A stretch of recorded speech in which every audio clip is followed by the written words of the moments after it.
make any noise, mute yourselves.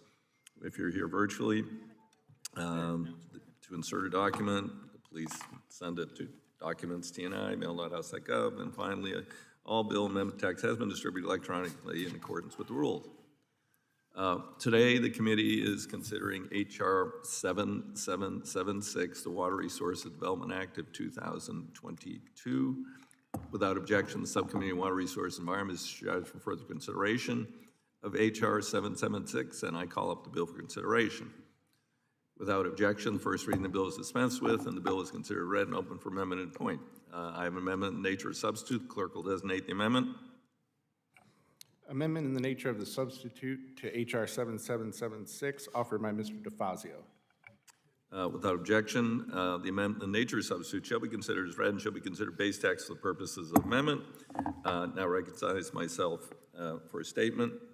Earlier this week, I was joined by Ranking Member Graves, Subcommittee Chairwoman Napolitano, Subcommittee Ranking Member Rouser, in introducing H.R. 7776, Water Resource Development Act of 2022.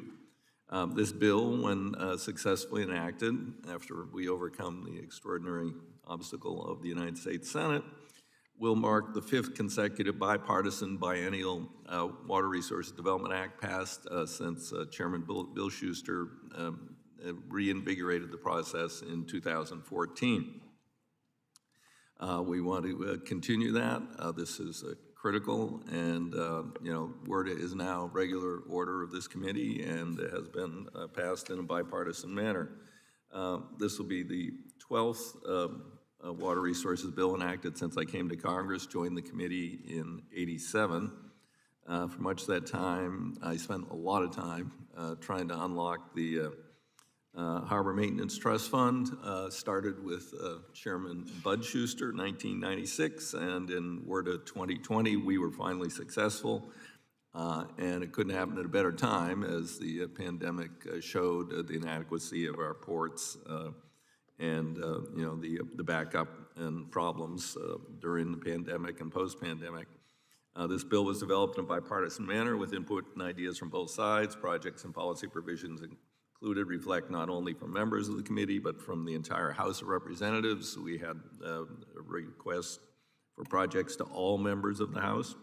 WRDA 2022 authorizes the construction of 16 projects studied and approved by the Chief of Engineers. Since WRDA 2020 was signed into law, it authorizes 72 new Corps of Engineer feasibility studies, directs the Corps to expedite the completion of 15 ongoing studies, all of which were submitted to the Corps by local sponsors willing to share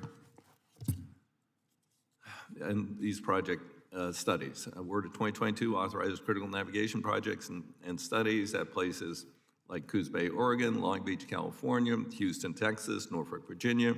It'll meet the needs of our ports, ensure we head off future supply chain challenges before they develop. Additionally, the bill authorizes the Corps to undertake a study, make recommendations on the nation's dredging capacity, so we can ensure the Corps is able to take full advantage of investments unlocked by WRDA. Years ago, we had more federal dredges due to political influence. Many were retired, some were mothballed, and at the time, a study was done and showed the only people that came out ahead when we do away with federal dredges are the private dredgers. Navigation, taxpayers, everything else suffers. So it's time to study this issue and see how we're going to meet the future needs. Making WRDA work is essential to communities throughout the country. Since 80% of traded goods Americans rely on and move through our nation's ports, harbors, inland waterways, our economy, our safety, our environment, better from the passage of WRDA 2020 with overburdened ports, threats from climate change, and the need to support our communities. Time to act is now. I'm proud of our work on this bill, and I urge my colleagues to join me in support of this important legislation. And I now recognize the ranking member, Mr. Graves. Thank you, Chairman DeFazio, and I want to note my appreciation to you and Chairman Napolitano, Ranking Member Rouser, for all of your hard work on developing this bill today. Last Congress, 2 years ago now, this committee passed a comprehensive Bipartisan Water Resources Act, or WRDA, into law. And today I'm happy to say that we're continuing to build on that bipartisan work with today's bill, WRDA 2012. The United States relies on effective and reliable water infrastructure to keep our economy and supply chain moving, using ports and inland waterways across America to move the products our country develops to those that need it. With our current supply chain crisis, supporting water infrastructure is even more critical than ever. Our water infrastructure also plays a vital role in flood protection. This is something that my district in Missouri relies on, as we are bordered by two of the longest rivers in the country, the Missouri River and the Mississippi River. These rivers are critical resources for American farmers who utilize the rivers for irrigation and transportation of agriculture goods.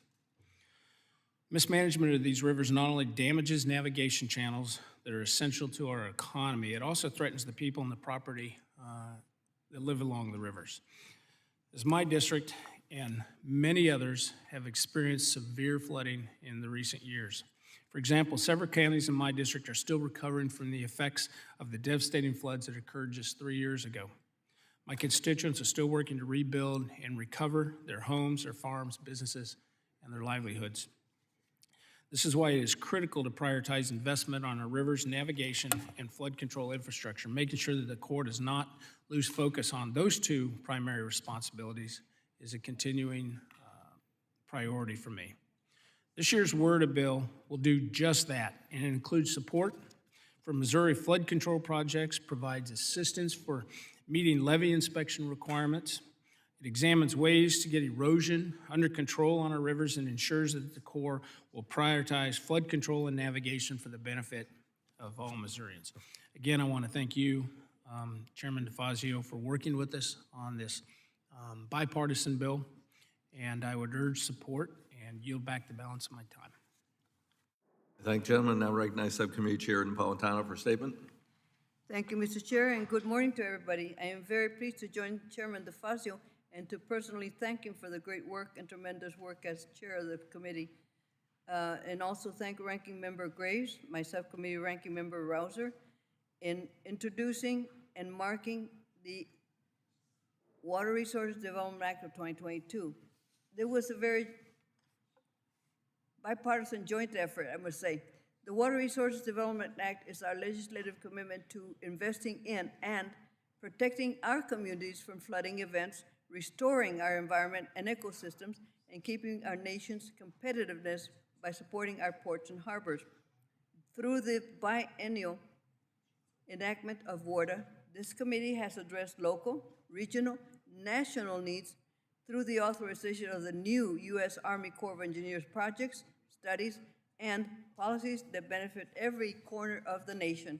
I am particularly thankful that we were able to make a commitment in this WRDA to address the needs of tribal and disadvantaged communities. This bill requires the Army Corps of Engineers to improve outreach to these communities by creating liaison programs in each Corps district region across the country.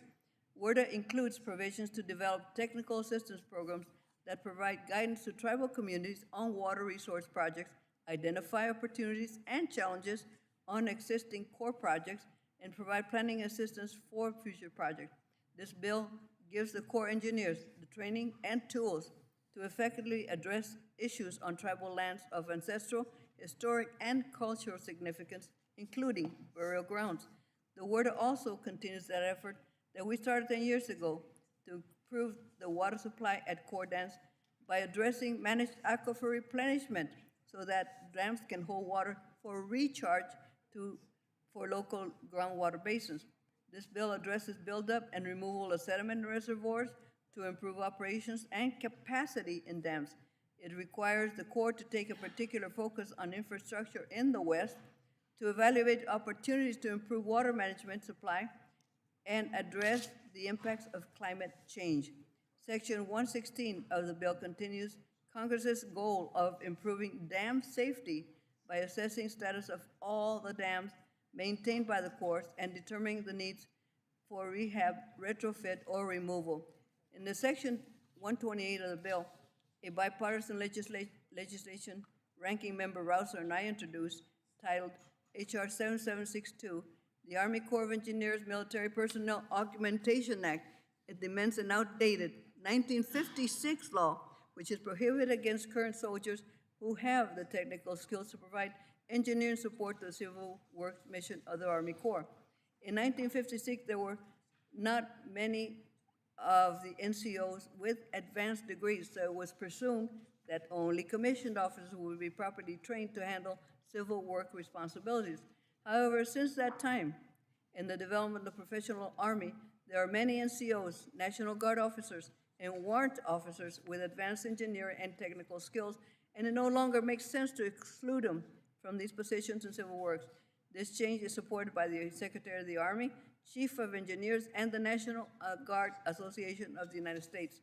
It also provides for hundreds of local concerns throughout the country, and I am proud that this bill transfers the authorization of 31 debris basins in my region to the Los Angeles County Flood Control District. These debris basins are locally owned and have been successfully operated, maintained by Los Angeles County for decades. Provisions will formalize the current operation of these debris basins. WORDA includes authorization for the development of water, sewer, and ecosystem restoration in the San Gabriel Valley and Greater Los Angeles County, and improve flood protection and boost local water supply at the same time by investing in spreading grounds and dam infrastructure and treatment operations. Mr. Chairman, I'd like to thank the many people who have helped this bill become a reality. Thank you for your leadership in the U.S. Army Corps of Engineers, Assistant Secretary Connor, Lieutenant General Spellman, and other incredible staff who worked thousands of missions we received from WORDA 2022.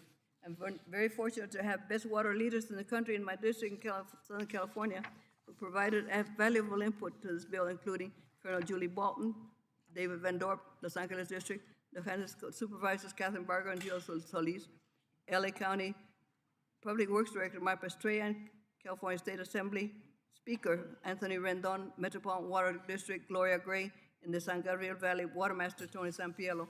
I would particularly like to thank the committee ranking member David Rouser for his friendship and collegiality through the hearings that led to this bipartisan accomplishment. It is the fifth WORDA, and we're proud of it. Most importantly, I'd like to thank the incredible subcommittee staff, including Ryan Seeger, Alexa Williams, Logan Ferry, Michael Bauman, Ryan Hamilton, Ayan Whitson, and all the rest of the majority and minority staff. Thank you very much, but also my Chief of Staff, Joshi, who has been invaluable for me. I urge my colleagues to support WORDA 2022, and I yield back. Thank you very much. I thank the chair and now recognize Subcommittee Ranking Member Rouser for a statement. Thank you, Mr. Chairman. I'd like to thank you, Chair Napolitano and Ranking Member Graves, for all the hard work in developing this important legislation that we are considering today. The Water Resources Development Act of 2022 builds upon the bipartisan tradition started in WORDA 2014 and continued in 2016 and 2018 to support our nation's water infrastructure through the U.S. Army Corps of Engineers. This is one of the most important pieces of the legislation that is considered by this committee, and I'm proud that we are continuing this bipartisan tradition of passing a WORDA bill every 2 years. WORDA bills are essential for providing congressional direction to the Corps on how best to prioritize taxpayer resources in support of our nation's water infrastructure. As mentioned earlier, this bill contains 16 chief reports, 72 studies, and 118 new environmental infrastructure authorizations. These and other provisions provide the Corps the authority and direction that supports the water infrastructure our states and constituents rely on. The projects and policies enacted through WORDA ensure the Corps can carry out its missions of navigation, flood and storm damage reduction, ecosystem restoration, and more, all of which support our economy and help our supply chain. This work also ensures our communities receive critical flood protection and water resources. In my home state of North Carolina, for example, we rely on a significant amount of coastal and river waterway infrastructure and resources. This also means severe storms and inland flooding events can have devastating consequences for our communities. So I'm pleased to see this bill directs the Corps in its continual pursuit to better manage our nation's coastal mapping projects, which provide key information to states and local governments so that they can better respond to these significant weather events. This is just one example of how WORDA will provide benefits for our communities. There are many other projects and policies this bill authorizes that will help constituents and stakeholders all across the country. I want to thank again the committee and the great staff on both sides for the bipartisan work in putting this bill together. and I ask all members of the committee to join me in supporting this bill. I yield back my time. Thank you, gentlemen. Now, Representative Bordeaux wishes to be recognized. You're recognized, Representative Bordeaux. Thank you, Chairman DeFazio. I am proud to support the Water Resources Development Act of 2022, which continues this committee's tradition of bipartisan cooperation for Army Corps reauthorization. I'm grateful to Chairs DeFazio and Napolitano and Ranking Member Graves and Rouser, as well as the Transportation Infrastructure Committee staff for working with my office and me to ensure that the needs of Georgia's 7th Congressional District were met. My district is home to Lake Lanier and the Buford Dam, which are critical resources in the Chattahoochee River Basin. The Chattahoochee River supplies 70% of Metro Atlanta's drinking water and is a key source of water for farmers and agriculture throughout the state of Georgia. The river provides great economic benefits to our area as well. The National Park Service reported that in 2019, the visitors to the Chattahoochee River National Recreation Area added more than 200 million to the local economy, supporting over 2,000 local jobs. But according to the Chattahoochee Riverkeeper, more than 1,000 miles of waterway within the watershed do not meet water quality standards. I'm proud to see a number of my priorities included in this bill. First, this bill would authorize a watershed-based study for the Chattahoochee River Basin in Alabama, Florida, and Georgia. The study will allow the Corps to assess the water resource needs of the Chattahoochee River Basin, including ecosystem protection and restoration, flood risk management, watershed protection, water supply, and drought preparedness. Originally included in my Chattahoochee River Act, which I introduced with Senators Ossoff and Warnock and members of the Georgia House delegation, this study is a critical first step to making sure that water resource protection and restoration projects can be funded. The Chattahoochee River is used by thousands of people across Georgia also for recreation purposes, including kayaking and rafting. Unfortunately, several times a month, local rescue departments are called to rescue people from the river due to the water releases from the Buford Dam and the resulting rising water levels. During a release, the Chattahoochee can rise as much as 11 feet in minutes. While the Army Corps of Engineers usually releases water from Buford Dam during weekday afternoons, in some situations, unscheduled water releases can come on mornings and on weekends. The Corps gives notice, but the announcements vary from a few minutes to a few hours before the release. Currently, people can call a hotline, listen to the radio, or check the release schedule online. This year's WRDA includes my Lake Lanier and Upper Chattahoochee River Safety Act, which would direct the Army Corps of Engineers to carry out a review of potential threats to human life and safety from the use of designated recreational areas at the Buford Dam and Lake Lanier. Based on the findings of this review, the bill would authorize the Corps to install technologies and measures that are necessary to alert the public House is of going to be in hazardous water midnight. I think the conditions, committee will be in past midnight. otherwise minimize or eliminate identified threats to human life and safety. This review is a necessary step to ensuring that people of Georgia's 7th District can safely use the river. Finally, I'm proud to see Lake Lanier included as a focus in the previously authorized harmful algal bloom demonstration program. This committee has heard time and time again about the disastrous impact HABs can have on water ecosystems. The inclusion of Lake Lanier in this demonstration program will allow the Corps to work with local stakeholders to research tools for freshwater HAB detection, prevention, and management, which is very critical to protecting the drinking water of millions of people in the metro area. Thank you again to committee leadership for your work in crafting this important legislation. I look forward to working with the members of this committee and our Senate counterparts to send a water resources development bill to the President's desk later this year. The bill before us delivers for my constituents and the people of Georgia, and I urge my colleagues to support this critical legislation. Thank you, and I yield back. Now I recognize Representative Starber. Thank you very much, Mr. Chair. I would like to thank everyone who put in good work in coming together on another water resource bill. The U.S. Army Corps of Engineers plays an essential role in the safety and security of our nation. They have enabled projects across my district to proceed and successfully facilitated the permitting required for the completion and operation of Enbridge Line 3. More recently, I would like to compliment the Army Corps on their professionalism in conducting the first of its kind 401A2 hearing regarding the Polymet project in my district in northern Minnesota. We have an enormous opportunity to mine critical minerals right here in America in the Duluth complex. By developing these resources, we can cut ties with unethical supply chains that exploit child slave labor. We can source these minerals in northern Minnesota under the best labor and environmental practices in the world. And we can enable the American worker to once again be the cornerstone of our mineral supply chains. Again, I appreciate the Army Corps' science-based approach, and I look forward to their reissuance of the 404 permits. Thank you, Mr. Chair, and I yield back. I thank gentlemen. Representative Wilson.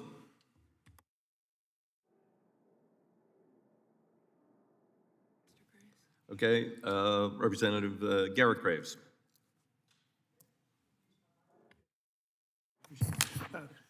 Mr. Chairman, first of all, I want to thank you for keeping WRDA on schedule. As you know, this legislation has had a volatile past in that we've skipped several years, had gaps of 7 years or more in getting this legislation enacted. Yet the mission of this legislation is so critical to the United States and, of course, to my home state of Louisiana, which is the largest, the bottom of the largest watershed in the world, the area that has had the greatest loss of coastal wetlands in the continental United States, and represents, at least right now, about 1/3 of all the Corps of Engineer projects that are authorized nationally, although this legislation is getting ready to upend that with the Texas project. In any case, Mr. Chairman, we often talk about things like the economic activity, things like jobs. We talk about families. We talk about crime. We talk about education. I mean, just all of these things are important to us. But one thing that this bill does is this bill really addresses fundamental needs. None of those things matter if everything's underwater. Your entire community is paralyzed or in some cases destroyed, which unfortunately, the area that we represent, 2016, many of you came down and saw the event that was a 1,000-year flood. Hurricane Ida last year, which ultimately is going to be found to be one of the most powerful hurricanes to ever make landfall. My friends in Texas with Hurricane Harvey. We had Irma and Maria in recent years. We've seen devastation all over the United States. And this legislation gives us an opportunity to actually go on offense. This legislation gives us an opportunity to actually go out there and take the proactive actions, the proactive steps that we need to make our communities resilient. Our constituents deserve that. We didn't get everything that we wanted in this legislation, although we're going to keep trying. But I want to thank you for keeping this bill on schedule, ensuring under your tenure that we stay on the 2-year track, because this is such important legislation that addresses the fundamental needs of our constituents. I just want to thank you and Ranking Member Sam Graves for y'all's efforts to work together. I appreciate y'all keeping a Big Four agreement on this and ensuring that there's bipartisan support for the legislation. Got a lot more to discuss on individual projects, and I look forward to doing that during amendment time. But again, I just wanted to thank you all for y'all's efforts so far in addressing some of these fundamental needs for our constituents. Yield back.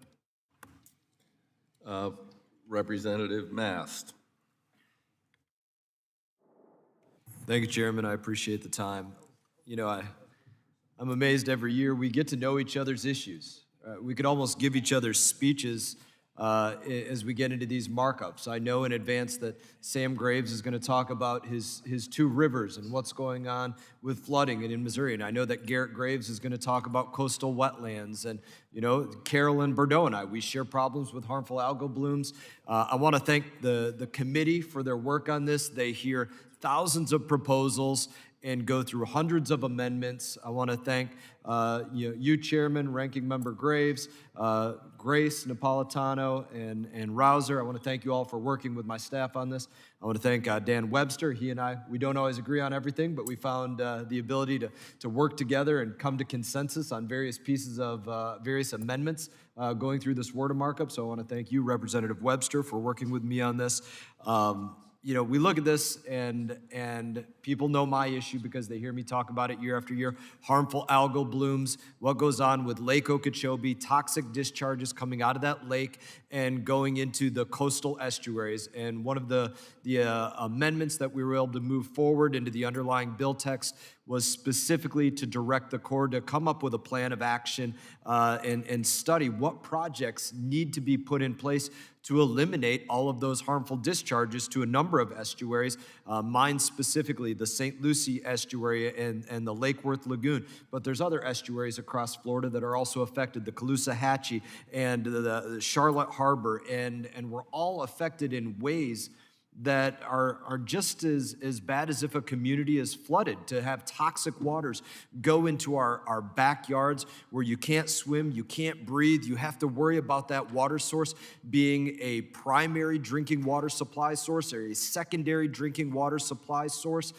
They affect our lives, they affect the health of our children, they affect the businesses' ability to stay in business or to have people frequent their locations or not. It's something that we all see this year after year after year. And as I said, I want to thank the committee and staff. I want to thank my staff specifically, Libby and Brad, for working on this, putting in many, many hours to work with staff on preparing what needs to go forward. And in that, just to say, I encourage passage of this piece of legislation. It was great to work on it with everybody, and I look forward to going through amendments as well. And I yield back. Thank you, gentlemen. Representative Gonzalez-Colon. Okay, then Representative Babin.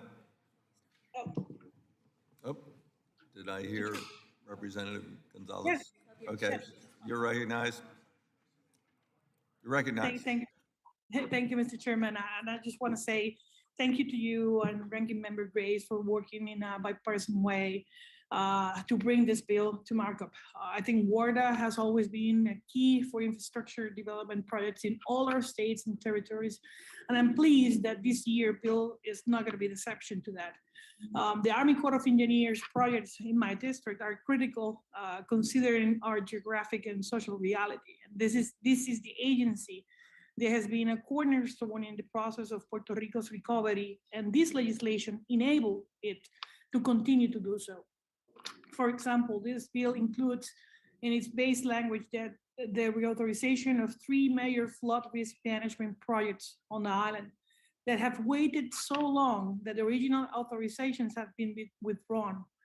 The projects at Rio Guanajibo, Rio Nigua, and Rio Grande de Loíza in Gurabo finally received funding for at least initial stages after passage of the Bipartisan Budget Act of 2018, but needed this reauthorization to their development can continue and the funding is protected from loss.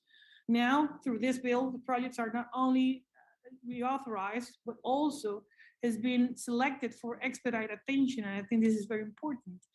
The text also authorized the feasibility study for the Corps to assume federal responsibility for operation and maintenance of the port of Yabucoa. And this is a facility in the southeast part of the island, important alternative point for importation of fuels into the island, and is a highly vulnerable to hurricane damage, which make its maintenance a critical need. By advancing this legislation containing these provisions, the committee has demonstrated its commitment to furthering the recovery of Puerto Rico. But like I said earlier, there are many other communities with similar needs and projects that will require study and later appropriations, so the work does not stop here. Already the committee staff and my staff have discussed possible report language and various other priority concerns, and an amendment regarding Carino Martin Peña ecosystem restoration project and I will expand on that later. We all know the needs are large across our nation, and there are finite resources, and we are talking about needs in communities in all our districts and in the 50 states and Washington, D.C. and the 6 territories, and we all wish we can authorize and fund every one of them. So setting the priorities is an important consideration. I look forward to working with the committee on moving forward with many other water resource development needs. And I want to say again, thank you to the ranking member, thank you to the chairman. I yield back. Do any other members wish to be recognized? Hearing none, now I will move on to consideration of amendments to the amendment nature substitute to H.R. 7776. Before doing so, I'd like to note while the bill is considered as read and open for amendment at any point for the convenience of members and staff on both sides of the aisle, we will be considering amendments in the order listed on the roster provided to your office electronically. With that in mind, I have a manager's amendment at the desk. Clerk will designate the amendment. Manager's amendment to the amendment in the nature of substitute to H.R. 7776 offered by Mr. DeFazio. Without objection, the amendment be considered as read, and I recognize myself for a statement on the amendment. I want to start by thanking Ranking Member Sam Graves, Chair Napolitano, Ranking Member Rouser for working so well together on this bill, and the manager's amendment to address bipartisan needs that were expressed by members in a very collegial way. The manager's amendment addresses several critical issues that were brought to the attention of the committee later in the process, as well as makes a few technical and conforming changes to the underlying amendment in the nature of substitute. I want to thank the following members for their contributions to this amendment.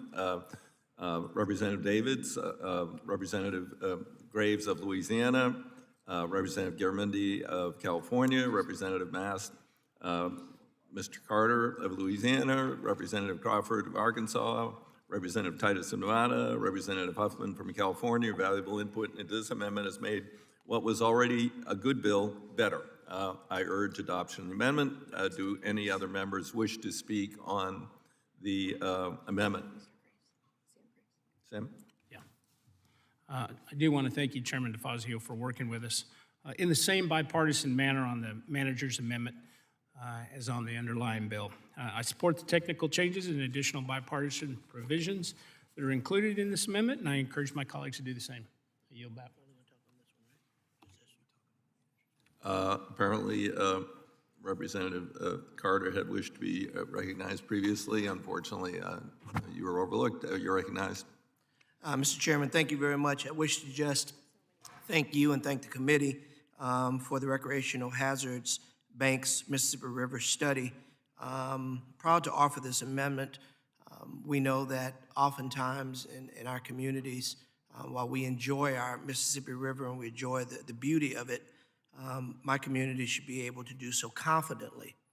When I offer this amendment, I did so keeping in mind my constituents who tragically lost their lives as a result of the insufficient measures being taken to alert the public of the hazardous risk of the river water conditions. I hope this amendment will help ensure that no other lives are lost and can greatly minimize or even eliminate threats to the life and safety of all who enjoy the banks of the Mississippi River in my district. This is a tragic loss of life that we've experienced. As a child, I spent many of our summers swimming in the Mississippi River because we had few other places to access for public swimming. I have worked tirelessly over my career to encourage more recreational facilities, to encourage more swimming pools and more wholesome, safe places where our young people can seek recreation.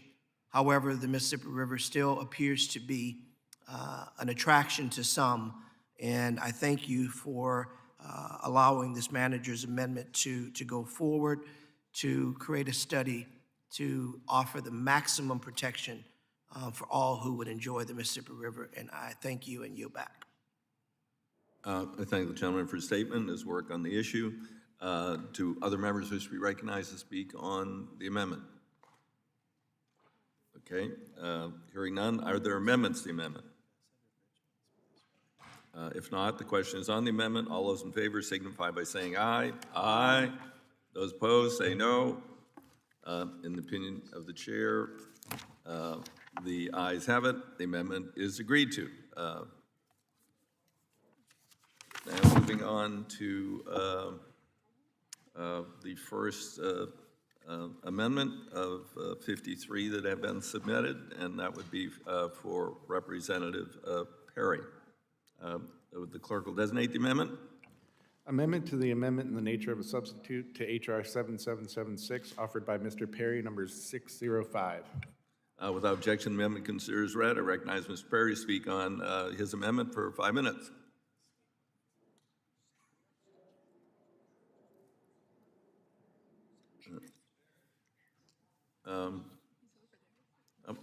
Hello? Sorry, Mr. Chairman, I got an amendment at the desk.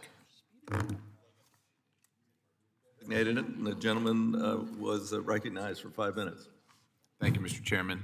This amendment prohibits the Delaware River Basin Commission, the Susquehanna River Basin Commission, and the Interstate Commission on the Potomac River Basin from finalizing, implementing, or enforcing hydraulic fracturing regulations from more stringent than the state in which the proposed well is located.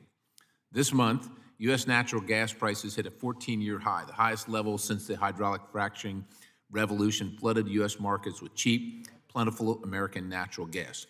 The best way to combat these record high prices is to produce more natural gas in America. In places like my home state of Pennsylvania, the second largest natural gas producing state in the nation. Unfortunately, President Biden and Governor Wolf has instituted a hydraulic fracturing ban for a portion of the Commonwealth. This was done by empowering unelected, unaccountable bureaucrats at the Delaware River Basin Commission to strip the property rights of landowners in contravention of the will of the legislature. The result is a prohibition on the development of critical shale plays in eastern Pennsylvania that can provide desperately needed natural gas to the market during this time of shortage. Using this playbook, radical environmentalists and unelected bureaucrats could prevent hydraulic fracturing in the Susquehanna River Basin and the Potomac River Basin as well. The threat of this expansion undermines investor confidence in hydraulic fracturing projects throughout the Commonwealth and further restricts and constricts domestic natural gas production. To be clear, this amendment simply clarifies that the 3 commissions in Pennsylvania cannot impose hydraulic fracturing restrictions that are more stringent than those passed by the state legislature where the well is located. It makes no changes to the ability of states to regulate hydraulic fracturing as they see fit. This makes clear that Pennsylvanians can use their property and mineral rights as they wish, subject to Pennsylvania law, while leaving in place state-level bans and other members to the commissions. Enough is enough already. It's time to stop this underhanded attack on property rights, representative government, and state sovereignty, and restore American energy security. Opposition to this amendment is support of a hydraulic fracturing ban and increased prices at a time when your constituents are being brutally punished by high natural gas prices, among other things. And I urge everyone to support this amendment. Mr. Chairman, I yield the balance. Okay, do others wish to be heard on the amendment? Hearing none, I oppose the gentleman's amendment. And I've already asked if others wish to be heard. Are there amendments to the amendment? Hearing none, the question is on the amendment. All those in favor signify, get ready, by saying aye. Aye. Aye. Those opposed signify by saying no. No. In the opinion of the chair, the noes have it. The amendment. Mr. Chairman, I request a recorded vote. A recorded vote is requested and will be postponed until a later time. We move on to Representative Garamendi. Apparently, Representative Garamendi is not currently present. We'll move on to Representative Bost. Thank you, Mr. Chair. I have an amendment at the desk. Okay, clerk will designate the amendment. Amendment to the amendment in the nature of a substitute to H.R. 7776, offered by Mr. Bost, 040. The amendment will be considered as read, and I recognize Mr. Bost to speak on his amendment. Thank you, Mr. Chairman. My amendment is very straightforward. It will remove the language to study the possible effects of governor of the Illinois terminating 4 contracts between the Illinois and the Army Corps of Engineers. These 4 contracts play a vital role in ensuring the communities surrounding Wren Lake, Carlisle Lake, and Lake Shelbyville have access to water. Terminating these contracts will result in local communities paying extremely high costs and stretching local resources even thinner than they already are. My office spoke with one of the conservative districts who was expressing fear about the burden of terminating these contracts would place on it.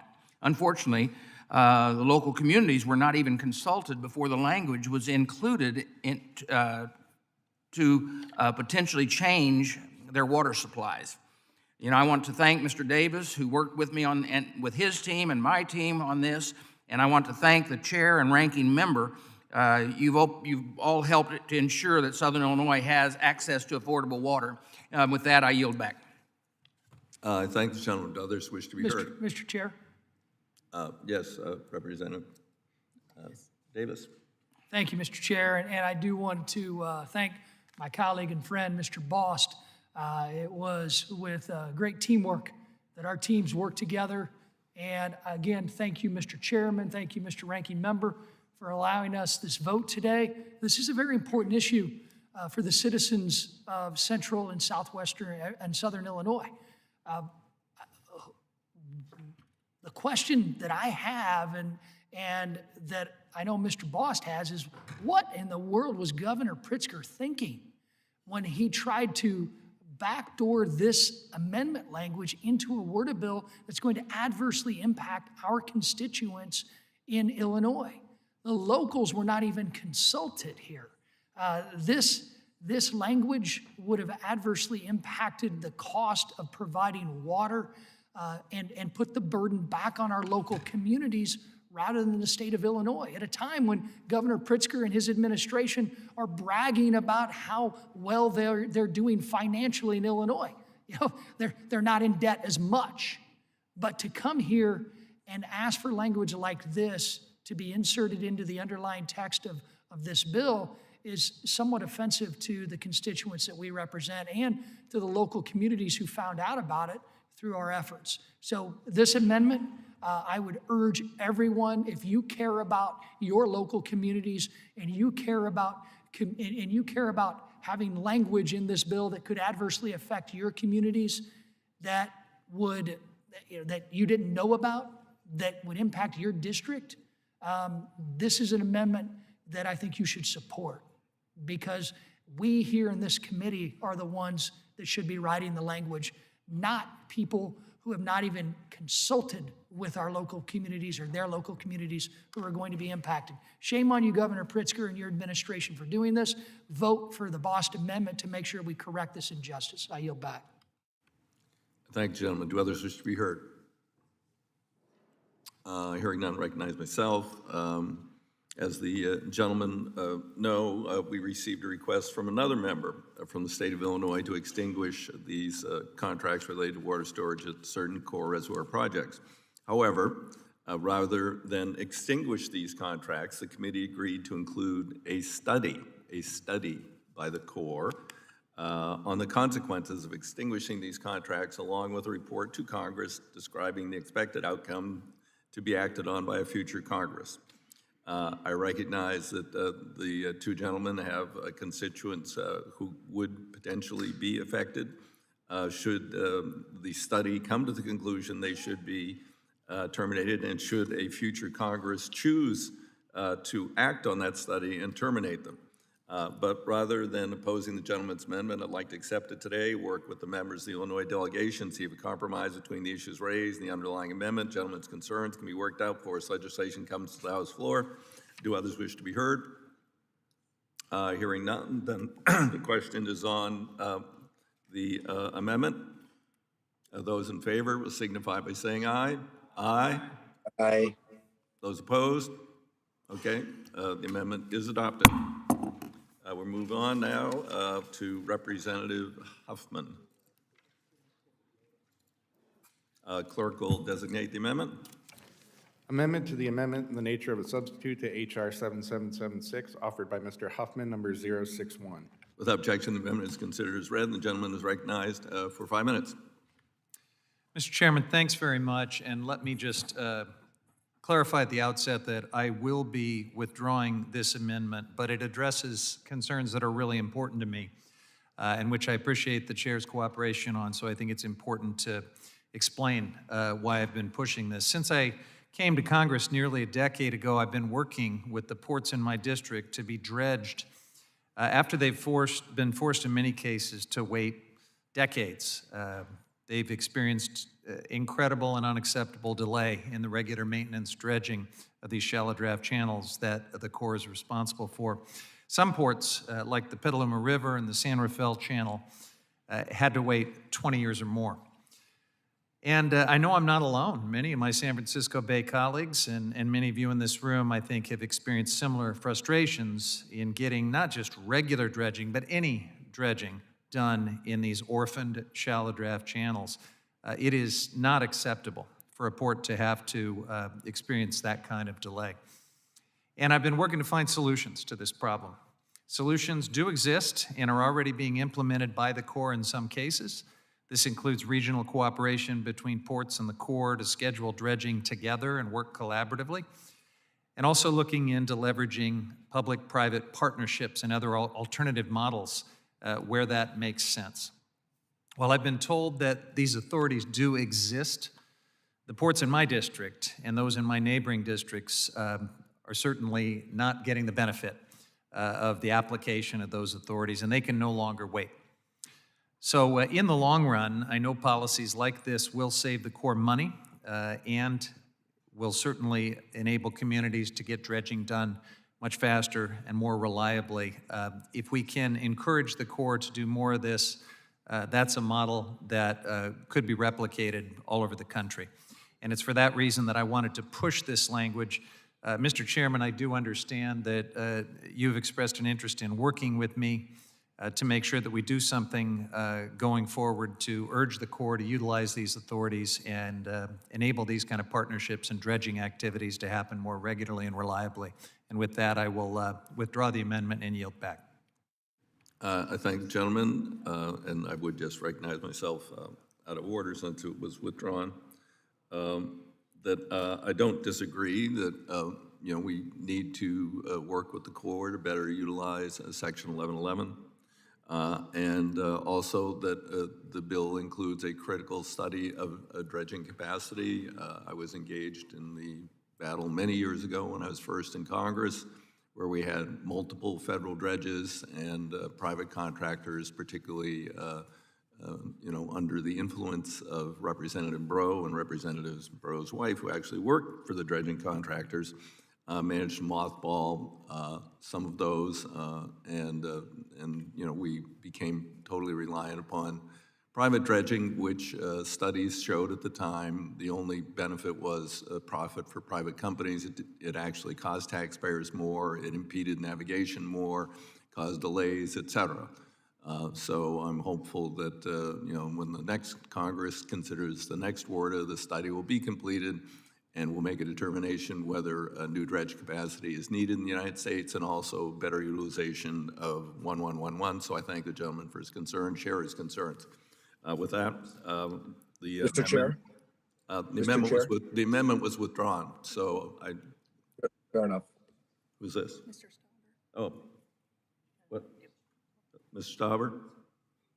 Oh, Mr. Chair, if you just give me one moment, I support everything that my good friend, Mr. Huffman, said about the dredging and the reliability. I represent the most inland port in the United States, Duluth, Minnesota, Port of Duluth. And everything he said is as important in his district as in mine. So these public-private partnerships to make sure that the commerce and the economy can move forward is something that I absolutely support, and I yield back. Okay, I thank the gentleman and agree and share his concerns. Others wish to speak to the withdrawn amendment? If not, then we would move on to Representative LaMalfa. The clerk will designate the amendment. Amendment to the amendment in the nature of a substitute to H.R. 7776, offered by Mr. LaMalfa, number 064. I guess it's my understanding Mr. LaMalfa is not on at the moment, so we will, at the moment, delay consideration. Would move along now to Representative Carter. The clerk will designate Representative Carter. Amendment to the amendment in the nature of a substitute to H.R. 7776, offered by Mr. Carter of Louisiana, number 018. Without objection, the amendment is considered as read, and the gentleman is recognized for 5 minutes. Microphone.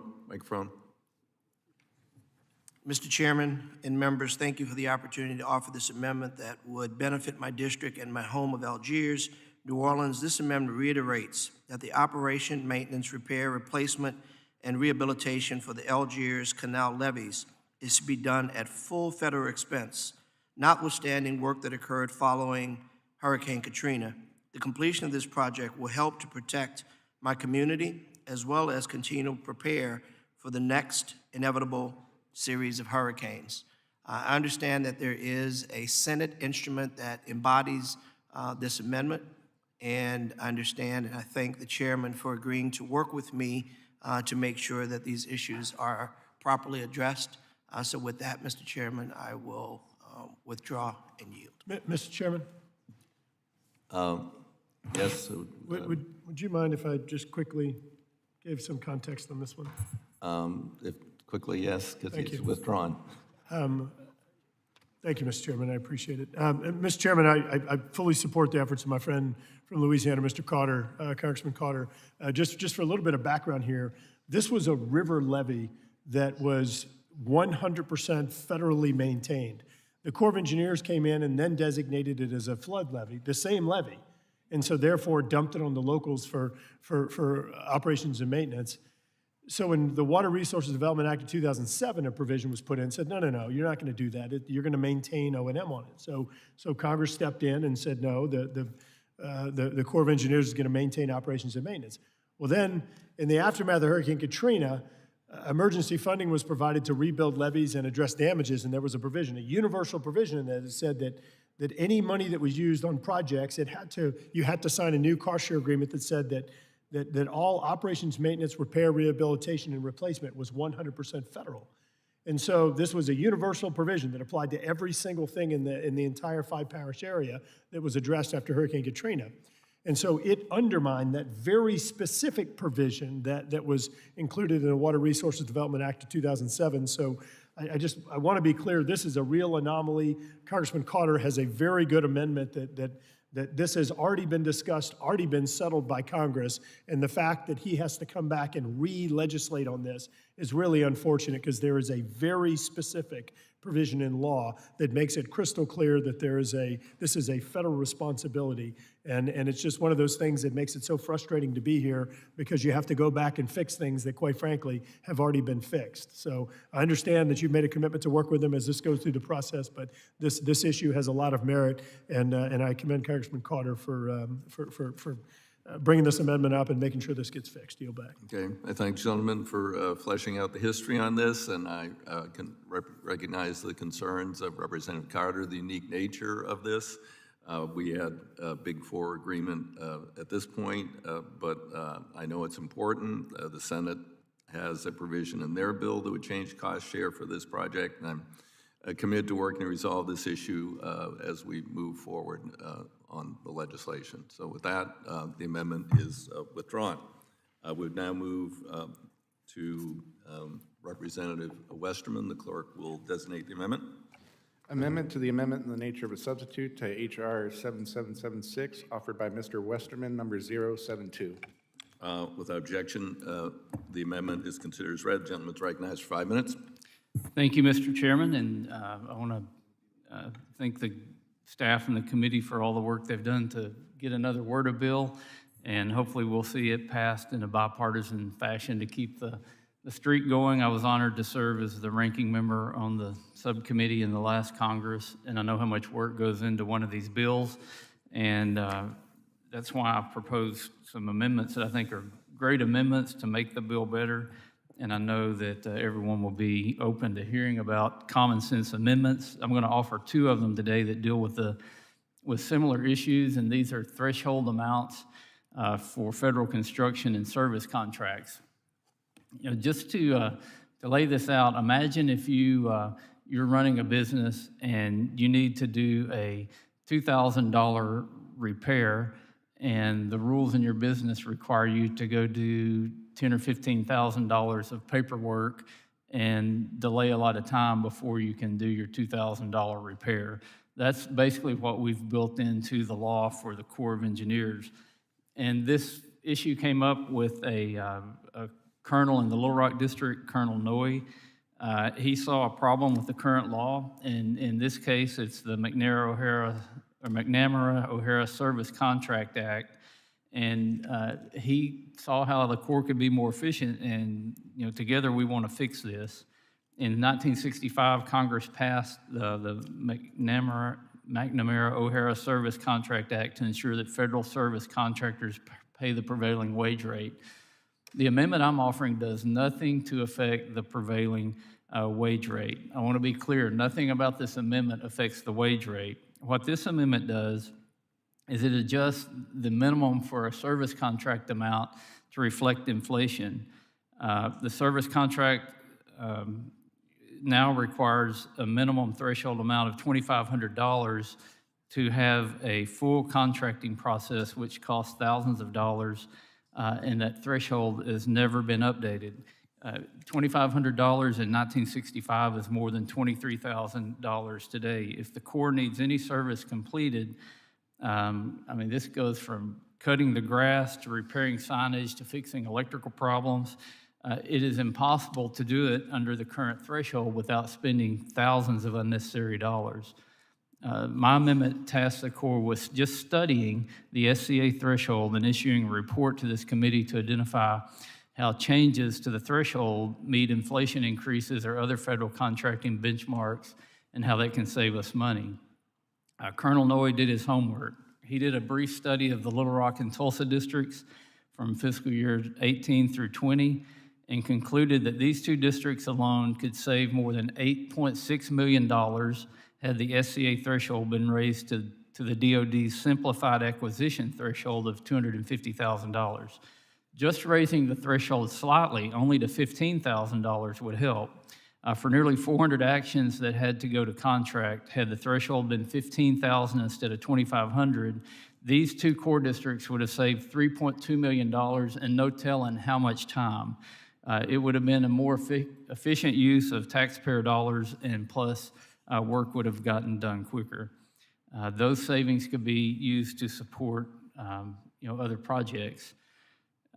I want to be clear again, this amendment doesn't change a thing about prevailing wages. It simply asks the Corps to study whether we could save taxpayer dollars by changing the threshold amount for service contracts to a figure that makes sense for today and going forward.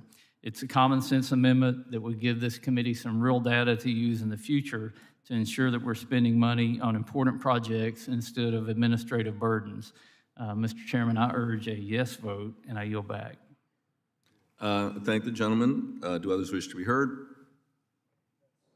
Hearing none, I recognize myself such time as I may consume. I will oppose the gentleman's amendment. I want at this point enter into the record a letter from the International Union of Operating Engineers outlining some of the history on this issue and the fact that this committee has repeatedly rejected requests in various aspects to somehow vitiate Davis-Bacon, a law which has stood for many years to provide people who work on federal contracts with a living wage.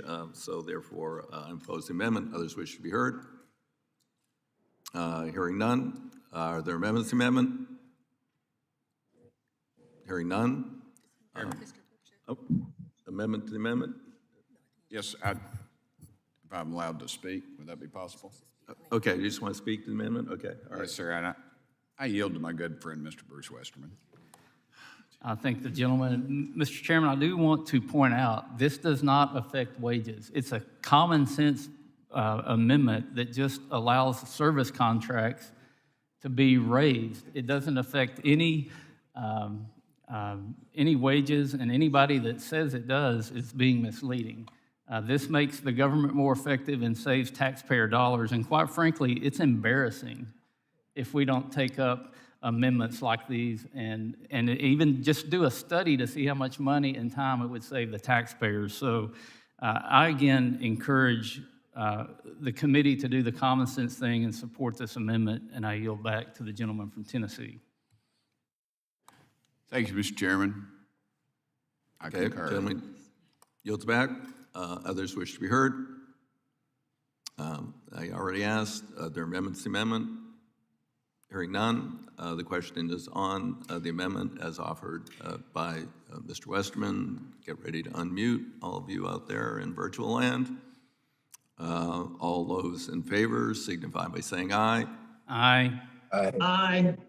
Those opposed? Aye. Those opposed signify by saying no. No. No. In the opinion of the chair, the noes have it. The Mr. noes Chairman, I have- ask for a recorded vote. Recorded vote is requested, and the vote will be delayed and considered at a later time. We now move on. The clerk will designate for Mr. Representative Mast. Amendment to the amendment in the nature of a substitute to H.R. 7776, offered by Mr. Mast, number 106. Without objection, the amendment is considered as read. The gentleman is recognized for 5 minutes. Thank you, Mr. Chairman. I appreciate it. This is an amendment that I've offered in Word of Past. It's an important amendment, and I would say it to the committee in this way. If any one representative on this committee had toxic water that the Corps of Engineers was releasing into their community, I would say you would probably fight the Corps of Engineers tooth and nail. You'd do everything that you could, literally, to protect your community. Even if it was one person being poisoned, you would do what you could to stop your community from being poisoned. And I would support you in that. I would do everything that I could to prevent that injustice of your community being poisoned. My community is poisoned year after year after year by discharges conducted by the U.S. Army Corps of Engineers out of Lake Okeechobee into our coastal estuaries. We know that there is a level that it is considered toxic, that it is considered poison. I know because I got the EPA to write a standard for this, and they came up with the standard of 8 parts per billion for the poison, the toxin, microcystin. And I want to go to their study on this to speak about it briefly and say, what did they say about it? Now, everything that I'm going to list here didn't occur with my harmful algal blooms, my Lake Okeechobee. This is what the EPA studied in harmful algal blooms around all of the places that they studied. So to list some of the effects. Kidney effects listed frequently, liver damage occurring. You keep going and you say, okay, there was severe gastrointestinal illness. There was diarrhea, vomiting, nausea, fever, cramps, abdominal cramps. You keep going and you say, in one case, there was acute liver failure.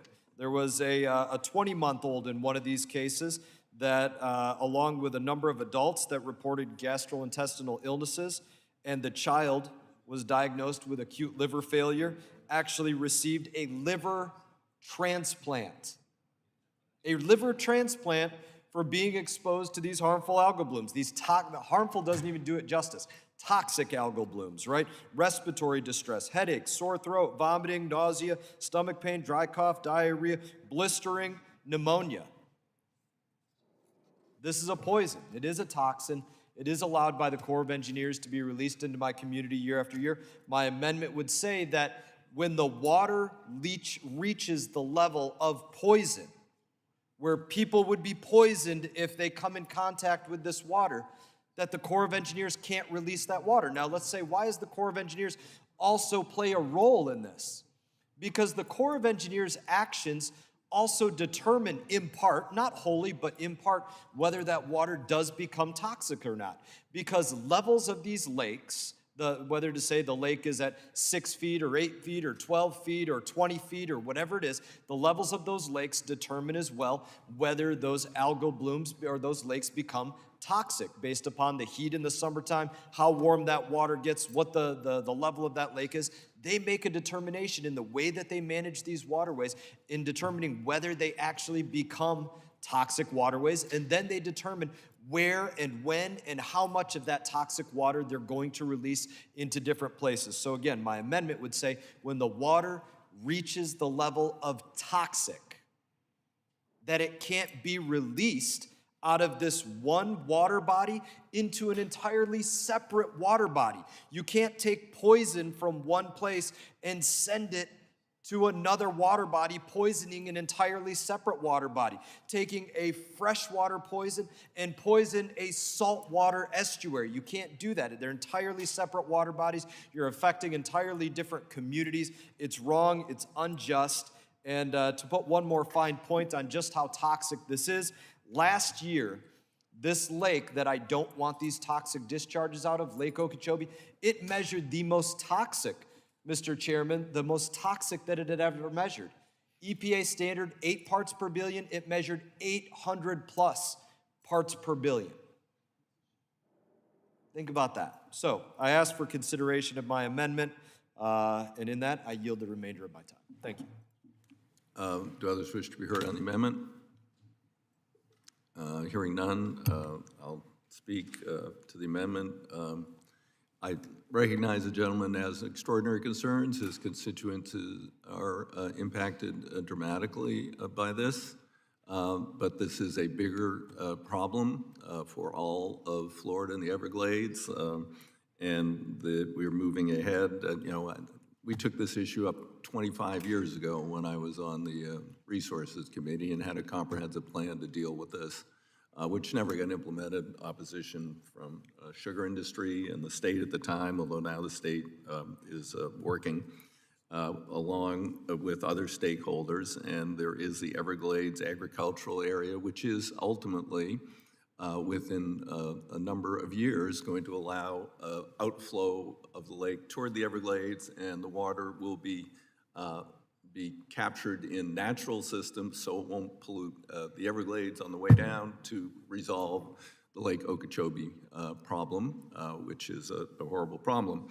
And at this point, the other stakeholders say that, well, if we can't put in that river, then we're going to have more risk of flooding and others' concerns. And they also say that the 8 is the recreational water quality standard, and it shouldn't be used. That this standard shouldn't be used in the overall management of the lake. And with that, I oppose the amendment. Do others wish to be heard? Hearing none. Are there amendments to the amendment? Hearing none, the question will then be on the amendment. Everybody who's out there, unmute. Those in favor signify by saying aye. Okay. Those opposed signify by saying no. No. No. Opinion chair, noes have it. A gentleman requests to record vote. The recorded vote will be postponed. With that, we move on to Representative Gonzalez-Colon. Amendment to the amendment in the nature of a substitute to H.R. 7776, offered by Ms. Gonzalez-Colon, number 121. Without objection, the amendment is considered as read. Representative Gonzalez-Colon is recognized for 5 minutes. Thank you, Mr. Chairman, and ranking members for holding the markup. This amendment, the Caño Martin Peña Ecosystem Restoration Project, was authorized in 2007. And will restore 3.75 miles of the eastern portion of the Caño Martin Peña Channel in San Juan, which is historically the portion that was several hundred feet wide and navigable. However, after multiple decades, population growth and accumulation of natural disasters, the channels have become clogged with sediments and debris, making this area highly susceptible for flooding. This project impacts 8 communities in one of the most densely populated areas in the island, which is the metropolitan area.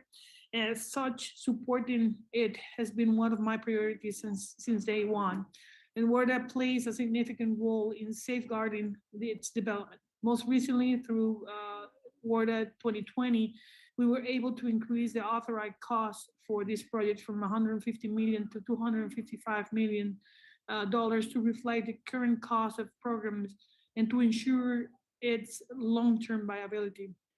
Today, I'm advocating for this project once again with this amendment. This amendment will support the non-federal sponsors of the Caño Martin Peña project by ensuring the work included in the feasibility study signed in 2016 is considered and credited into the cost share agreement with the Army Corps of Engineers. As we all know, non-federal sponsors play a key role in getting authorized core projects off the ground. And the Caño is not exception. To the date, the corporation Proyecto Enlace, the Caño Martin Peña, known as the Enlace, and state agencies in Puerto Rico have undertaken significant work leading to the construction phase. And this includes relocating 3 major utilities, a 115 kilowatt power line, the Borinquen water transmission line, the Resach sewer line, as well as the acquisition and demolition of houses and structures located in the project footprint, followed by relocation of residents. These and other expenses amount to over $22 million contributed thus far by Enlace, which I believe should be fully considered as and factored into the cost share moving forward. Chairman, I understand that the court is looking at this issue closely and that more information related to my amendment is forthcoming. Therefore, I will withdraw my amendment at this time to allow us to investigate this issue further and request an agreement from the committee to continue work together in support of what my amendment seeks and this project with the Army Corps of Engineers. I would like to thank the committee staff for their assistance throughout this process, and I look forward to move forward and great things for the residents of Caño Martin. I yield back. I thank the gentlelady. I understand her concerns, and we do need, as she pointed out, to get more information regarding the previous work done by non-federal sponsors to ensure it meets federal standards and requirement before a decision can be made on the credit. We don't have the information yet. We've asked the Corps, recognize the importance, and I appreciate the fact that at this point she's withdrawing it. I'm hoping to get this matter sorted out, and if we find it eligible, we can adopt it in some form before we bring the bill to the floor. So I thank the gentlelady, and we'll continue to work with her on this. With that, the amendment is withdrawn. We now move to, where'd my list go? We would now move to Representative Perry 610. The clerk will designate. Amendment to the amendment in the nature of a substitute to H.R. 7776, offered by Mr. Perry, number 610. Without objection, the amendment is considered as read. The gentleman is recognized for 5 minutes. Thank you, Mr. Chairman. This amendment would prevent the Maritime Administration from diverting port infrastructure development grants to offshore wind projects, as they have in Albany, New York, and Portsmouth, Virginia. Obviously, spending port development money on windmills is only going to exacerbate the issues at the nation's ports and fail to deliver any improvements to the supply chain. Given all the money directed to and at port development in the IAJA, it is vital that we stop this diversion before more funding is allocated and wasted.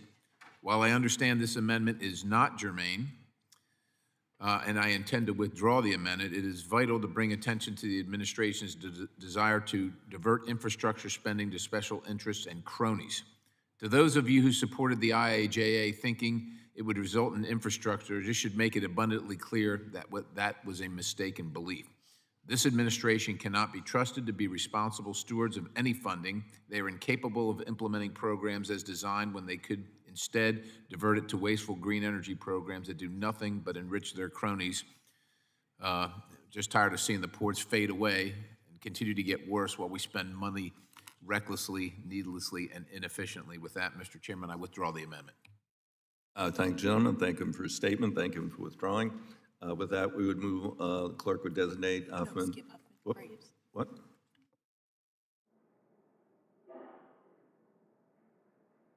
Okay, Representative, the clerk will designate Representative Graves 193. Amendment to the amendment in the nature of a substitute for H.R. 7776, offered by Mr. Graves of Louisiana, number 193. Without objection, the amendment is considered as read, and the gentleman is recognized for 5 minutes. Thank you, Mr. Chairman. Mr. Chairman, this amendment is entirely consistent with what you and I have worked on.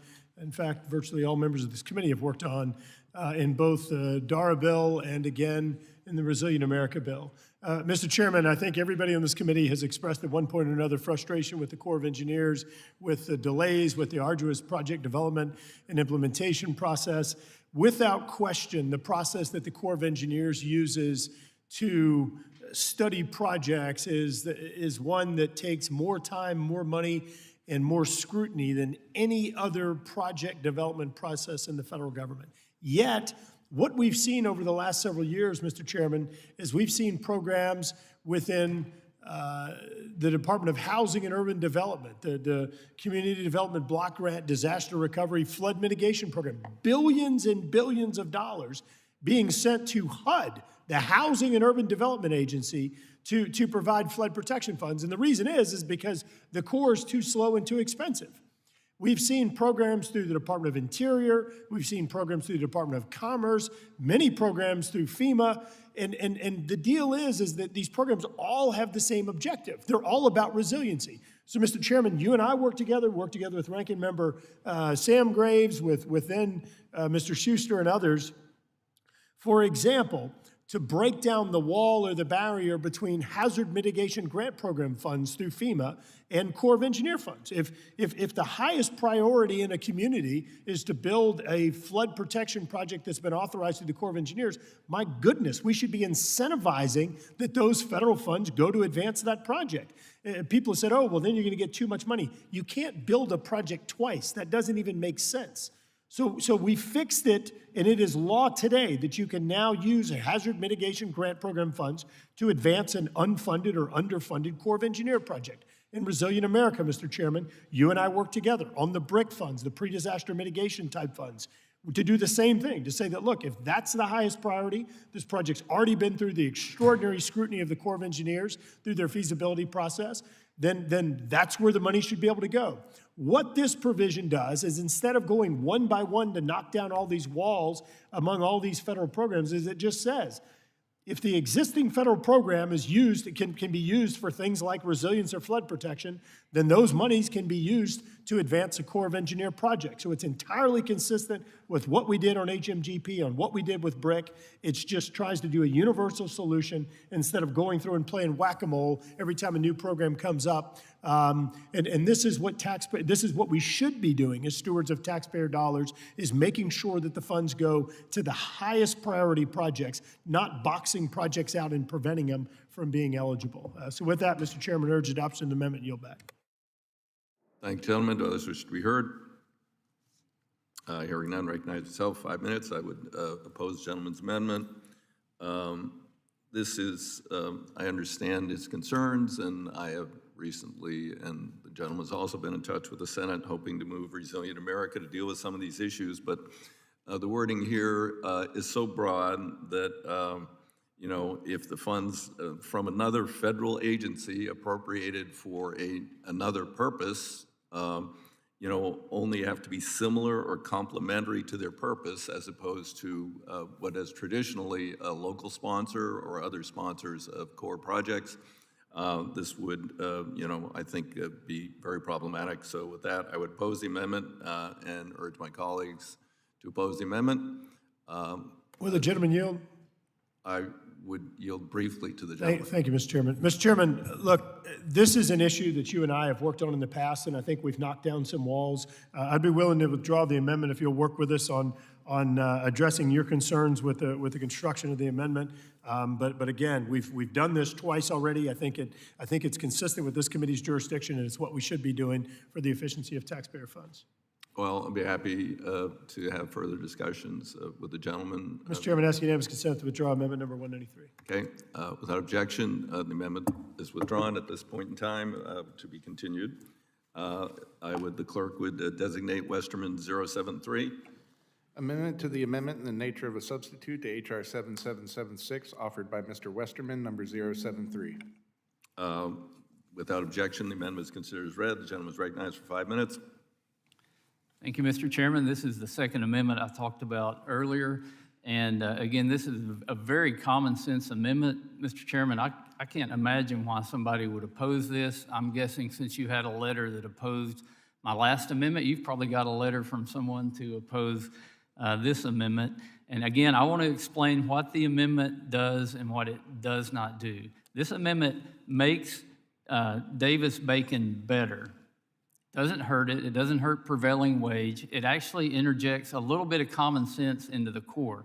There's not a person on this committee who's dealt with the Corps who's probably not been frustrated. Well, we're partly to blame when we leave antiquated laws like this in place. It was put in place in 1931 with a fixed amount of $2,000. That would be $38,000 today. So imagine you're an employee at the Corps of Engineers. You need to put a new set of tires on the backhoe. You can't go down to the tire shop and put the tires on the backhoe. You've got to go through an $8,000 to $10,000 contracting process to put tires on the backhoe. You need a new concrete pad at the campsite. You can't go pour a $2,000 to $3,000 pad. You got to go through another $8,000 contracting process, and who knows how much time to be able to build this pad. It's a waste of taxpayer dollars. It takes longer. It creates the frustration that bothers so many of us and so many of our constituents. And all my amendment would do is authorize a study to see how much money this could save. Again, Colonel Noy from the Little Rock District did a study on this just for Little Rock and Tulsa over 3 years. If the amount was the same amount that the Department of Defense uses for minor purchases, it would have saved $19 million in 3 years in 2 areas where the Corps operates. This is a good amendment. It's not trying to get one over on somebody or fix or do away with Davis-Bacon. It actually makes Davis-Bacon better. It makes the Corps function more efficiently, and it saves taxpayer dollars. So, Mr. Chairman, if you're opposed to this, I hope you will offer more logic on why you're opposed other than just somebody wrote you a letter from a public union. And I yield back. Others wish to be recognized? Hearing none, recognize myself. I oppose it, and the gentleman used examples that do not apply to Davis-Bacon. Equipment acquisition does not involve labor. Buying backhoe tires or whatever the other equipment acquisition the gentleman mentioned is not subject to Davis-Bacon. It's only contracting for a project which involves physical human labor. And that doesn't apply to the person who applies, mounts the tires. So those examples are not relevant. Again, it's another, move on Davis-Bacon, similar to the other. With that, I'd oppose the amendment. Will the gentleman yield? Real briefly, we've got 53 amendments to go through. The concrete pad example applies to Davis-Bacon. The changing the tires on the backhoe, that applies to the First Amendment. So I apologize for mixing the illustrations, but it's minor purchases that the Corps does that they're limited to a $2,000 threshold where they have to go through a full contracting process with bid documents and all this extra time that accomplishes nothing. And it doesn't hurt prevailing wages. So I appreciate you yielding, and I do encourage people to vote for this common sense amendment. Well, reclaiming my time, again, I would be happy to examine with the gentleman the fact that for acquisitions of objects, equipment, that somehow that this Davis-Bacon would apply, which I'm not aware of. And so I would oppose the amendment. With that, others wish to be heard. Other amendments to the amendment? Hearing none, prepare yourselves. All those in favor will signify by saying aye. Aye. All those opposed will signify by saying nay or no. No. No. Opinion chair, the noes have it. Noes have it. The amendment's not agreed to. The clerk would now designate Representative Mast 119. Amendment to the amendment in the nature of a substitute to H.R. 7776, offered by Mr. Mast, number 119. Without objection, the amendment is considered as read, and the gentleman is recognized for 5 minutes. Thank you, Mr. Chairman. This amendment, again, as a lot of my amendments will be today about Lake Okeechobee, makes it eligible for Section 126 environmental dredging. There's dredging done for a number of different reasons, right? This would remove sediment with high phosphorus levels, one of the causes of these toxic algal blooms. So it would remove those sediment with high phosphorus levels, make them eligible for the environmental dredging projects that can occur by these dredging programs. It would add Lake Okeechobee to the Corps' directed projects that it can do for that, for environmental dredging on. In that, very simple, the reason, as stated before, it would help to eliminate the toxic algal blooms. If you don't have those sediments that are feeding these toxic algal blooms, along with the Corps' managed levels and the heat and other elements, it's one of the ways that we can help the Corps in dealing with this issue that flows between water management for drinking water supply, water management for flood control, recreation, irrigation, navigation, preventing saltwater intrusion. The list goes on to get those sediments out of there, would absolutely aid the Corps of Engineers in conducting a number of their project purposes. So again, to make Lake Okeechobee eligible for Section 126 environmental dredging, and I yield the remainder of my time, Mr. Chairman. Thanks, gentlemen. I support the gentleman's amendment. It would add Lake Okeechobee to the list of projects where the Corps and EPA work together to help remove contaminated sediments. It also adds legacy high phosphorus sediments, in quotes, to the list of sediments Corps and EPA can work together. I think it's a good amendment. I support its adoption. Do others wish to be heard? Hearing none. Are there amendments to the amendment? Hearing none, the question is on the amendment. All those in favor signify by saying aye. Aye. All those opposed signify by saying no. In the opinion of the chair, the ayes have it. The amendment is adopted. We would now move on to Representative Graves. The clerk will designate Representative Graves 196. An amendment to the amendment in the nature of a substitute to H.R. 7776 offered by Mr. Graves of Louisiana, number 196. Without objection, the amendment is considered as read, and the gentleman is recognized for 5 minutes. Garrett, where are you? Where is he? What are you doing over there?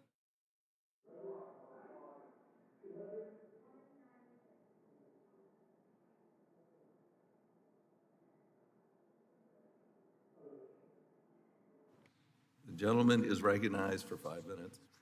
Thank you, Mr. Chairman. Mr. Chairman, right now, when you build a water resources project, in many cases, you have federal lands. It may be a wildlife refuge, it may be a national park, or other federal properties. What this amendment does is it basically says that in any case when you have a federal property that is being protected through a hurricane protection project or hurricane protection project, coastal restoration project, or things along those lines that you can use Corps of Engineer funds because it's protecting a federal asset. So this would effectively make it full federal expense for that component of the project, as opposed to making a state, a levy district, a parish, a county, a city, or other entity be on the hook for the non-federal cost share for that component of the project. Again, it benefits the federal entity. That federal entity or the federal government should be the one that's paying the cost share. So for those components, it would make that a full federal component. Urge adoption. Amendment. Yield back.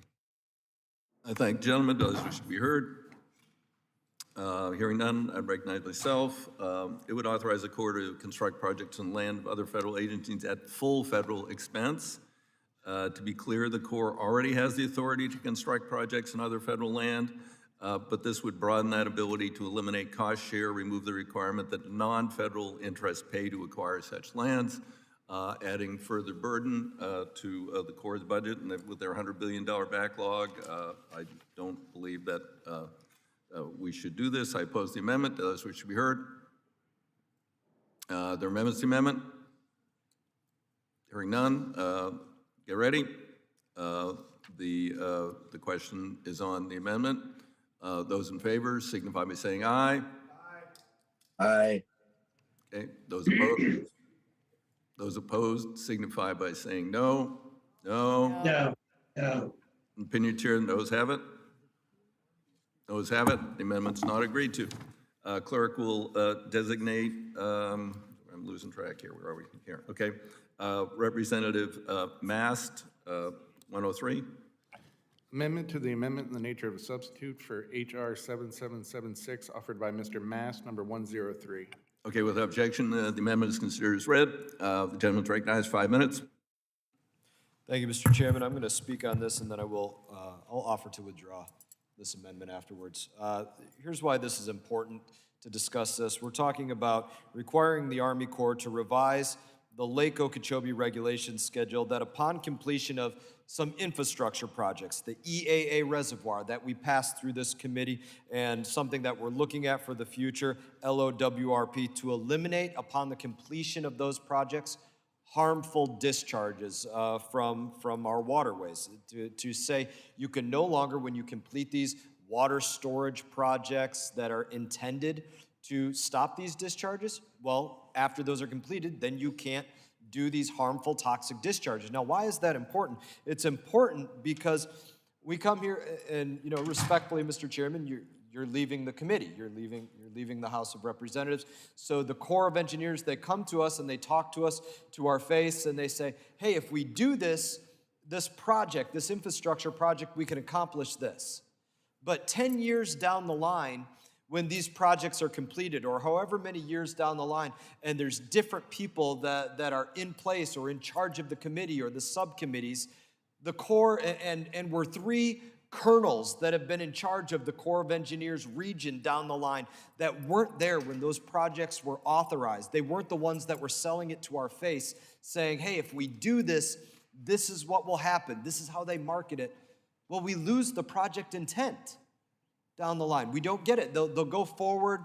They'll write a new management schedule for whatever waterway might be in place, but you won't have the same people there that were selling that. They'll be long gone. They'll be out of the military. They'll be somewhere else working in the Pentagon, or they'll be enjoying retirement or whatever it is, but they won't be there 10 years down the line in that same place. And that's why we have to take opportunities like this to make sure that we tell the Corps in statute that they will accomplish what they sell to us, or else we won't support it, that we won't let them lose the intent of the project in the way that they're selling it. So in that, again, just to reiterate, project purposes have to meet the intent that they come to DC and sell us on, and we can't allow the intent of them to be forgotten about. And in that, I thank you for the opportunity to speak on this. I'm going to withdraw this amendment. I thank the gentleman for withdrawing the amendment. With that, we'd move on to Graves 200. The clerk will designate the amendment. An amendment to the amendment in the nature of a substitute to HR 7776 offered by Mr. Graves of Louisiana, number 200. Without objection, the amendment is considered as read. The gentleman from Louisiana is recognized for 5 minutes. Thank you, Mr. Chairman. Mr. Chairman, this is a bipartisan amendment with Mr. Cotter. This is actually very similar, but it's a slimmed down amendment. It's a much more narrow scope than what this committee has passed in the past. Right now, there's something under WRDA 86 called deferred payment agreement, where you can, a non-federal sponsor can defer their payment over a 30-year period from the date of construction, and they can pay the non-federal cost share again over this deferred payment agreement. You also have provisions in law, for example, Section 221, that allows for partnership agreements to be entered to where you can develop credit.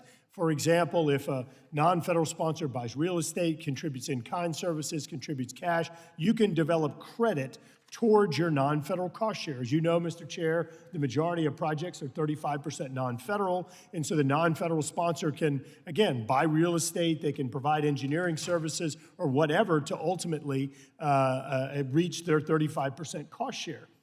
In some cases, when you develop a project implementation strategy, you say, you know what, state of California, y'all are better at this. You do this component of it. Corps of Engineers, you're better at this. You do this component of it. And it's all about efficiency and compatibility of capabilities. And so what will happen is that you can develop excess credit. You can develop credit in excess of what your cost share is.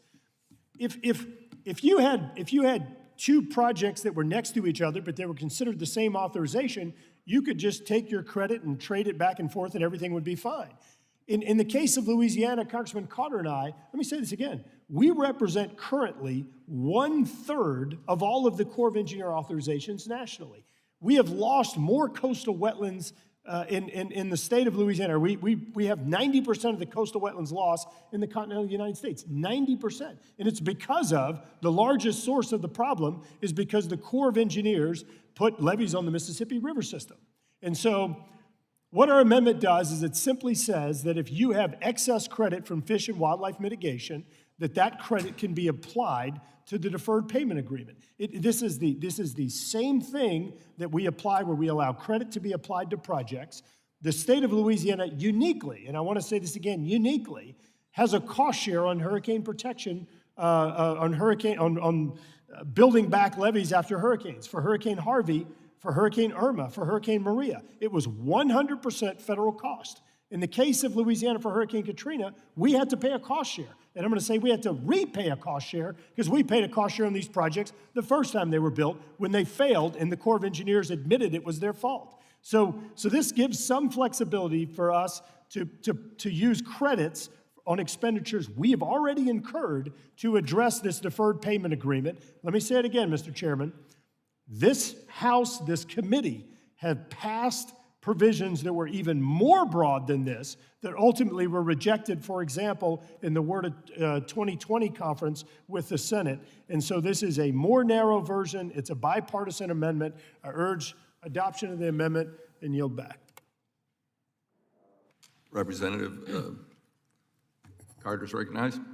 Yes, Mr. Chairman and members, I stand in full support with my colleagues, Mr. Graves. This is a matter of fundamental fairness. When the state uses its own money for federal projects, I think it's only fair that a credit be offered. This is fundamental fairness. I think it makes perfect sense, and I'd urge this committee to adopt the amendment. Others wish to be heard? Hearing none, recognize myself. I'll oppose the amendment. I appreciate the creativity, but whenever we include language which change existing agreements for repayment of funds, then we're going to run into scoring issues. We run into scoring issues because of the stupid pay-go rule and other things, then my leadership will refuse to bring the bill to the floor. And I really want to move this bill. I understand the two gentlemen are looking out for the financial interests of their state as well as prioritizing mitigation projects the state would like to see constructed, but there's no precedent for proposal and the committee is still reviewing the implications of such a policy change. I understand the language was recently included in the Water Resources Development Act that was approved by the Senate counterparts. So we'll definitely have the opportunity to revisit this issue at a later time, and apparently they're not bound by the same stupid pay-go rules, or I don't know if they'll ever get their bill to the floor. Maybe they are too, but I want to take our bill to the floor so we can have a strong position when we negotiate with the Senate, as we did last time. And if everyone will recall, last time the Senate could never move the bill out of committee. I guess they got out of committee, they never went to the floor. We negotiated the bill with then Chairman Wicker to a successful conclusion. The Senate still couldn't take it up, even though we passed it unanimously as negotiated. The Senate can't take up anything, even comes out of the House unanimously. So we had to negotiate it into the omnibus appropriations, and I hope not to follow that route again. I would much prefer to get WRDA done in regular order. With that, I would oppose the amendment. Do others wish to be heard on the amendment? Representative Mast. Thank you, Mr. Chairman. I yield my time to Mr. Graves. Thank you. I want to thank the gentleman from Florida. Mr. Chairman, I just want to say that, number one, we had a Big Four agreement on a much more generous provision in WRDA 18. We had an agreement that actually passed in WRDA 20, This is a much more narrow provision that is limited only to fish and wildlife mitigation, only for this project. I'll just say it again. If coastal Louisiana were all one large project like Everglades, for example, you could trade. In fact, WRDA 07 allows for the trading of credits among different project components. This is not precedent setting. We've done this before. I have no desire to prevent this bill from moving forward. I have no desire to prevent this bill from moving forward. But I would just ask if you would consider allowing us to do this. Let's get a score on it, figure out if the score is problematic, I'll back off. I think Mr. Carter would be willing to back off.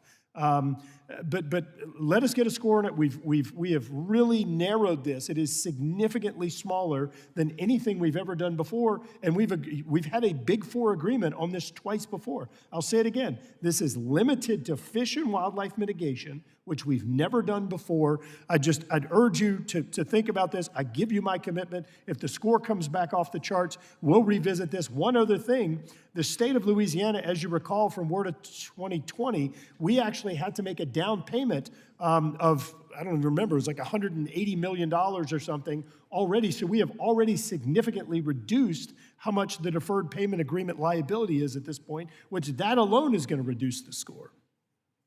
I yield to the chair. Okay, thank you, gentlemen. If the gentleman Mast reclaims his time or yields back. Yes, Mr. Chairman, yield back. Okay, thank you, gentlemen. Well, actually, in 2020, the leadership was very reluctant to bring the bill to the floor, and it involved lengthy negotiations, and finally, they did agree.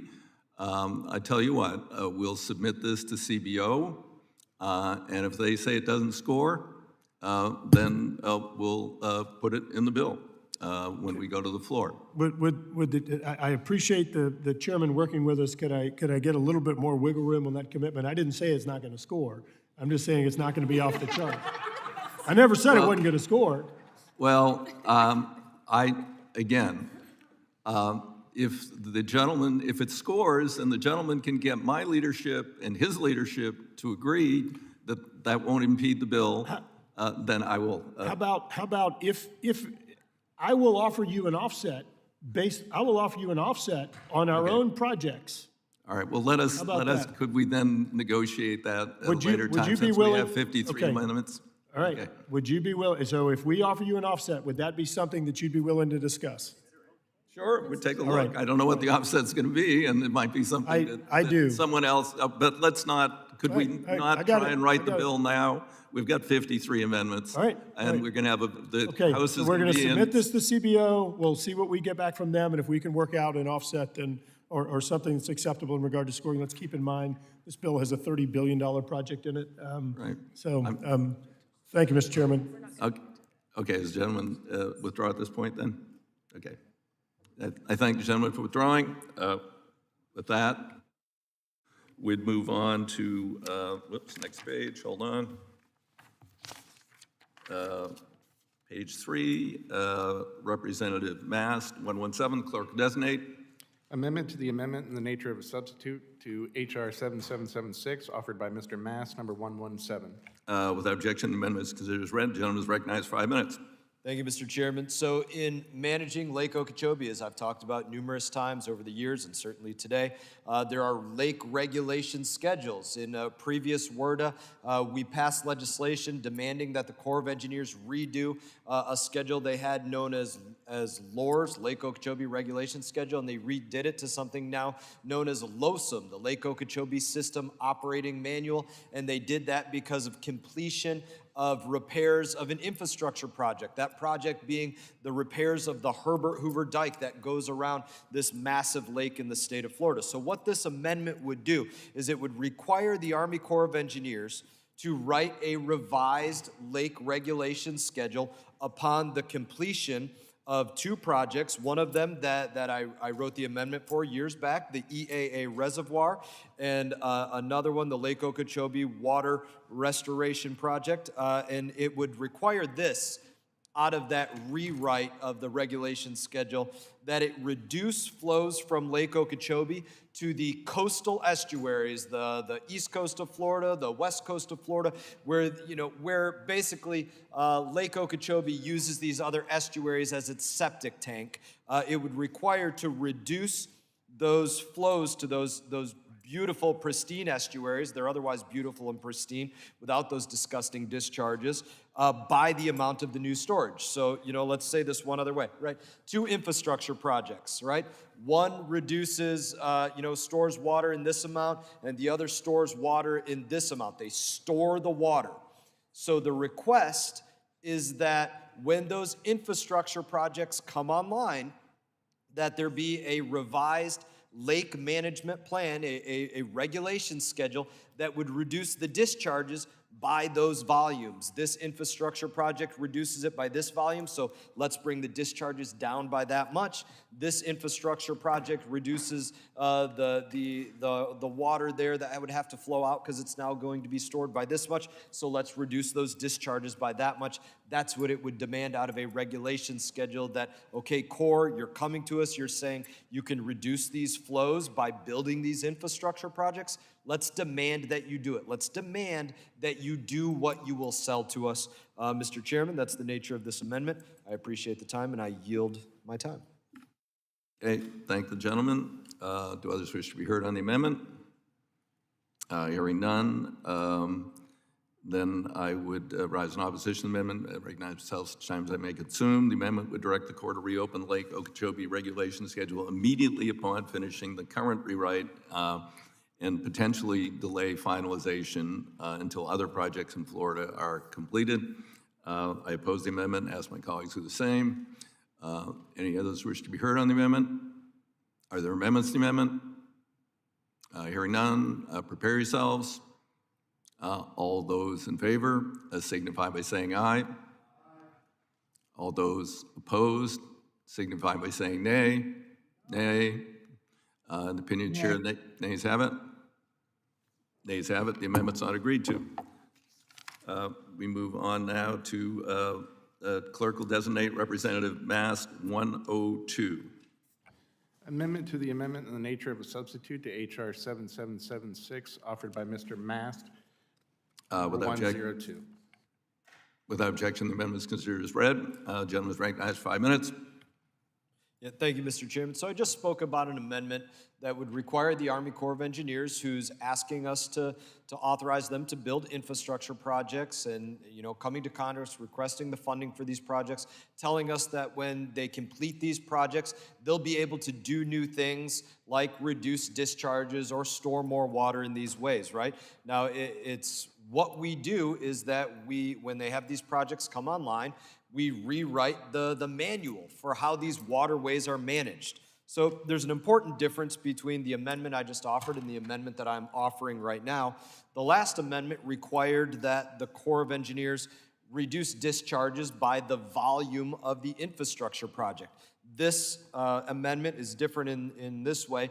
It requires that there be, in fact, a rewrite of the management schedule when these projects come online. It's very common sense that we make the Corps of Engineers do this. Okay, the project is authorized, appropriated, built over a number of years. It came online. Now the Corps of Engineers has to look at the management of the waterways as a whole, the lake, the tributaries, the inflows, the outflows, what's going on with toxic algal blooms in different places, and then make those determinations about how they will manage in the future, especially responsible with 2 significant infrastructure projects coming online, those 2 being the Lake Okeechobee Watershed Restoration Project and the EAA Reservoir. The amendment would say when those projects come online, the Corps of Engineers has to write a new management schedule because those things need to be taken into consideration. If they're not taken into consideration, then we're really doing a disservice to the taxpayer that is funding these projects and to the communities that are affected very, very directly by how the Corps manages each and every one of those waterways, from drinking water to harmful toxic discharges to agricultural irrigation, and the list goes on and on. It needs to be rewritten when these significant projects come online. Mr. Chairman, I yield the remainder of my time. I thank gentlemen. Others wish to be heard? Hearing none, recognize myself. I would oppose gentleman's amendment. Corps needs to be able to conduct its work in Florida now based on current conditions in geography. These operations and projects are incredibly complex. Should have consensus support from all stakeholders, including the state of Florida, and we have been informed that the state of Florida is opposed to this restriction. I oppose this amendment, and Mr. Chairman, will you yield me a moment? I would yield to the gentleman. Thank you, Mr. Chairman. And I wouldn't classify this as a restriction on the state of Florida. This is an opportunity for the state of Florida and the Corps of Engineers to look at infrastructure that they're partnering on, asking to be built, and really evaluating how they best implement those additional infrastructure projects. I don't think anybody in the state of Florida would look at what we just had go on in the state recently. Lake Okeechobee Regulations Schedule, the management plan, moved to Lake Okeechobee System Operating Manual, literally thousands of public inputs across the state, stakeholder inputs across the state, talking about how it would affect them, what they'd like to see done, how things could be done better because of infrastructure being completed. That's an opportunity, and that's what we owe, in my opinion, we the people, when we're bringing these infrastructure projects online, is to reassess how we manage that. So I would ask the chairman to reconsider his support that is responsible for both the state and the federal government to reevaluate after infrastructure projects are complete, especially as you characterize them as extremely complex problems that affect a number of stakeholders. If we're not reevaluating afterwards, then I don't think we're doing justice to the completion of these projects. Thank you for your indulgence, Mr. Chairman. I thank gentlemen. With that, we would move. Are there amendments? Are there others who wish to speak to the amendment? Hearing none. Are there amendments to the amendment? Hearing none. Then prepare yourselves. We will move to the vote. Those in favor of the amendment will signify by saying aye. Those opposed signify by saying nay. Okay, opinion of chair, the nays have it. Nays have it. The amendment is not agreed to. We would now move on. The clerk will designate Representative Mast 104. Amendment to the amendment in the nature of a substitute to H.R. 7776, offered by Mr. Mast, number 104. Without objection, the amendment is considered as read. The gentleman's recognized for 5 minutes. Thank you, Mr. Chairman. Public health. Public health. The health of we the people. People that are affected by management controls by the U.S. Army Corps of Engineers. That's what this amendment is all about. It requires the Army Corps to consider impacts. Just consider impacts on public health as they manage Lake Okeechobee for its authorized project purposes. Now, let's talk about a direct conversation about public health between the Corps of Engineers. The Corps of Engineers very literally manages Lake Okeechobee and looks at the public health on that lake.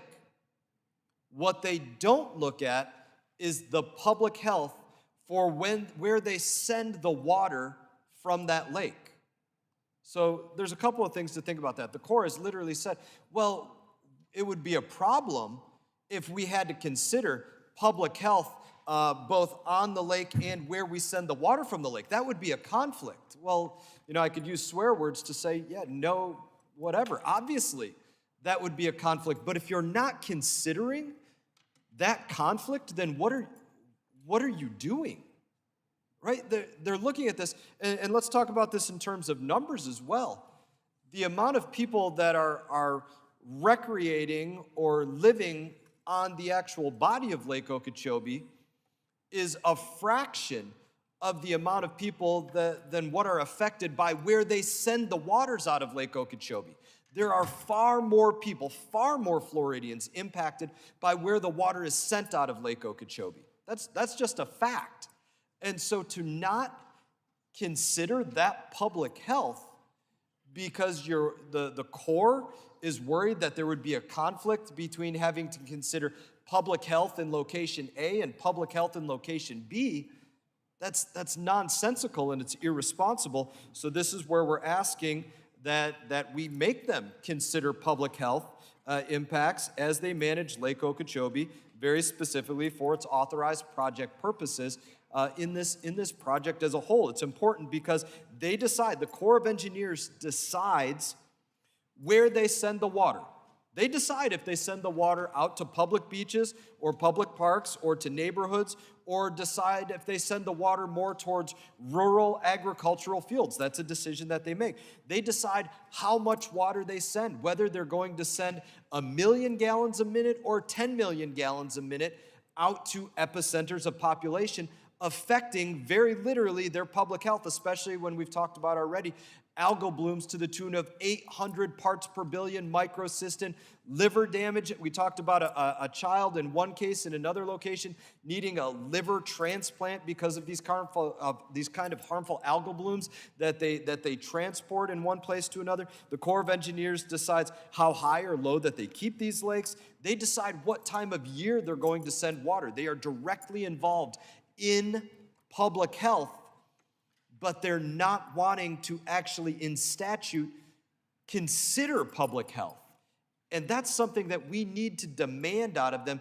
It's part of justice. It's part of justice for any community, especially communities that are getting dumped on with toxic water year after year after year.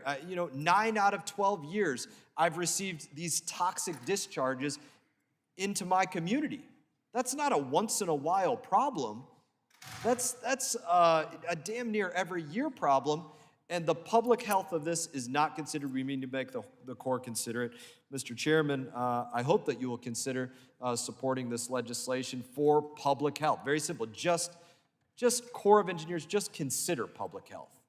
And in that, Mr. Chairman, I yield my time.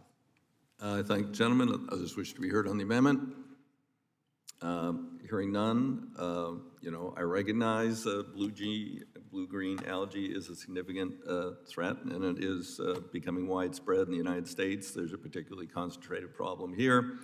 At this point, there are many stakeholders in the state. Other members have particular concerns. Non-federal interests are involved, and this would prioritize public health over on all other Army Corps operations, Central Southern Florida, flood control, Will you yield, Mr. navigation, Chairman? water supply, and others. I would yield briefly to the gentleman. Yes, Mr. Chairman, I would say, I think that's a mischaracterization that's been given.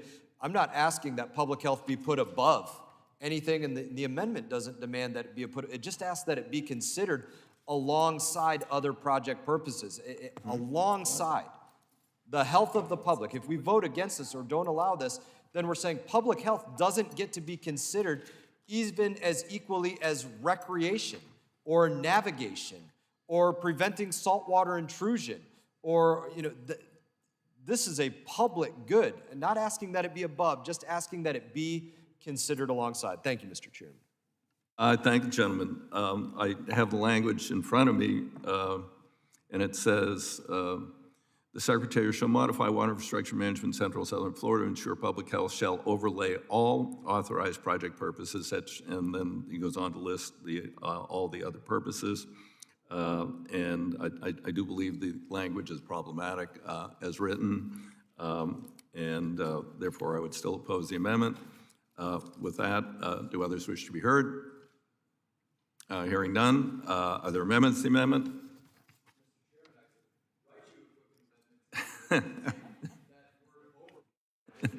Well, I tell you what, if the gentleman will work with Representative Webster and the state of Florida and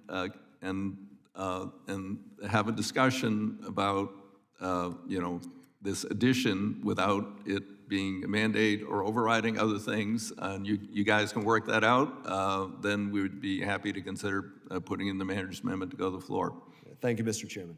Okay? Thank you for your commitment. What's that? Okay, all right. Does the gentleman still wish to proceed to a vote? Okay. Okay, all right. I thank the gentleman. I thank him for offering to work with his colleague and hopefully to come to some consensus. We would move to the next amendment, which would be the clerk will designate mast 105. Amendment to the amendment in the nature of a substitute to HR 7776, offered by Mr. Mast, number 105. Without objection, the amendment is considered as read. The gentleman is recognized for 5 minutes. Thank you, Mr. Chairman. This is an extremely important amendment. It directs the Army Corps of Engineers to develop a hazardous duty pay policy for civilian and military personnel exposed to harmful algal blooms at Lake Okeechobee. So I have a picture here, and this is, one of our lock and dam structures. All of the green that you see here, those are toxic algal blooms measuring significantly above the toxic level. We're not talking about a little bit. We're talking about the individuals working directly on these locks and dams, surrounded by them for hours in a day, 8-10 hours a day, breathing it in all day long. And you think about what they're exposed to. I've been out there during, literally, when this photo was taken. And when you're out there, you can't breathe. Everybody out there is trying to find places to get inside, to get away from the odor of it, number one. You're spitting. Everybody that's in a room together is spitting constantly to get the taste and the particulate of these off-gassing toxic algal blooms out of their mouth. You come away after a few minutes with a headache. Your clothes will smell of it for the rest of the day, and when you take a shower at the end of the night, you'll smell it in the water leaching out of you. That's just what I experience being out there from time to time as I visit these toxic algal blooms. We're talking about individuals, military and civilian Corps of Engineers personnel in uniform that are sitting on top of this 8-10 hours a day, day after day after day after day. Now, I was in the military. I damn near gave my life in the military. We authorize hazardous duty pays in a number of circumstances because of the hazardous duty that is associated with what you're doing. And this amendment is asking that we look to tell the Army Corps that they shall develop hazardous duty pay policy for civilian and military personnel that are exposed to this, what you see in this picture, day after day, that the Secretary will use a hazardous duty pay policy already established in law for military personnel, for enlisted Corps staff around the lake. An Office of Personnel Management will establish hazardous duty pay for civilians as well, as they do for personnel in other executive agencies. And I do want to make one other quick point on this. This is something that we looked at addressing in the National Defense Authorization Act. We asked HASC specifically to look at this, and on two sides of this, HASC said that it was the jurisdiction or granted jurisdiction of this to the Transportation and Infrastructure Committee. And if I believe, I'm not incorrect in saying, I believe the Committee of Transportation and Infrastructure asked for the jurisdiction on this issue. T&I asked for jurisdiction on determining whether there would be a hazardous duty pay for Corps of Engineer personnel, and Armed Services said, yes, T&I will have that jurisdiction. So this isn't our jurisdiction. It was asked for the jurisdiction. It was given by HASC. In that, I would ask that the chairman consider this amendment. And I yield back. Thank you, gentlemen. Others wish to be heard? Hearing none, I would oppose the amendment. As the gentleman knows, we worked with the minority staff and offered two different ways to address this. Since this is this is now becoming a nationwide problem, particularly intense here, but it's in other places. And the gentleman rejected both offers. I would urge him to continue to have these discussions, particularly with the ranking member. No, it's not the ranking member in this committee, with his colleague, Representative Webster, perhaps revisit those two offers and approach this in a different manner. Mr. Chairman, if I withdrew this... I would yield the gentleman briefly. I would consider withdrawing this amendment if you would commit to working with me on helping our military personnel be protected, look at being protected by these harmful algal blooms. We're talking about our uniformed personnel. Can you commit to working with me on? I would certainly commit to that, and I believe that, that any and all appropriate, protective equipment should be provided for people who have to work in these areas. It might even include respirators, hazmat suits, I don't know. But would be happy to work with the gentleman if he withdraws. Thank you, Mr. Chairman. I will withdraw. Okay, I thank the gentleman. And the amendment's withdrawn. We're now, the clerk would designate Representative Mast 108. Amendment to the amendment in the nature of a substitute to H.R. 7776, offered by Mr. Mass, number 108. Without objection, the amendment is considered read. The gentleman is recognized 5 minutes. Mr. Chairman, I thank you for agreeing to work with me on addressing harmful algal blooms in our Corps of Engineer personnel that are exposed to it just about 10 seconds ago. This is another opportunity to work with me on that. This opportunity doesn't cost $1, and look, I'm not trying to cast, I think if people don't agree to this, they should probably be ashamed of themselves. Here's what I'm asking in this amendment. Individuals in this picture that are exposed to working in these conditions 8 or 10 hours a day in the military, that we add a letter to their file. This is something that we do in the military, right? You worked on a base that had toxic water going through the pipes. A letter goes in your file. Why does that letter go in your file? Because you don't know if 5 or 10 years down the road something's going to happen to you. You have some health effects related to that. You don't know. But if you try to go 10 years later, you're in the retirement process from the military, and you're trying to get a medical evaluation board so that you can get your disability rated, or you can have a condition going on inside of your body addressed. If you don't have a file, a letter in your file that says you were exposed to this, it is damn near impossible to get that addressed. You think about the way that our service members who were exposed to Agent Orange fought year after year after year to say, listen, I was dealing with this stuff for hours and days. I was exposed to it, and I can't get a presumptive condition for this, or I can't be considered that my cancer be related to this because nobody has any proof that I was actually exposed to this. So I'm not telling the Corps of Engineers exactly if the gentleman yes, would suspend yes, for a moment, I'm yes. willing to accept the amendment if the gentleman would agree. Do you want to say if I shut up? Yeah. No, I didn't say that, but yeah. I'm just saying, look, I know you, Mr. Chairman. We talk the way that we like to talk. You can say I'm making an offer here. It has a limited time span. I will take yes for an answer, Mr. Okay. Chairman. And I thank you for all right. an important consideration. Okay. Thank you, Mr. Chairman. All right, without objection, the amendment is adopted. With that, we'd move on to the clerk will designate Mast 107.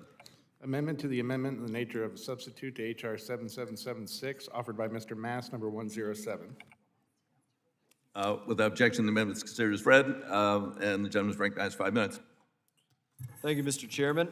So what this amendment specifically would do, it prohibits the Corps from operating a project in the future known as the Lake Okeechobee Watershed Restoration Project before a project that we authorized already have worked on for a number of years, the EAA reservoir, a much more significant project, comes online. And the reason for that is environmental groups across Florida agree that this is the most important project to be completed to affect these algal blooms, storage of water, conveyance of water to Florida's Everglades so that it doesn't get dried out and destroyed. A national park, Everglades National Park, doesn't get destroyed by the lack of water that's allowed to go into it. So if we look to move this other project, commonly known as LORIP, ahead of the EAA project, then we will be putting a number of environmental areas across Florida in danger by storing that water in that location and not allowing it to the EAA reservoir. So this would say that project needs to be online before this other project comes online for the sake of Florida's environment, the Florida Everglades National Park, our coastal estuaries. Again, very significant project. And Mr. Chairman, I yield the remainder of my time. Thank you. I thank the gentleman, and I would rise in opposition to the amendment. And with that, are there amendments to the amendment? Hearing none, we will move to a vote on the amendment. Those in favor signify by saying aye.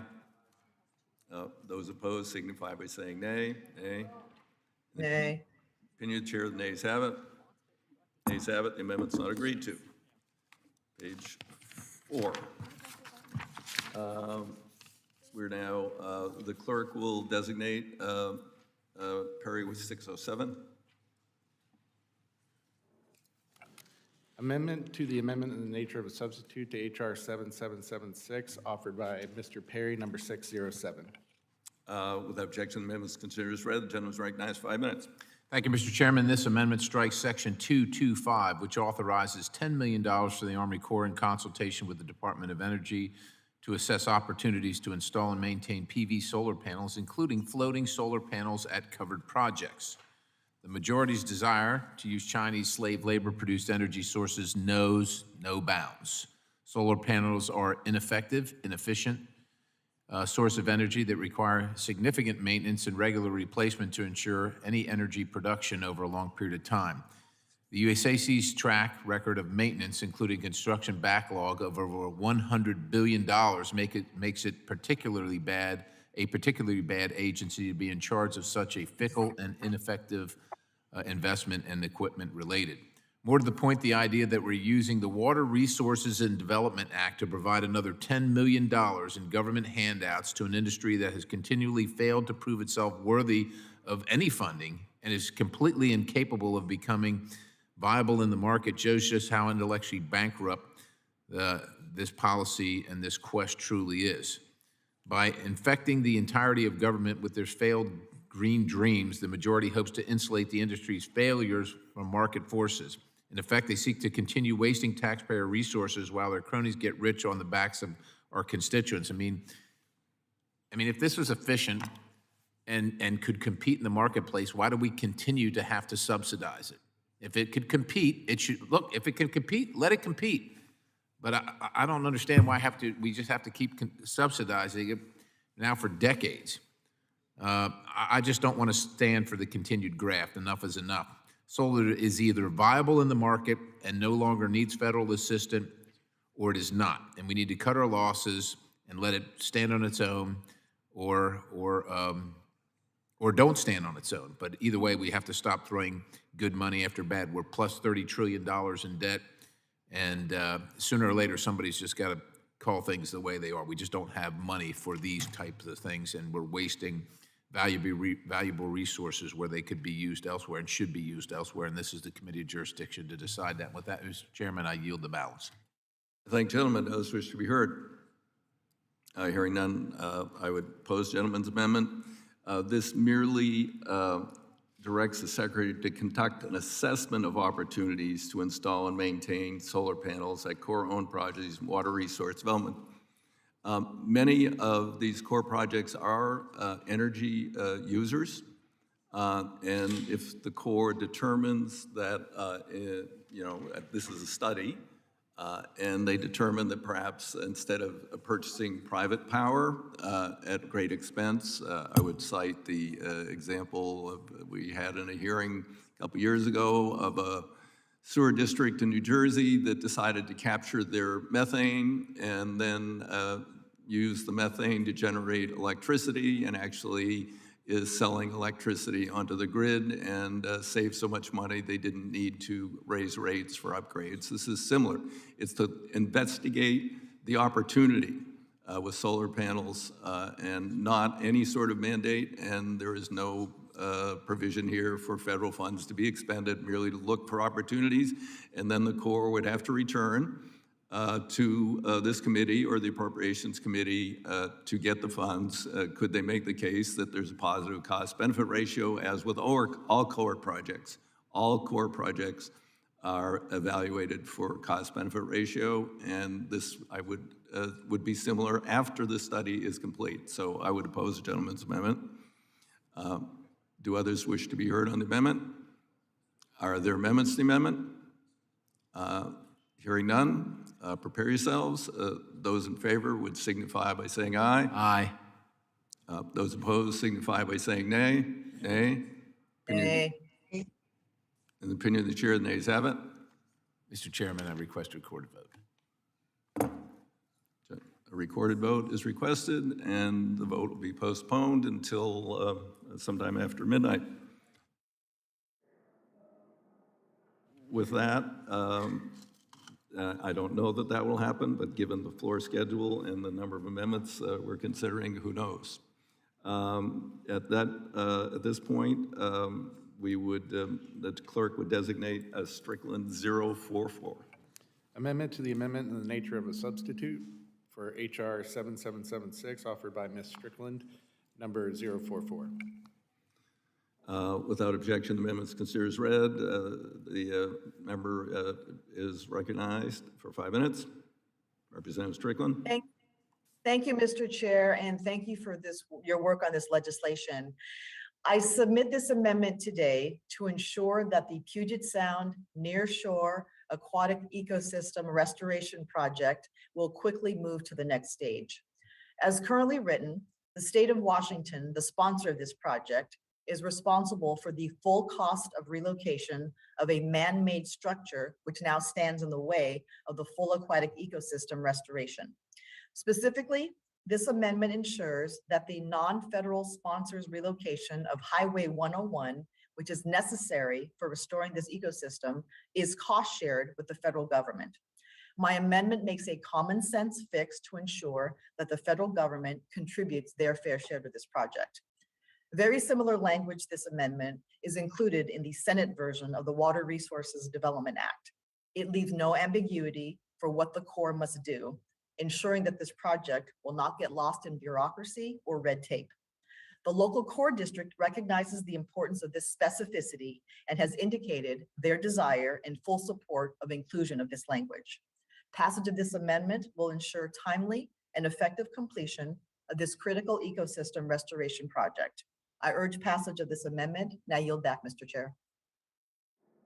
Thank you, generally. Others wish to be heard on the amendment? Hearing none, other amendments to the amendment?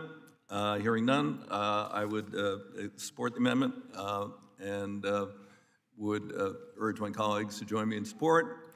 All those in favor signify by saying aye. Aye. Aye. Opinion chair, those opposed say no. Hearing none, the opinion chair, the ayes have it. The clerk will designate Graves 194. Amendment to the amendment in the nature of a substitute to HR 7776, offered by Mr. Graves of Louisiana, number 194. Amendment without objection, the amendment is considered as read. Gentleman is recognized 5 minutes. Thank you, Mr. Chairman. Mr. Chairman, amendment number 194 reauthorizes the Lake Pontchartrain Restoration Program. This legislation has passed through this committee twice. It improves the efficiency of the efforts to restore the ecosystem of the lake. Not going to go through this discussion because we've talked about it twice in this committee already, but just to quickly say that we're at the bottom of one of the largest watersheds in the world, that the Bonacari spillway is an emergency relief valve for the Corps of Engineers whenever too much water is put on our state. It opens up that spillway, which then sends Mississippi River water into Lake Pontchartrain, which fundamentally changes that ecosystem. This is a sacrifice that we make for the benefit of the entire watershed, Montana, New York, Canada, and others. So this simply reauthorizes the restoration program, and it does so in a manner that improves the efficiency of the administration of the program, that is strongly supported by the executive director of this program. Mr. Chairman, I anticipate that you're gonna give me a thumbs down on this, right? I'm getting a thumbs down on this one. Is that correct? At the moment, I would oppose the amendment, but actually, when I was doing my basic training at Keesler Air Force Base in Mississippi, I actually swam in Lake Pontchartrain. It had beautiful beaches, and I would love to get it back to that point in time. And so, you know, I would. Mr. Chairman, I'd be willing, look, your commitment to this one's clear. We've passed it through this committee twice. I know this isn't the vehicle you want to use. I just want to continue bringing this up because this is really important, and the efficiencies that this legislation allows the administration of the program is strongly supported on a bipartisan basis by folks at home, including the executive director, with an understanding from you that we're going to continue to work to try and get this done through the process. Asking unanimous consent that amendment number 194 be withdrawn. Okay, I thank gentlemen, and we will, and I would love to, you know, enjoy swimming again in Lake Pontchartrain before I expire. With that, the amendment is withdrawn. We would move on now to Representative Mass 109. Clerk will designate. Amendment to the amendment in the nature of a substitute to HR 7776 offered by Mr. Mass, number 109. Without objection, the amendment is considered as read. The gentleman is recognized for 5 minutes. Thank you, Mr. Chairman. So I've talked a lot into this morning about Lake Okeechobee.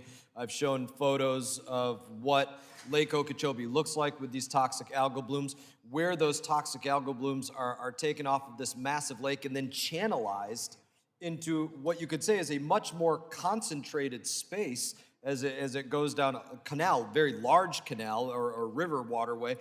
It's not small. The pictures maybe don't do it justice, but it is channelized in that way. So here's what this amendment would do.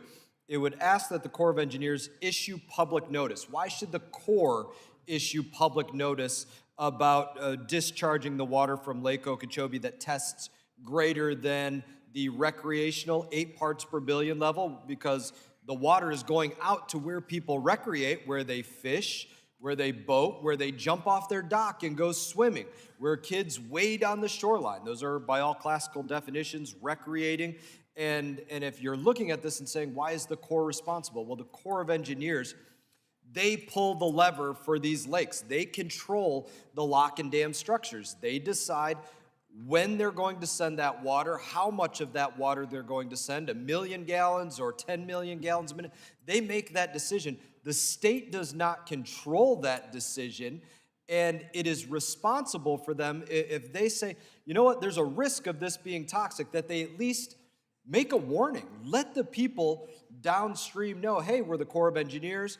We're sorry that we have to release this water, but you should be aware that as it releases, it did test greater than what the EPA said is toxic for recreating in. You should be aware of that. We're sending you water that tested greater than this. Just be aware. We're just trying to do good governance. We're sorry that we have to discharge this water. We don't usually get an apology from them, but let's hypothetically say that they're sorry that they have to send my community this water. But here's a warning of what could happen if you are out recreating in it. That is the request, Mr. Chairman, that if we're going to allow the government to discharge this toxic water, that we at least warn the people, or require that the Corps of Engineers warn the people downstream that are about to receive that water, hey, this is what's coming your way. It's gonna hit your docks, it's gonna be around your boat motors, it's gonna be where your kids go fishing.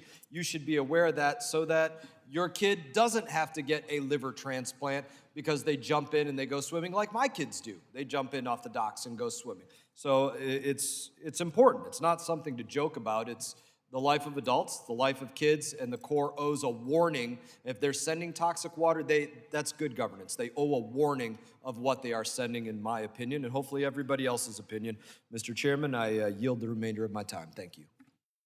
Thank the gentleman, and again, I certainly understand his concern about this pollution in this lake, and hope in the not too distant future when we get the Everglades project done that nobody's going to have to suffer these sorts of discharges. You know, but you know, I find this would be problematic, implying to a flood management project and notification at a time of flood. Could be, you know, quite time sensitive. So with that, I would oppose the amendment. Do others Would you yield a moment? Certainly be happy to yield the gentleman. Briefly. Thank you, Mr. Chairman. I appreciate you engaging in the dialogue on the issue. The Corps of Engineers, as they look at these discharges, specifically in Florida, where it's more time sensitive, that usually comes around hurricanes. They see something coming off of Africa, they watch it crossing the Pacific, they're looking at the trajectories of where these hurricanes may hit, and they're adjusting accordingly about where and when and how much water they're going to discharge.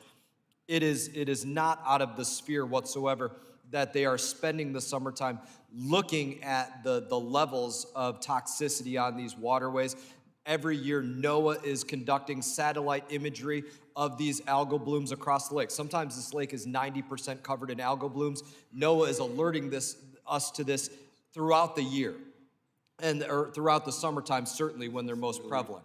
And then when they're alerting that there's this algal bloom present on Lake Okeechobee in this massive area, then people do go out there and they test for it. And they test, how are these algal blooms testing? Because it does matter. It matters when you consider this lake is a primary drinking water supply source for one area specifically, Okeechobee. It's their primary drinking water supply. They have to know what are the levels of toxic algae in this water. When you consider that it's a secondary drinking water supply, they have to know the levels of this. So it's not absurd for them to be able to tell us this is where it tests. And again, I think it's good governance. I thank you for the indulgence. I know you're over there debating. I thank you for hearing me out. No, I thank you, gentlemen. And, we've got to deal with this on both sides. The inputs into the lake, again, which we dealt with many, many years ago on the Interior Committee, now Resources. I understand the state is engaged in some upstream mitigation and that, but I still would find this problematic as it could restrict flood control management, which, living in an area where we have those issues, not with the cyanobacteria, but where the Corps has to make very abrupt decisions regarding these things, I would still oppose the gentleman's amendment. Others wish to be heard? Hearing none. Are there amendments to the amendment? Hearing none. The question is on the amendment. Get ready. Those in favor signify by saying aye. Okay. Those opposed signify by saying no. No. Opinion of the chair, the noes have it. Noes have it. And the amendment is not agreed to. A recorded vote is requested, and the vote will be postponed until a later time. The clerk will designate Jimenez 071. Amendment to the amendment in the nature of a substitute to H.R. 7776, offered by Mr. Jimenez, number 071. Representative Jimenez is without objection, the amendment is considered as read. The Representative Jimenez is recognized 5 minutes. Thank you, Mr. Chairman. In Congress, it's time for us to seriously work to improve the process of our NEPA environmental reviews. We must ensure the reviews are thorough, but not unnecessarily burdensome. It's time we bring our reviews into the modern age and begin the process of digitizing documents to improve transparency and efficiency. In the private sectors of our economy, the cloud network is utilized to speed up the communications of business. At the federal government, we should be doing the same. There are no excuses for not using the available technology in order to speed up the process, especially since we're trying to get these infrastructure projects up and running as quickly as possible. Over the years, multiple presidential administrations have attempted to digitize the regulatory regimen across the federal government. Now it's time for Congress to vote to move this process ahead and help our projects run on time and on budget. Online documentation in the NEPA review process is the smart approach to maximize engagement of all agencies, stockholders, and community partners. Frankly, states and cities and counties are digitizing many of their review processes in order to expedite and get projects done much quicker and cheaper. My amendment is just one step in the right direction. It would require the Army Corps of Engineers to complete at least 10%. We're asking just for 10% of their NEPA reviews through digital cloud-based platforms.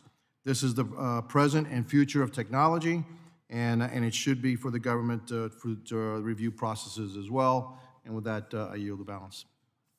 Okay. Others wish to be heard? Hearing none, I would rise in opposition to the amendment. We do need to modernize and be efficient wherever and whenever we can, but I believe this mandate that the Corps adopt certain technology for water resource development projects, of which we're putting a lot into play here, could be problematic. If the gentleman would be interested in withdrawing it, we could continue to discuss the adoption of appropriate technology by the Corps to aid in the efficient and effective development and review of any and all future water projects. Would the chairman yield? I would yield to the gentleman.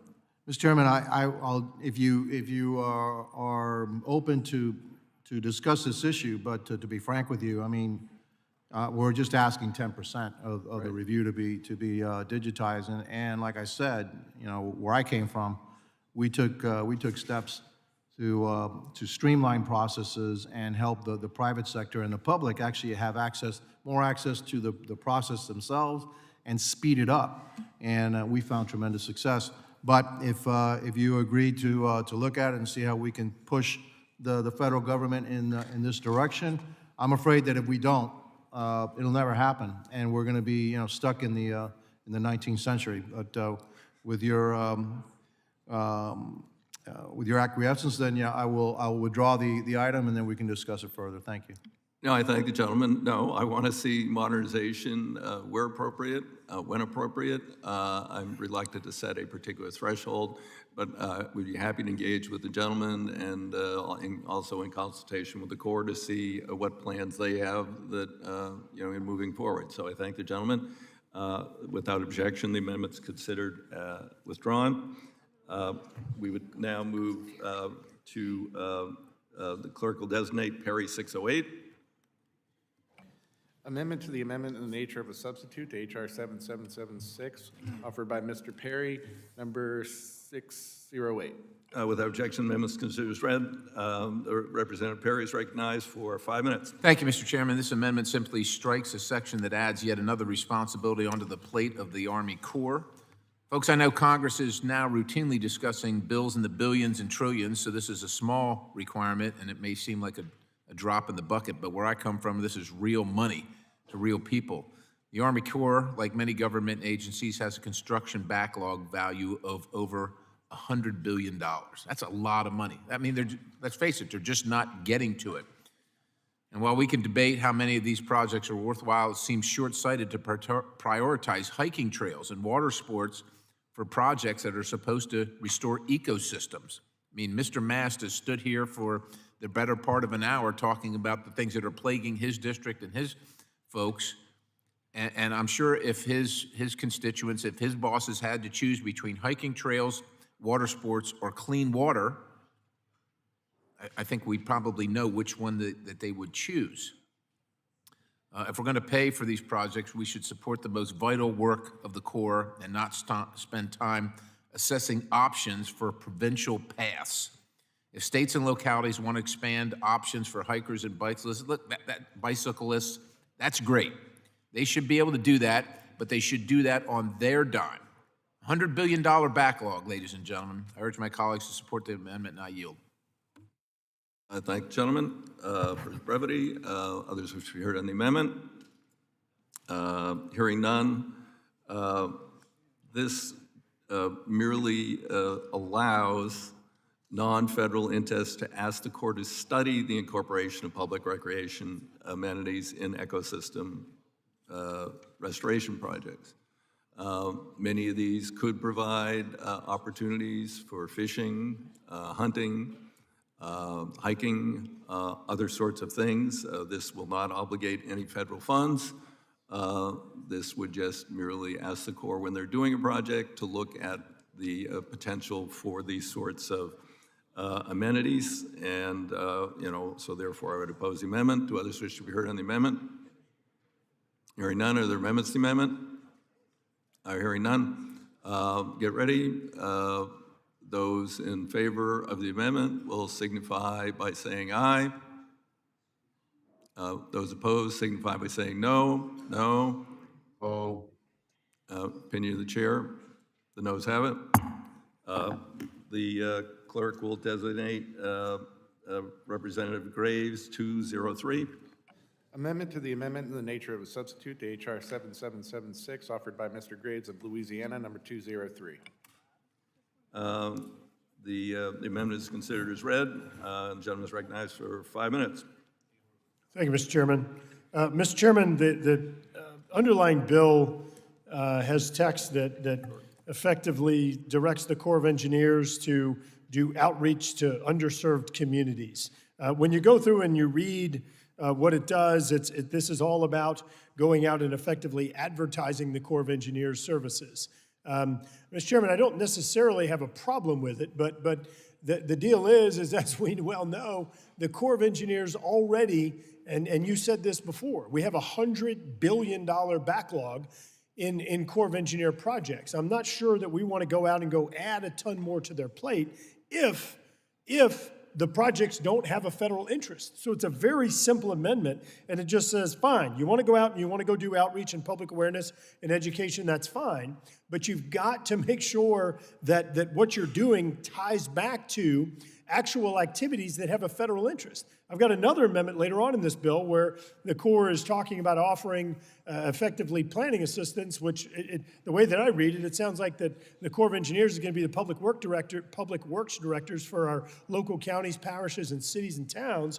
And similarly, we just got to make sure that there's actually a federal interest here. Otherwise, we don't need to be distracting federal taxpayer dollars and federal resources within agencies working on things where there's not a federal nexus. What about state governments? What about local governments actually carrying out their own responsibilities? So with that, Mr. Chairman, I do believe this is more of a technical amendment, but I would urge your support and yield back. Do others wish to be heard? Hearing none, recognize myself. Okay.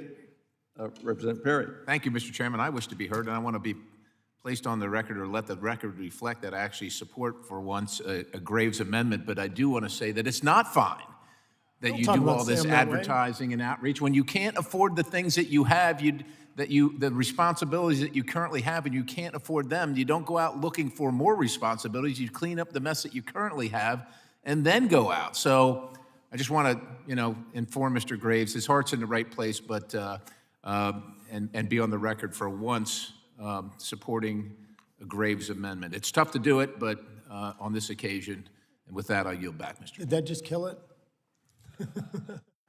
Well, given that earth-shattering announcement, I would continue to oppose the amendment despite the extraordinary events that just unfolded. This would place a condition on the efforts of the Corps to conduct outreach, raise awareness to rural and urban and economically disadvantaged communities of its ability to provide technical assistance and advance projects under continuing authorities. I think many of you heard I have. Corps is very active in my state, and those of you who have Corps active in your state or in your district, you hear generally after the fact or whatever, wait a minute, the Corps, we didn't know anything about this. This is going to impact, us in ways that, we don't know. So, I don't want to limit that at this point in time.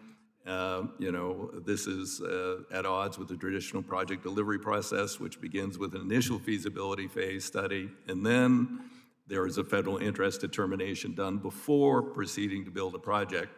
The Corps and the non-federal interests need to communicate effectively as these things are developed before it's determined it's in the federal interest to move forward. So I think this would set us back in terms of making the Corps a little more responsive to local communities and would oppose the amendment. Others which should be heard. Hearing none. Then are there amendments to the amendment? Hearing none. Then prepare yourselves. Ready? All those in favor signify by saying aye. Aye. Those opposed signify by saying nay. Nay. Opinion of the chair, the nays have it. Nays have it. The amendment is not agreed to. The clerk will designate mast 110. Amendment to the amendment in the nature of a substitute to HR 7776, offered by Mr. Mast, number 110.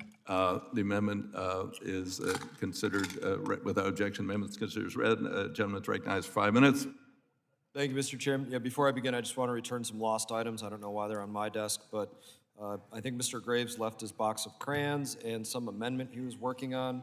Graves, 611, something about Rodney Davis. It's got a picture of you guys holding hands or something. I don't know why you guys do it in crayon, but there's your stuff back. Just don't leave your stuff on my desk. So, can I work on my amendment now? Thank you. Appreciate it. Yes, stop leaving your stuff over here. So I have an amendment.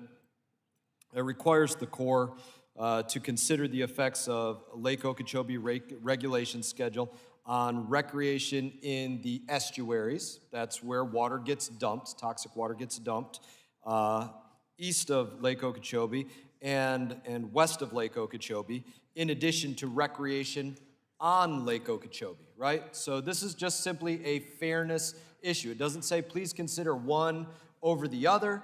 It says there's recreation on Lake Okeechobee, there's recreation on Florida's west coast in places like Sanibel, Captiva, Fort Myers. There's recreation on Florida's east coast in places like Stewart. But when the Corps of Engineers was doing their regulation schedule, they literally only considered recreation on Lake Okeechobee. That's just being naive and stupid to say we're going to take water out of this body and we'll send it to other places, but we won't consider the effect on these other places. It's nonsensical. I do represent both of these locations. I represent a portion of Lake Okeechobee, and I represent some of where this water is discharged. So it's simply to say we need to have a fairness in how the Corps is looking at these things on an equal playing field, even though you could probably argue that the coastal estuaries maybe should be looked at higher. There's a higher population. Not asking for that. I'm just asking that they be considered alongside. The Corps consider the effects of the lake regulation schedule on recreation in the estuaries east and west of Lake O and on Lake Okeechobee itself. Equality, fairness, justice. Let's see if we can have that happen in this particular amendment. In that, Madam Chairwoman, I appreciate the indulgence and I yield the remainder of my time. I thank the gentleman, and do any of the members wish to be recognized to speak on the amendment? Hearing none. I recognize myself in opposition to the gentleman's amendment. Amendment would direct the Secretary to consider recreation as the purpose of the Comprehensive Everglades Restoration Plan to SERP and adjust Lake Okeechobee water release schedules in accordance. In essence, the gentleman is asking that SERP, a plan that has been in place for almost 20 years, be reopened and expanded to include recreation. In addition, the amendment includes consideration of Lake Okeechobee releases, effects on recreation in other parts of Florida, potentially diverting water away from SERP. This amendment would fail to address concerns raised by other members of this committee related to the water needs south of Lake Okeechobee. While preserving recreation is a laudable goal, the focus of SERP is to restore the Everglades system, not increase recreation throughout all South Florida. I oppose the amendment and ask my colleagues to do the same. Would you yield, Madam Chairwoman, for a moment? Briefly? Yes, ma'am. I appreciate allowing me to speak a little bit further on this. I know there are concerns for water south of Lake Okeechobee. The concern is they want more water south of Lake Okeechobee. They want it for irrigation of the Everglades agricultural area. They receive about 780 billion gallons of water permitted to them a year. That's an astronomical number. Now, asking them to consider just recreation equally, like right now they're not considering recreation at all where they dump this water. That's just an issue that's not right. If they did consider that recreation, it would actually very likely result in more water. If the water isn't coming out to my area, that's more water to go south to the area that they want that water for. If you're not dumping it out to the coast, then they get to have it. But even beyond that, again, I would say it's very much an issue of fairness. It would not be right to create a schedule and only consider recreation in an area that is used for recreation significantly less than the area that is used for recreation significantly more. So again, I would just ask for your reconsideration of it. It would actually get more water to those that are concerned about it, and it would create an element of fairness. The fairness would be for the rest of the southern Florida to consider. Are there any amendments to the amendment? Seeing none, the chair recognizes. If not, the question is on the amendment. All those in favor, get ready to vote, saying aye. Aye. Those opposed, no. Aye. Aye. Those opposed, please say no. No. Oh. The ayes, the noes have it, and the amendment is not agreed to. Request a recorded vote, Madam Chairwoman. The recorded vote was requested to be postponed until a later time. The amendment, the next amendment is Perry 611. Amendment to the amendment in the nature of a substitute to H.R. 7776, offered by Mr. Perry, number 611. Without objection, the amendment will be considered as read. I recognize Mr. Perry to speak on his amendment for 5 minutes. Thank you, Madam Chair. This amendment strikes the ability for a non-federal interest to request a preliminary analysis before even executing a cost-sharing agreement, which means our constituents are left holding the bag. This isn't just a simple cost estimate. This analysis would include costs, benefits, environmental impacts, and the cost and benefits of the actual feasibility study. Though the bill sponsors were willing to cap the cost of analysis at $200,000, they explicitly hand the entire cost to the federal government and exclude said dollar amount from overall federal cost. If you look through this bill, we are giving away money to every corner of the United States in maintenance and construction for projects like levees, shoreline restoration and jetties, and environmental restoration. The least a state or a locality can do is carry out their own preliminary analysis to see if their project is even worth investing in. If they don't have enough money to do that, they clearly won't be able to foot the bill for regular upkeep and maintenance. This provision only encourages more wasteful spending down the line, as these jurisdictions will have to come back to the federal government and beg for their levees to be fixed or whatever project it is that they can't afford the analysis on. So again, this is just trying to make sure that we spend money appropriately, we are prioritize appropriately, and those who wish to seek a federal share, in this case, in many cases, 100%, have some skin in the game. Have some ability to pay for what they get, as opposed to being dependent on the federal government to continue to maintain whatever construction occurs. With that, I urge colleagues to support the amendment, and I yield the balance. Thank the gentleman for his brevity. Do any of the members wish to be recognized to speak on the amendment? Seeing none, are there any amendments to the amendment? I yield myself 5 minutes. I oppose this amendment. The amendment strikes section 108 of the bill, which allows the court to utilize a preliminary analysis phase prior to a formal feasibility study.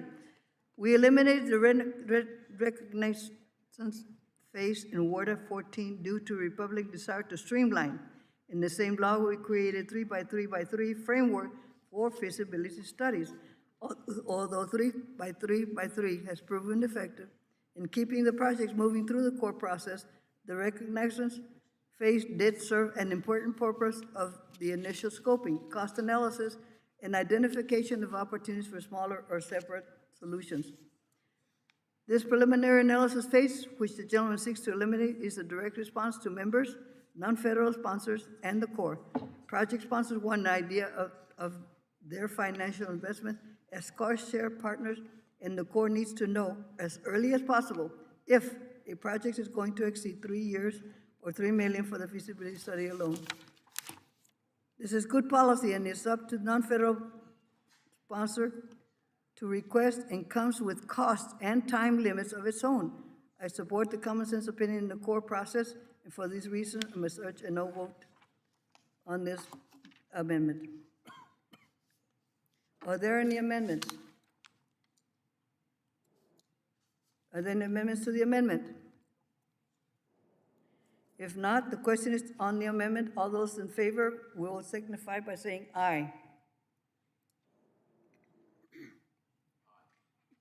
Those opposed say no. No. No. The noes have it. The amendment is not agreed to. The record, next one is, the next amendment is Mast 111. Amendment to the amendment in the nature of a substitute to HR 7776, offered by Mr. Mass, number 111. Without objection, the amendment will be considered as read. I recognize Mr. Mast to speak on his amendment for 5 minutes. Thank you, Madam Chairwoman. An important amendment for anybody that needs water, which is pretty much all of us. And this is important for Representative Perry to listen to because it's actually a proposal to save a few dollars for the Corps of Engineers, which is, you know, he cares about a great deal, as we all do.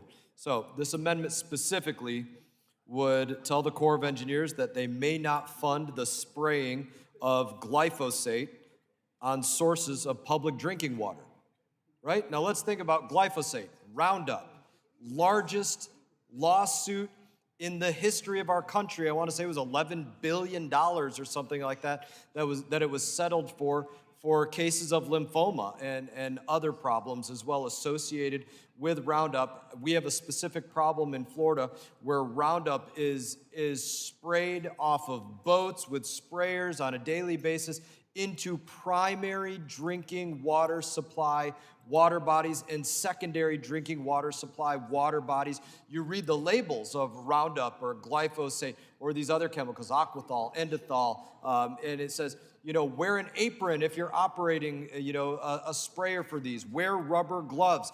Don't get it in your eyes. Harmful or fatal if swallowed. You know, these are the things that are going to happen to your liver or your kidneys if you ingest these items. But we're going to allow them or actually fund the Corps of Engineers to spray this product that is responsible for the largest lawsuit in our country onto our drinking water supply sources. So again, this amendment, the Corps may not fund the spraying of glyphosate on sources of public drinking water. I would think that every single one of our constituents would say, yes, please don't spray Roundup on my drinking water. If anybody in here could find a constituent that would say, please spray Roundup on my drinking water, I would love to speak to them. I don't think any of us have any of them. In that, Madam Chairwoman, I yield my time. Thank you for yielding, sir. Do any of the members wish to be recognized to speak on the amendment? Are there amendments to the amendment? I will recognize myself because we oppose the gentleman's amendment. The amendment would prohibit Corps funds from being used to apply glyphosate or Roundup on water bodies that serve as drinking water sources. Glyphosate remains one tool of many that the Corps may use as a herbicide nationwide. This amendment was drafted so broadly it would apply to Corps' control of aquatic plant growth across the country, which includes controlling and preventing invasive plant species. Further, preventing the Corps from using glyphosate does not prevent other users from using it throughout Florida, including the state or other local entities. I understand the state of Florida is opposed to this restriction. We oppose the amendment as my colleagues do the same. Be ready. Are there any amendments to the amendment? Seeing none, get ready. Madam Chair, Yes, I wish to be recognized. you're so recognized, sir. And I would like to yield some time to my friend from California, or Florida, Mr. Mack. All right. Whoa, California. All right. Madam. They sprayed glyphosate on my drinking water, maybe. Yeah, you've been drinking glyphosate. So, no, thank you for yielding me the time. Madam Chairwoman, I appreciate the dialogue on this. We're talking about the water that we drink and the largest lawsuit in the history of our country, and a carcinogen, something that causes cancer. This isn't a secret to any of us. And yes, it wouldn't prohibit other entities from using glyphosate. That is 100% true.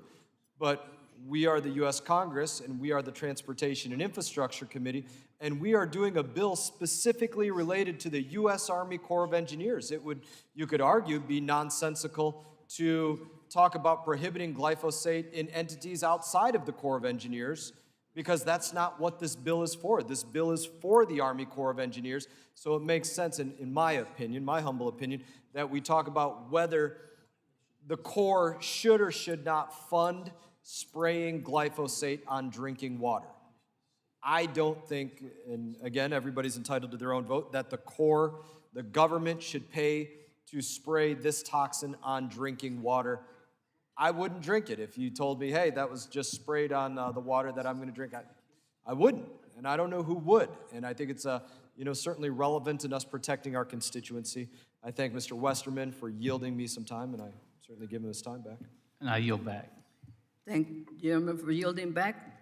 Are there any amendments to the amendment? If not, get ready for the question. All those in favor signify by saying aye. Aye.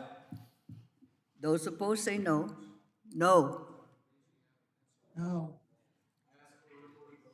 The noes have it, the amendment is not agreed to. A recorded vote has requested and be postponed until a later time. The next amendment will be Mr. Graves, 207.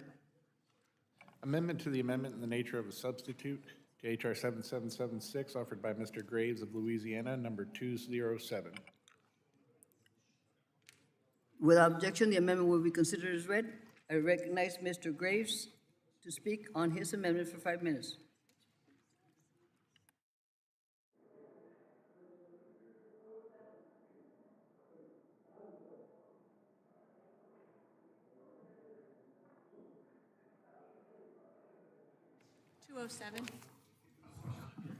Staff 005 or 207? It's 005. 005 or 207? Crediting provision. Yeah, that's 005, according to this.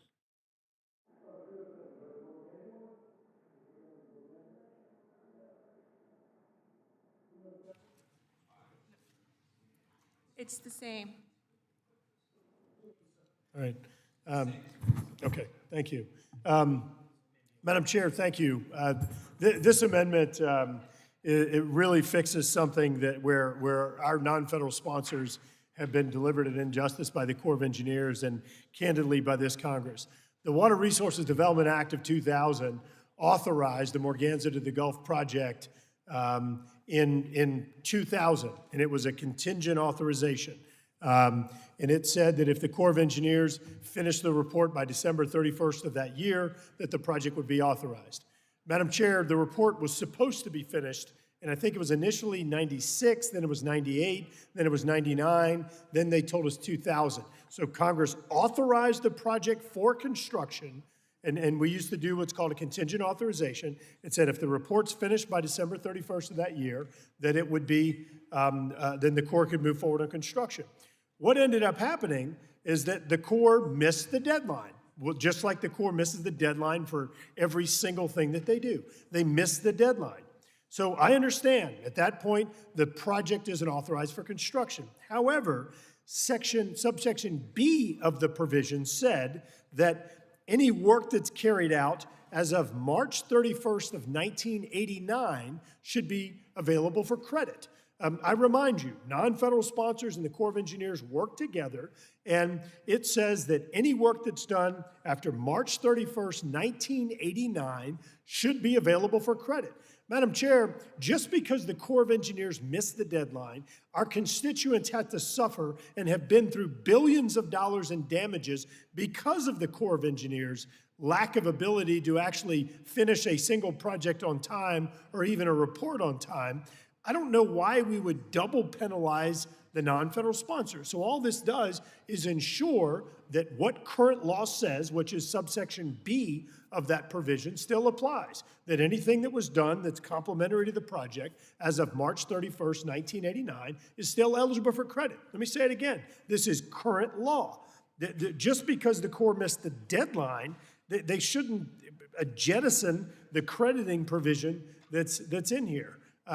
So yes, somebody's going to come in and say, well, but later on, we amended Section 221 regarding crediting, and we said that you had to have an agreement in place before you were able to get credit for anything. Well, that's fine, but none of that was in place back when this was enacted and when we said they got credit retroactively to March 31st, 1989. So I'll say it again. This provision simply codifies what is existing law and ensure it applies to the same project.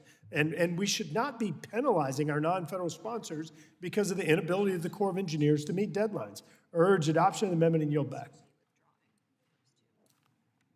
Madam Chair, may I be recognized? Yes, sir, you're recognized. Van Drew. 5 minutes, Van Drew. It's fine.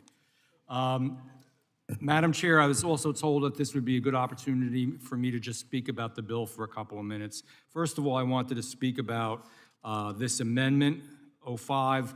I agree with Mr. Graves. It's common sense. It's the right thing to do. I think this should be a no-brainer. You're welcome. I speak in support of the legislation as well.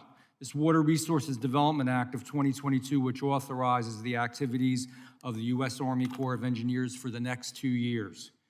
In my district, the southern part of New Jersey has over 150 miles of shoreline and a half a dozen rivers. Our community's way of life depends on the Army Corps keeping our waterways clear and keeping them safe. I am proud to have worked with this committee and the Army Corps to secure both projects and policies in this legislation. The Water Resources Bill includes project studies to increase the federally authorized depth of both the Morris River and the Salem River located on the New Jersey Bayshore. In 2022 budget, we secured $4.1 million to secure and dredge the Morris River. Shipyards on the Morris River service the United States Coast Guard, the Army Corps, the New Jersey State Police, and the shellfish business as well.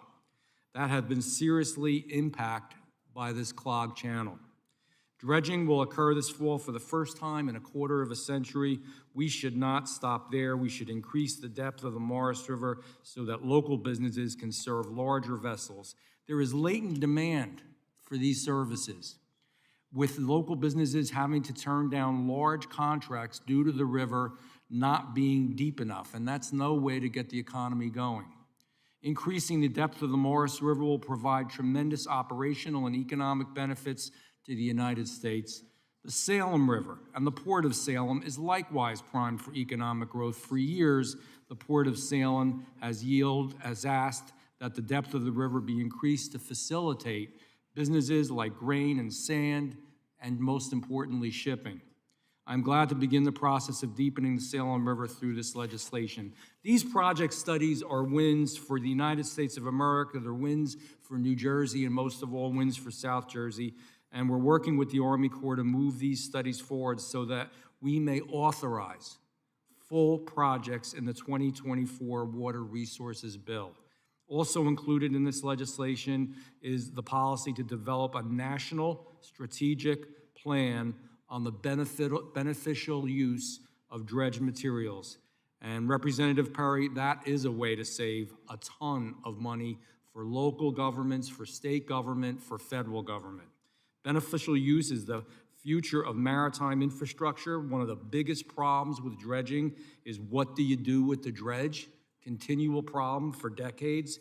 Beneficial use leverages materials for purposes such as ecosystem restoration and coastal resilience. It increases project benefits and it decreases costs.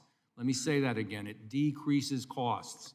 Unfortunately, regulatory red tape and interagency conflicts so often happen, and they're impeding the Army Corps from accomplishing its statutory objective of maximizing the beneficial use of dredged materials. This policy equips the Army Corps to identify the red tape and work with the Congress to improve regulations so that the United States can fully leverage beneficial use techniques. This is the future, it's important, it's less expensive, and it's better. The bipartisan policy will position Congress to eliminate government red tape, save taxpayers millions of dollars, and provide massive environmental benefits. I look forward to working with the Army Corps, we all do, on implementing this strategic plan on the beneficial use of dredged materials. This legislation the Water Resources Act of 2022 is a big win for all of us. It's a big win for New Jersey and South Jersey, and I support, in general, favorably reporting this bill from committee to be considered by the House, and I yield back. Thank you, Mr. Van Drew. The gentleman yields back. Do any of the members wish to be recognized on this amendment? Seeing none. I oppose the amendment. I recognize myself because we oppose the amendments offered by the gentleman from Louisiana, Mr. Graves. I understand the intent of the amendment is to make eligible for credit or reimbursement several elements of the Morganza to the Gulf project that were carried out outside of a written agreement between the Corps and the non-federal sponsor. That obligation for credible elements to be part of a written agreement is a protection for the federal government and for the taxpayers that items provided by non-federal interests comply with all applicable federal laws that relate to the project construction, including Davis-Bacon Act, and also ensures that these elements are integral to the project. At this time, we do not know whether these elements the gentleman is trying to make eligible for credit comply with the federal requirements.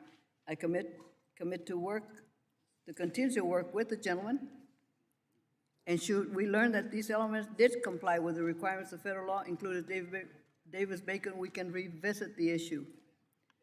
Will the gentlewoman yield? Briefly? Thank you, Madam Chair. Madam Chair, look, the provision, I understand your concern. I understand you read what the staff wrote for you.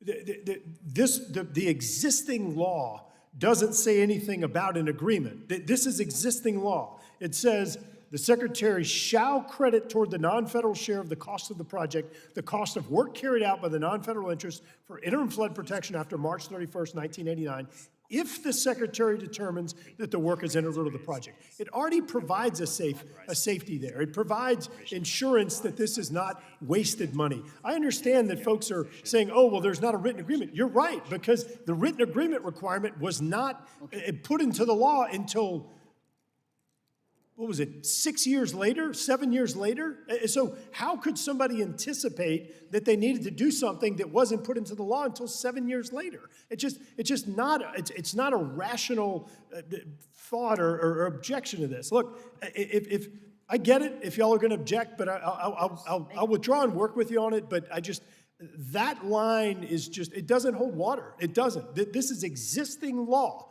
that we've already had this debate.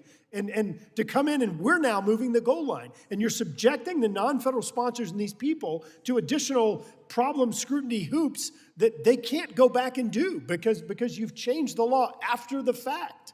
This is just unreasonable. This is absolutely unreasonable. And you're getting bad advice. I told you I would withdraw because you said you'd work with us, but I'm going to say it again. I think this is entirely an unreasonable position that the chair is trying to hold right now. Does the gentleman withdraw? Thank you, sir. Are there any amendments to the amendment? Seeing none? You withdrew the amendment. We will now go to Garamendi, 164. Mr. Garamendi, you have 5 minutes. I have an amendment at the desk. The clerk will designate the amendment. Amendment to the amendment in the nature of a substitute to H.R. 7776, offered by Mr. Garamendi, number 164. Without objection, the amendment will be considered as read. I recognize Mr. Garamendi to speak on his amendment for 5 minutes. Having listened very closely to Mr. Graves of Louisiana and his frustration, I decided to try to reduce my frustration, but I can't. We have been trying to get the Corps of Engineers to address an issue in which they refuse to report to us how they are implementing the small business requirements that they must carry out under the law.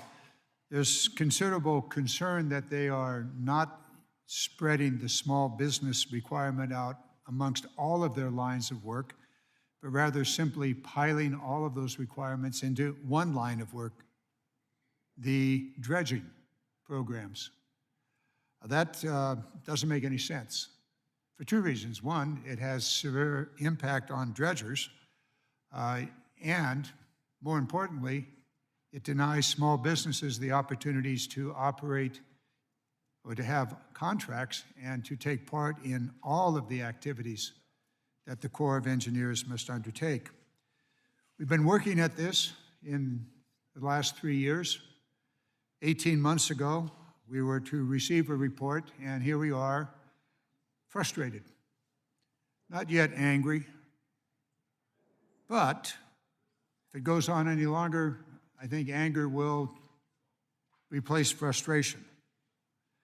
So for the Corps of Engineers, why don't you give us the report? Well, this would simply say, please, this would say, God damn it, give us the report, and do it now. Unfortunately, I don't think I have the necessary support to make this happen. But if anybody else would like to comment on their frustration on this issue or any other, perhaps an opportunity arises. So after hearing from anybody else that wants to comment, then I will. Gentleman recognizes. Madam Chair, I would just note that I have been a witness to, although not the subject of, Mr. Garamendi's anger. So I would advise the Corps of Engineers to provide the good gentleman from California what he seeks. Thank you, Mr. Johnson. May I be recognized? Any other members wish to be recognized? Mr. Van Drew. Just briefly, I wanted to say that, you know, I've had the pleasure and sometimes not so much pleasure of working with the Army Corps. And I think one of the things, and I know many people have tried to work on it, and I think the Army Corps in certain instances also would like to achieve this goal of, in very simple words, the thing we always talk about, reducing red tape, reducing the complication, reducing just the thickness of the bureaucracy. And some of it very well can be their fault. Some of it very well is not their fault, and it's the system we've set up. So as somebody who lives in an area that's coastal completely, I can understand his concern, and I think we all hope that he achieves his goal here.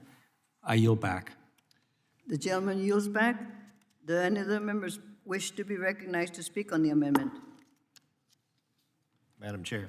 Mr. Rouser, you recognize 5 minutes. Thank you, Madam Chair. As members know, today's legislation comes before the committee after a thorough bipartisan process and in accordance with the Big Four agreement. I appreciate the gentleman's work here, but unfortunately I cannot support this provision at the time, and I'm told by our stellar staff over here that this is already in law and should be enforced. So you might want to visit with our staff over here and get the lowdown on what's in current law. That's what I've been informed. If I might, I yield. Thank you. I'm well aware of the current law. The problem is the Army Corps of Engineers is not spreading the small business requirement to all of its lines of work.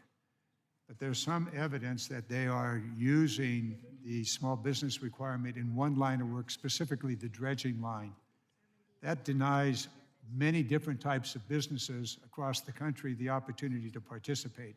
What we need is information from the Corps of Engineers whether my suspicion of what is happening is accurate or not. And with that, I will withdraw. Madam Chair, I yield back. Thank you, sir. Gentleman withdraws the amendment. And we'll move on to Mast. Mr. Mast, 112. Amendment to the amendment in the nature of a substitute to H.R. 7776, offered by Mr. Mast, number 112. The clerk would designate the amendment. Okay. Without objection, the amendment will be considered as read. I recognize Mr. Mast to speak on his amendment for 5 minutes. Thank you, Madam Chairwoman. I would ask the indulgence of everybody on this committee to give great consideration to this respectfully. It doesn't concern any of you. It concerns people that were working at the Port Mayaka Lock and Dam in May of 2021 when I visited there, when they were surrounded by toxic algal blooms, literally, and complaining to me about the conditions that they were in, both colonels and generals on site at that time on that lock and dam. And I had asked that those military leaders, those officers, those general officers, investigate and report that issue. And to date, my understanding is that there has been made no mention by those officers present, no report filed by those officers present about the conditions that day, the conditions that their staff were working in, both uniformed and civilian, though they were asked to do so, and though the conditions were unbearable in a toxic sense, not unbearable weather where they were getting wet, not unbearable hot, though it was very hot out there that day, unbearable, toxic, you couldn't breathe, you couldn't breathe even inside of a building. On that particular day, everybody tried to go out onto this lock and dam to view some of what was going on. And probably halfway out to walking out onto this lock and dam, everybody decided, let's try to go do this meeting inside because it was so unbearable in terms of the conditions.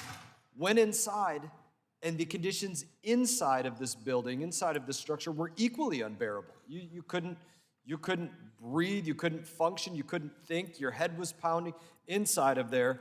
And so this is an issue that really is directly related to a specific event that really nobody else in here knows about, that it is appropriate that the Office of Inspector General investigate. And that's the purpose of that investigation, right? To find out the facts of that and what was going on. So I would ask for the support of this committee to investigate that particular visit, where both colonels and general officers were present, in addition to other staff, both officer and enlisted and civilian staff, in unbearable conditions. And in that, I yield my time, Madam Chairwoman. Gentleman yields back. Thank you. Anybody else wish to be recognized on this amendment? Seeing none, I recognize myself. We oppose the gentleman's amendment. Amendment would direct the Corps of Engineers Inspector General to investigate the Corps' action related to a very specific incident of personnel exposure to algal blooms. First, it is not the duty of Congress to direct the work of any Inspector General in such a specific and outcome-determinative way. I think we all are well aware of the gentleman's concerns about the harmful algal bloom in Florida. Corps leadership has been consistent in stating its health and safety requirements and compliance with regulations concerning well-being of employees. However, if the gentleman were to request that in writing, in a letter to the OIG, I'm sure they would look into this, and we would be glad to follow up with him. I oppose this amendment and ask that my colleagues do the same. Would you give me a moment, Madam Chairwoman? Briefly. Thank you. In your rebuttal, you say, and I think you are sincere in this, that you believe that if I submitted them a letter in writing, that they would look into this issue. I have requested. That's why this is at this point. I have requested immediately at that time, as we were on the ground, that they look into those conditions. I requested after that. I requested numerous times. They have been unwilling to look into this. I think you could call that cover-up. If there are unbearable conditions and the leadership is unwilling to look at those conditions that are affecting their personnel, number one, they're terrible leaders, but number two, they are covering something up if they're unwilling to look at it. And I would just ask that, saying that it is at this point that you would reconsider your support for it. I have gone through the other avenues to try and get them to look into it. The gentleman yields. Any other members wish to be recognized on this amendment? I hear none. Are there amendments to the amendment? I hear none. If the question is to amendments, all in favor will signify by saying aye. Aye. Those opposed, say no. No. In the opinion of the chair, the noes have it. The amendment is not agreed to. We go to Garamendi. Recorded vote has been requested and will be postponed until later time. We go to Garamendi 166. Mr. Garamendi, recognized for 5 minutes. The clerk will designate the amendment. Amendment to the amendment in the nature of a substitute to H.R. 7776, offered by Mr. Garamendi, number 166. Without objection, the amendment will be considered as read. I recognize Mr. Garamendi to speak on his amendment for 5 minutes. You recognize Mr. Garamendi. Thank you, Madam Chair. I won't take 5 minutes on this, but I want to point out to the committee that in recent legislation, we have been expanding the Buy America requirements to strengthen the American economy and to make sure that as much as possible that the American taxpayer dollars will be spent on American goods and services and employment by Americans. We discovered as time went by over the last several months that 2 loopholes were not closed in the previous legislation. These have to do with Section 204 of the 1986 WRDA Act and Section 1043 of the 2014 WRDA Act. So the Buy American requirements do not apply in those situations where the Corps of Engineers has offered a contract to a non-government entity. There was an attempt to write the Buy America requirements into the actual contract between the Corps and the entity, but that was found to not be viable. This amendment simply closes that.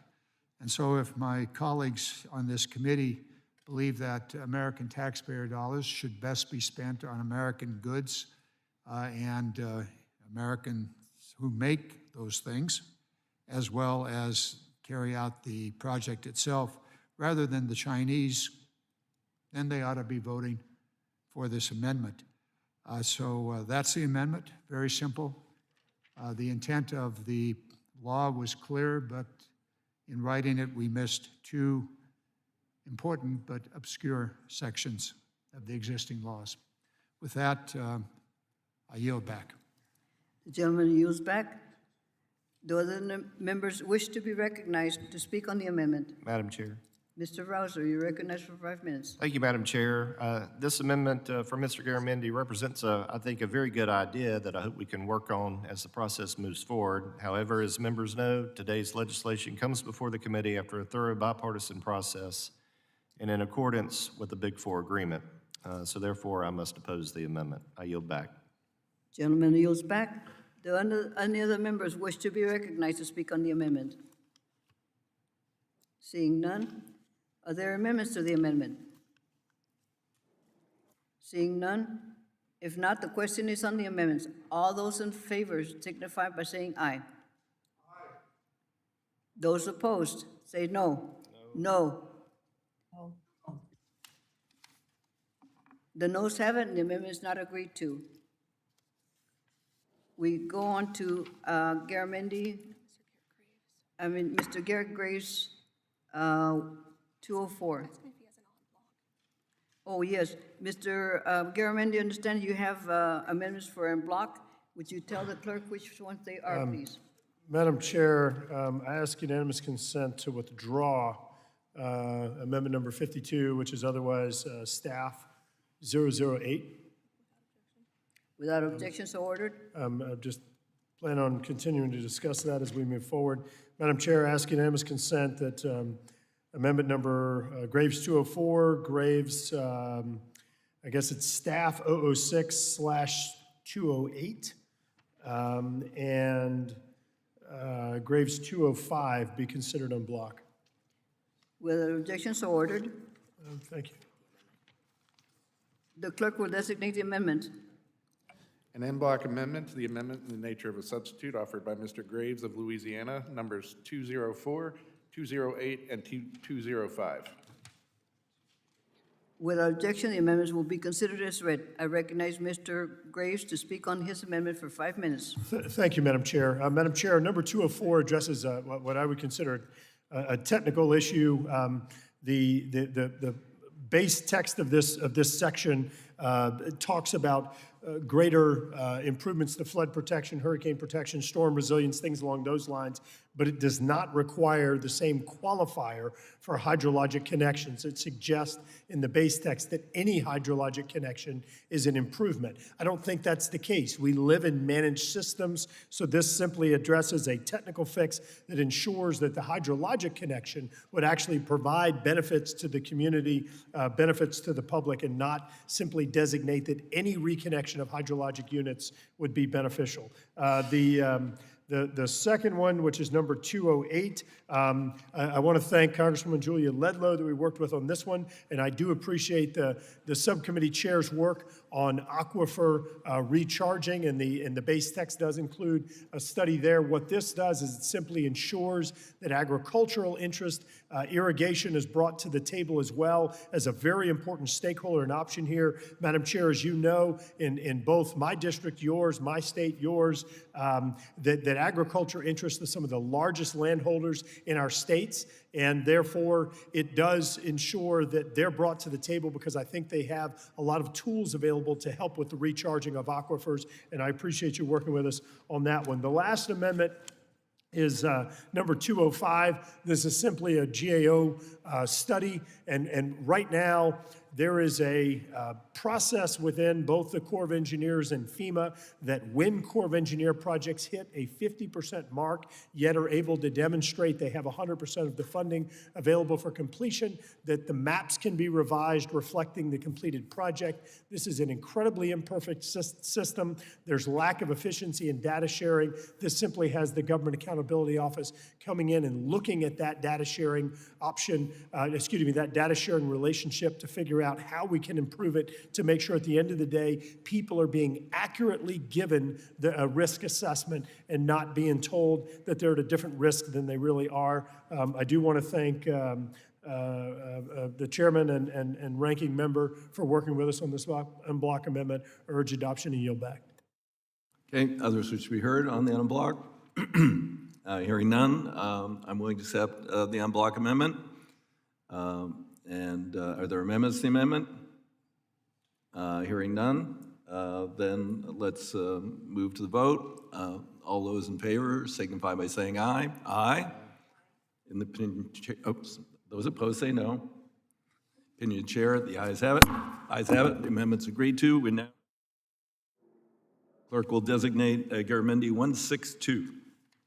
An amendment to the amendment in the nature of a substitute to H.R. 7776, offered by Mr. Garamendi, number 162. Without objection, the amendment is considered as read. The gentleman's recognized 5 minutes. Thank you, Mr. Chairman. I won't take 5 minutes. But if we were to approve this, we would find a significant improvement in the work that the Corps of Engineers does to environmental mitigation programs. Extremely important in my district, which is one of the most flood-related districts. We have a lot of levees. We don't have much remaining natural habitat.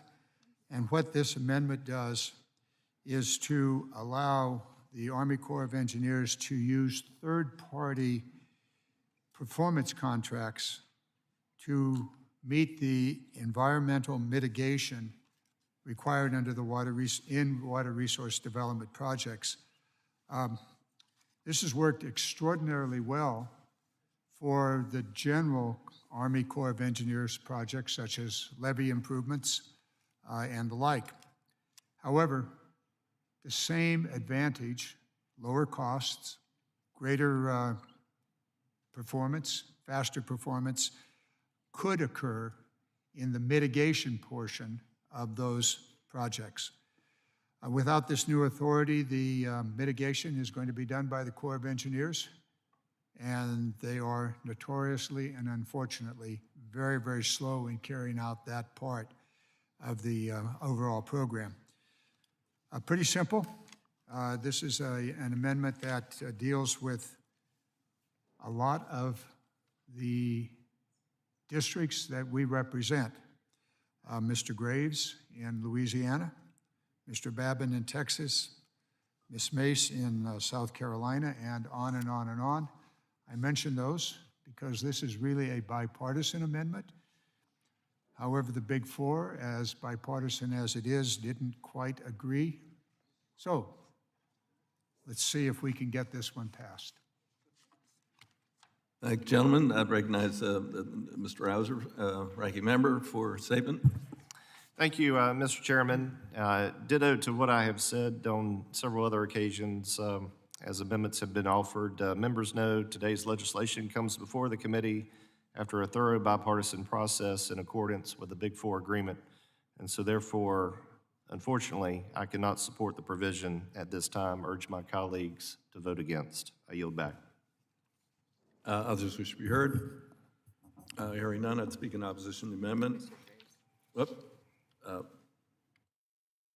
Mr. Graves of Louisiana. Thank you, Mr. Chairman. Mr. Chairman, I want to thank Mr. Garamendi for bringing up this amendment, and I know that there are other Republicans and Democrats that support this. Look, it's no secret that the Corps of Engineers both blows budgets and schedules. They have not met a budget or schedule that they've ever been given or even self-established. The model that Mr. Garamendi's amendment is trying to progress is a model that is used across the United States. The North Carolina Division of Mitigation Services, the California Department of Water Resources, Florida and Maryland are using this authority for nutrient reduction, and my home state of Louisiana uses it. Right now, for example, Mr. Chair, in the state of California on the American River Project, the mitigation proposals that are being pursued by the Corps of Engineers are 1.5 to 2 times the cost that is currently available under a pay-for-performance model that the Garamendi Amendment pursues. This does not, to be clear, does not sacrifice the environment. To the contrary, it actually results in better environmental outcomes because it improves the affordability. It actually allows you to do more for the environment. This is not an unproven tool. To the contrary, it is used across the United States. It's demonstrated the efficacy, and it doesn't take away the authority of the Corps of Engineers to use their own existing authority to mitigate on their own. I think that this is a well-thought-out amendment. I think that this deserves the committee's attention. I think this should be adopted, and it doesn't matter where you are ideologically. Hard right, hard left, this is something that enjoys bipartisan support and has been demonstrated to be successful across the United States. Again, I want to thank Mr. Garamendi for putting this amendment forward and yield him my remaining time. Mr. Graves, I think I'm going to let you carry all of my amendments. You speak so very well and cover the issue thoroughly. I think we ought to give Mr. Rouser an opportunity to break. Well, he's about to cry when he says the four-party agreement, and he really would like to do it, but he can't do it, and maybe we really ought to do it. Mr. Rouser, I don't want to upset you, but maybe we ought to go to a vote on this. But let's see where the voice vote goes. I yield. When yields back, rise in opposition. This would mandate that the Corps carry out statutory mitigation obligations by contracting all of those, where the legislation itself has 2 specific studies to be carried out by the USGAO related to the Corps mitigation. These studies will help inform the future committee, next Congress, to determine whether or not the actions related to ensuring the critical mitigation projects are efficiently, effectively carried out. So I would oppose the amendment. Others wish to speak to the amendment? Other amendments to the amendment? Hearing none, prepare yourselves. Those in favor will signify by saying aye. Aye. Those opposed signify by, those opposed signify by saying nay. Nay. Nay. Okay, in the opinion of the chair, the nays have it. Nays have it. Amendment's not agreed to. Okay, the clerk will designate Representative Graves 210. An amendment to the amendment in the nature of a substitute to H.R. 7776 offered by Mr. Graves of Louisiana, number 210. Okay. 210. Okay, the amendment is considered, without objection, the amendment is considered read. Gentlemen recognized for 5 minutes, up to 5 minutes.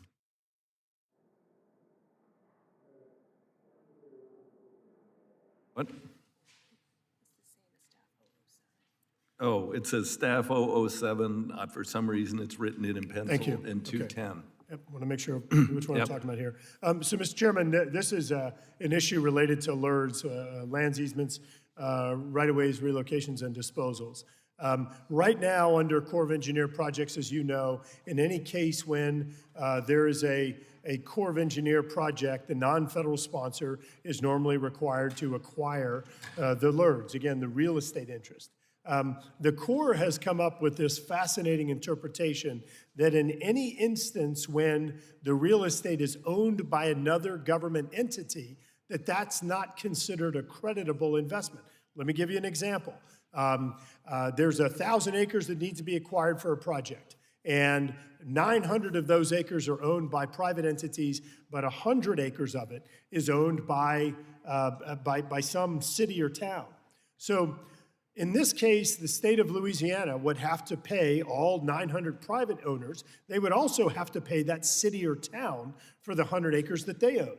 The Corps of Engineers will give full credit for the 900 acres. They won't give credit for the 100 acres.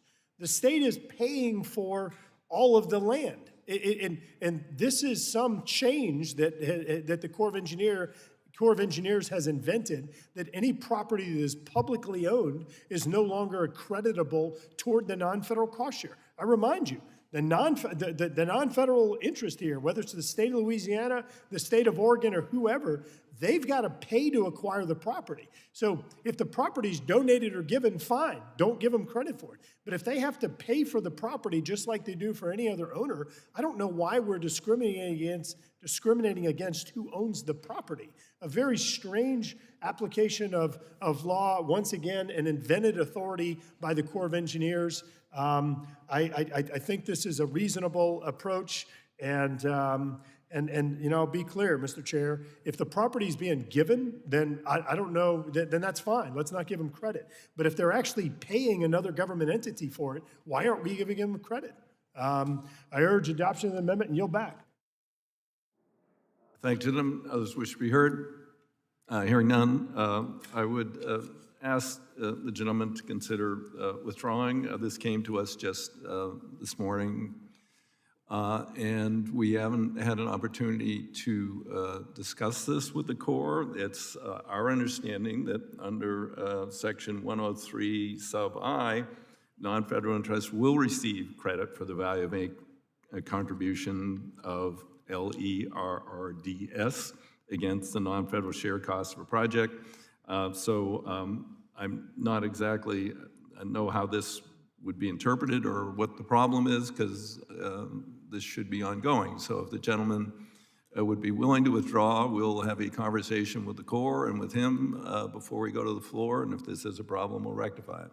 Thank you, Mr. Chairman. I appreciate that commitment, and I agree 100% with your interpretation. I think that this is a flawed approach by the Corps of Engineers. I ask unanimous consent to withdraw number 210. Okay, without objection, an amendment is withdrawn. We now move to the clerk will designate Garamendi 169. Amendment to the amendment in the nature of a substitute to H.R. 7776, offered by Mr. Garamendi, number 169. Without objection, the amendment is committed as read, and then the gentleman is recognized for up to 5 minutes. Thank you, Mr. Chairman. I'm offering this amendment on behalf of my colleague, Congressman Ro Khanna of the South Bay area of San Francisco Bay. Apparently, a legislative fix is needed so that funds that are appropriated subsequent to the Bipartisan Budget Act of 2018, that those funds, those appropriated funds, could be used by the Corps to complete the South San Francisco Bay Shoreline Project. Without this legislative fix, the federal share of this critical shoreline protection and restoration project cannot be fully funded, even though money might be appropriated, and therefore not completed. We've worked with Mr. Khanna on this, and we would urge its adoption.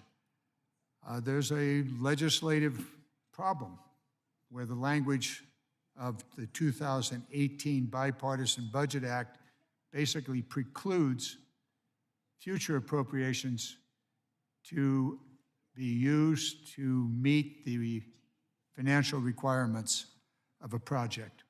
This is not just a problem for Mr. Khanna. We've discovered in the days that we have worked on this, that this is a problem for other programs that were authorized in the 2018 Bipartisan Budget Act. And with that, I yield back. Do others wish to be heard? Hearing none, I would oppose the amendment. The amendment would change core policy on implementation of the Bipartisan Budget Act 2018, allowing the Corps to spend additional funding on the South San Francisco Shore Protection Project. While this project was considered fully funded under BBA FY18, the Corps later revised the project cost estimate to a level greater than the original cost. While the Corps suggested it cannot allocate additional federal funds to the project, this language would clarify the Corps could use any available federal funding to complete initial construction. I know the importance of this project, the region, and I certainly would commit to working with the San Francisco delegation to see what can be done to move this project forward. And I'd also encourage the members of the delegation to continue to work with the House Appropriations Committee to help resolve this issue. So at this point, I must oppose the amendment. Others wish to be heard? Mr. Chairman? Yes, gentlemen. I recognize. Well, if you are engaged, I'm absolutely sure that the appropriators would roll over. I will personally, this would come, I believe, to Ms. Capter's committee, in all probability, and I would be happy to raise it with the chair. Thank you, Mr. Chairman. And with that, it's time to withdraw. Okay. I thank the gentleman. Without objection, the amendment is.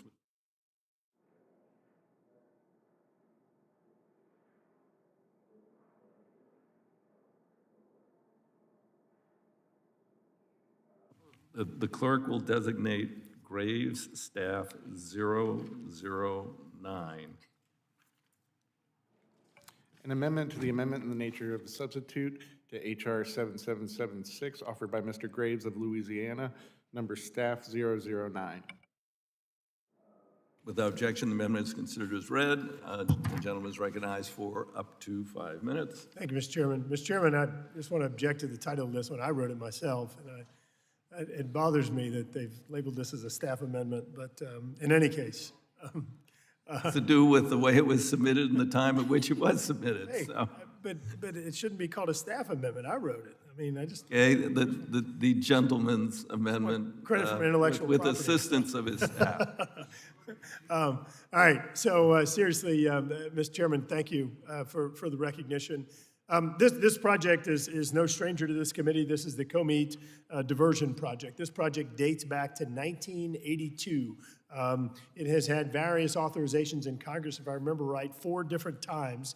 And this project it's been fully funded for 4 years now. It was supposed to be completed in December of, I believe it was last year, got extended to December of this year. Now they're talking about another year, year and a half. And the reason is because someone finally discovered that there was a pipeline running through there, running through the project area that provides 60% of the gas to the state of Florida. The pipeline's been there since the 1950s, and this has suddenly thrown an incredible monkey wrench in the project. It's just outrageous that we're now talking about continuing to delay this project. This project's been around since the early 80s. The pipeline's been around since the 1950s, and people can't seem to figure out how to think their way out of this thing. And so what happens is, as a result of all of this complete dysfunction, this project's being delayed, and the people are being delayed the flood protection that they deserve in this case. I'll say it again. All of the money's in the bank. It's been in the bank now for years. The design on the project has been out there for years. This project dates back to the 1980s, and it's once again a demonstration of the inability of this project development and delivery process to reflect the urgency of the projects and really the performance of the federal government that our constituents deserve. We cannot continue to allow slippage of this project. We cannot continue to subject these people to repetitive flooding. This project is a very important part of the overall resiliency for this community. And Mr. Chairman, you got 2 options here. Either we force the Corps to build the project and just finish it, or we're going to continue paying millions and millions of dollars in flood losses through FEMA. We should not subject citizens of this country to this kind of performance. If the Corps of Engineers did not have a monopoly on the work that they do, this wouldn't happen. Competition would have bankrupted this as a company decades and decades ago. So what the amendment does is it says you got to finish the thing in a year, period. You are required to finish it in a year. I know it's not a graceful solution, but we cannot continue to have the schedule slippage. The Corps came to us a year and a half ago and said, oh, hey, we know the project's $392 million. Now we're $125 million short, which we shook every couch cushion and everything else we could and found the money, but we can't continue doing this. And so I know you're excited about the amendment. I see you and Mr. Rouse are both up there all giddy about your support that you're getting ready to express. And I appreciate that, but this is an important amendment for folks back home. It's the right thing to do, and I urge adoption of the amendment and yield back. Others wish to be heard? Hearing none, recognize myself. I would object. It is an artificial timeline without consideration of the current status, and we need to know fully the potential for structural integrity. I am a little concerned to hear the pipeline was put down there in 1950, and I don't know the exact proximity to the project or the condition of that. But I'm happy to work with the gentleman so we can get the Corps to report on status and give us a timeline but not arbitrarily set, but a completion that fully evaluates structural integrity, community safety, and potential environmental impacts. So if the gentleman would be willing to withdraw, we'll have that conversation with the Corps.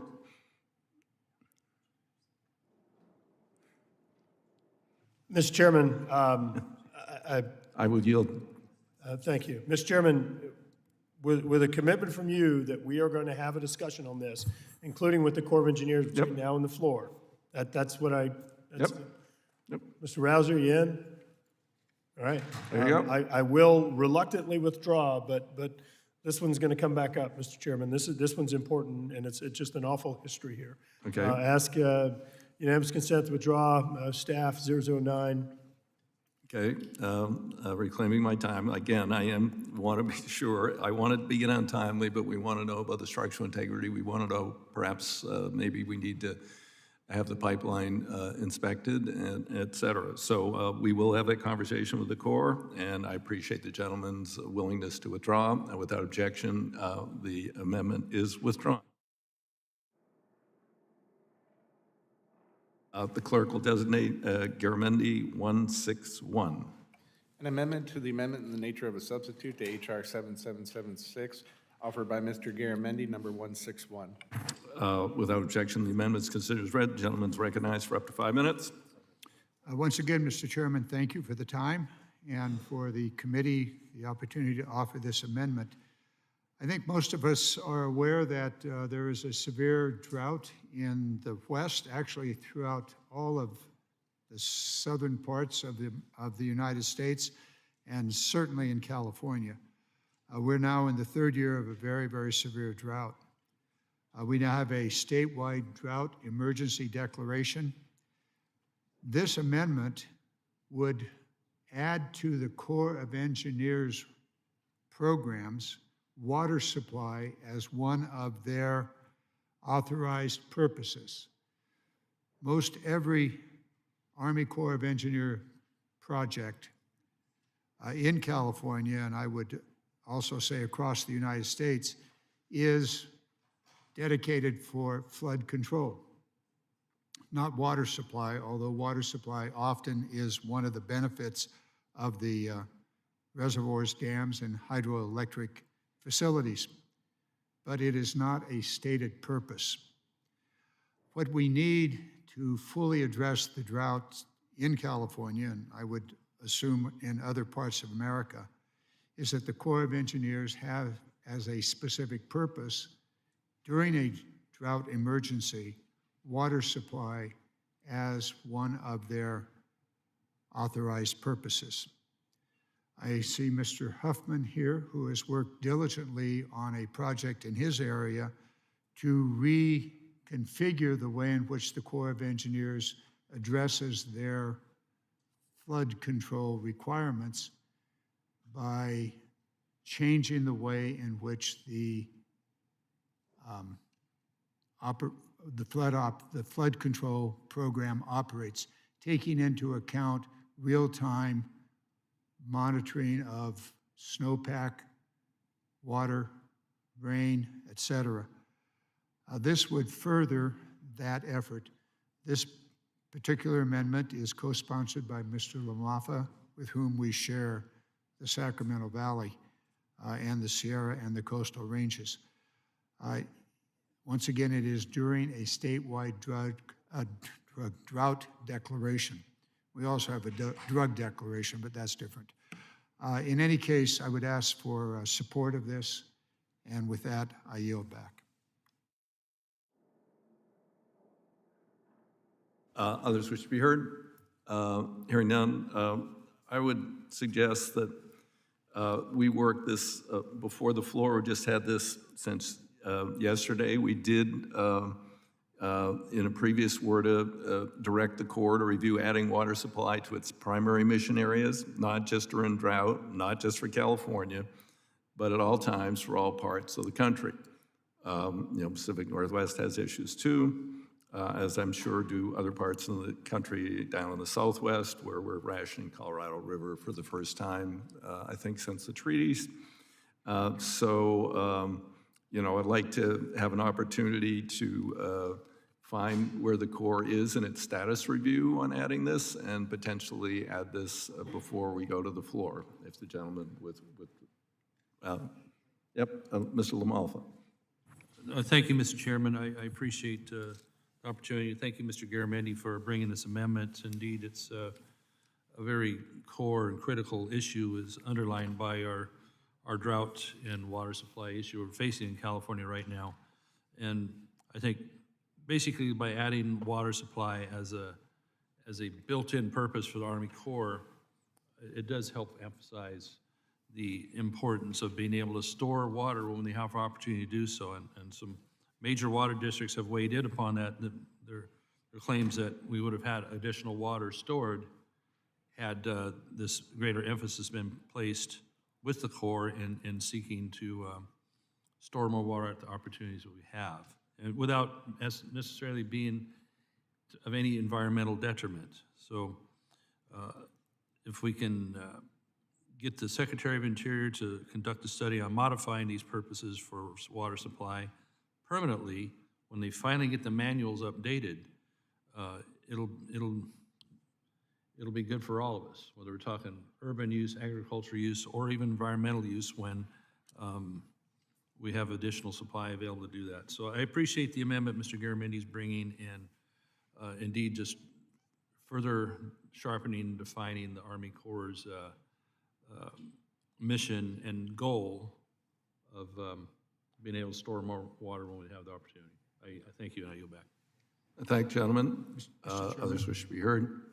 Again, if the gentleman would withdraw at this point in time so we can get a status report, and I think that if we've just had it since yesterday, I would hope in the future the committee would change its rules so that amendments have to be noticed maybe a couple of days in advance so we can have an opportunity to consult with agencies and not be worried about unintended consequences. It would be better.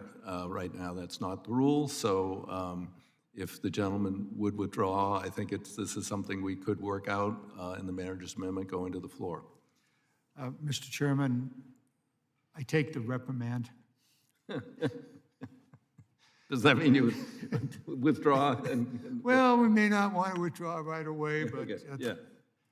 Thank you very much. This is an issue across most of the area, and with your assistance, we might be able to deal with this with the floor. Yeah, it goes far beyond California. It's really complicated. We're dealing with these issues in Oregon. I'm getting a basin study on the Willamette, and and there's issues of drinking water supply, agricultural water supply, flows for fish. It's really, anyway, all that stuff. So, if the gentleman withdraws now, I think we can work something out for you. And I will do my best the next time we have a markup to be at least one more day ahead. That would be fabulous. You could set a But model for I'm the not rest. going to guarantee that. In the meantime, I will withdraw. Okay. All right. Without objection, the amendment is withdrawn. I thank both gentlemen, and, I share their concerns. Now we're going to, the DIRT clerk will designate Lamalfa 064. An amendment to the amendment in the nature of a substitute to HR 7776, offered by Mr. Lamalfa, number 064. Without objection, the amendment is considered as read, and the gentleman is recognized for up to 5 minutes. Thank you again, Mr. Chairman. This amendment happens to come from the text of H.R. 6716, known as the Native American Burial Sites and Cultural Resources Protection Act, which we developed alongside my colleague, Mr. Garamendi, from represent much of that same valley there, and indeed other bipartisan support as well. So what we're talking about in this amendment is a straight-up respect issue. So from 2014 to 2019, on 3 separate projects in Northern California, the United Auburn Indian community had to sit back and watch as the Army Corps ignored their information pertaining to the former locations of tribal sites and smashed into ancestral villages and burial grounds. So on multiple occasions, the Army Corps did not even provide work schedules to the tribes so that monitoring could be done during the work. So just to make it clear, the Corps did not just merely turn up dirt with a few stones or an arrowhead here and there. They turned up human skulls, ceremonial items, beads, other things that were part of the culture of the tribe at the time.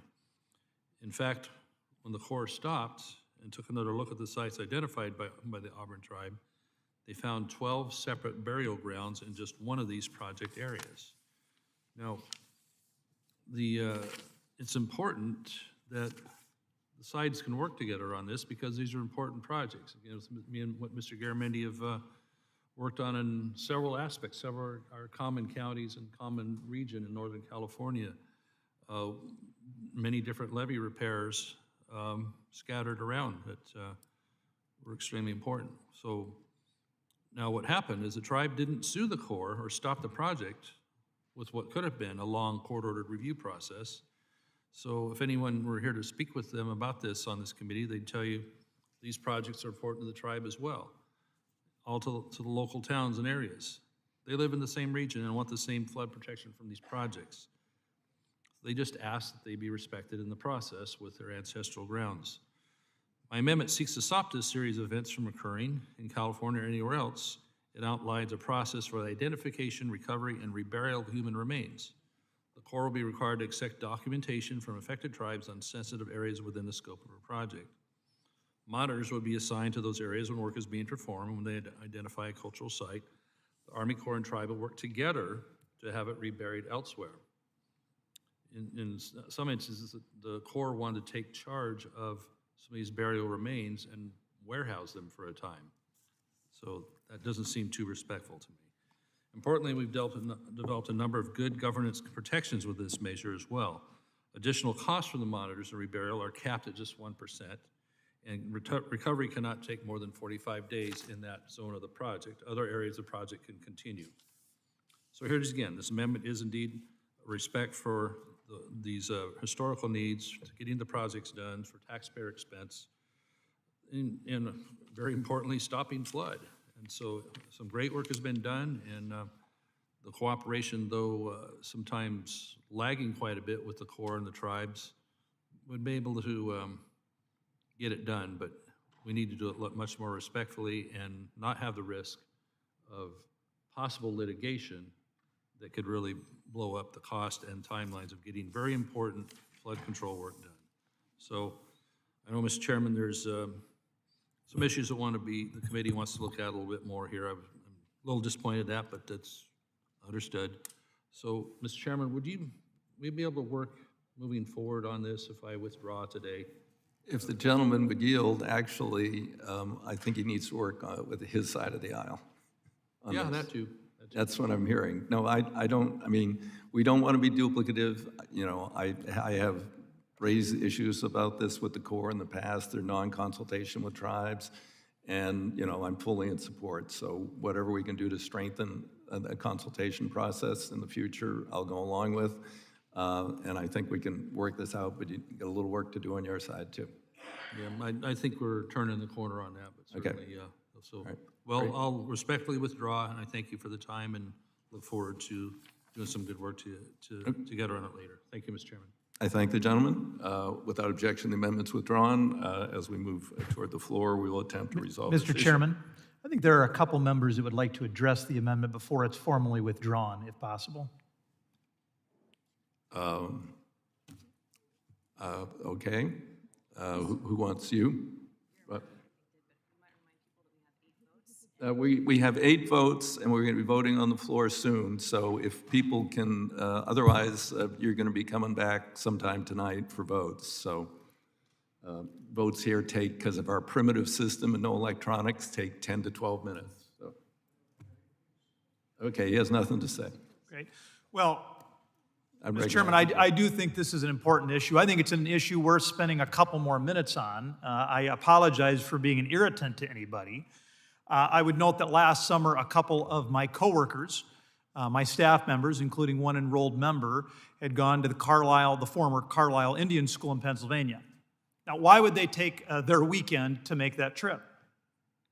And it was because starting back in the 1870s and until 1918, I think, Carlisle was home to 10,000 different Native American students, including a number of Lakota.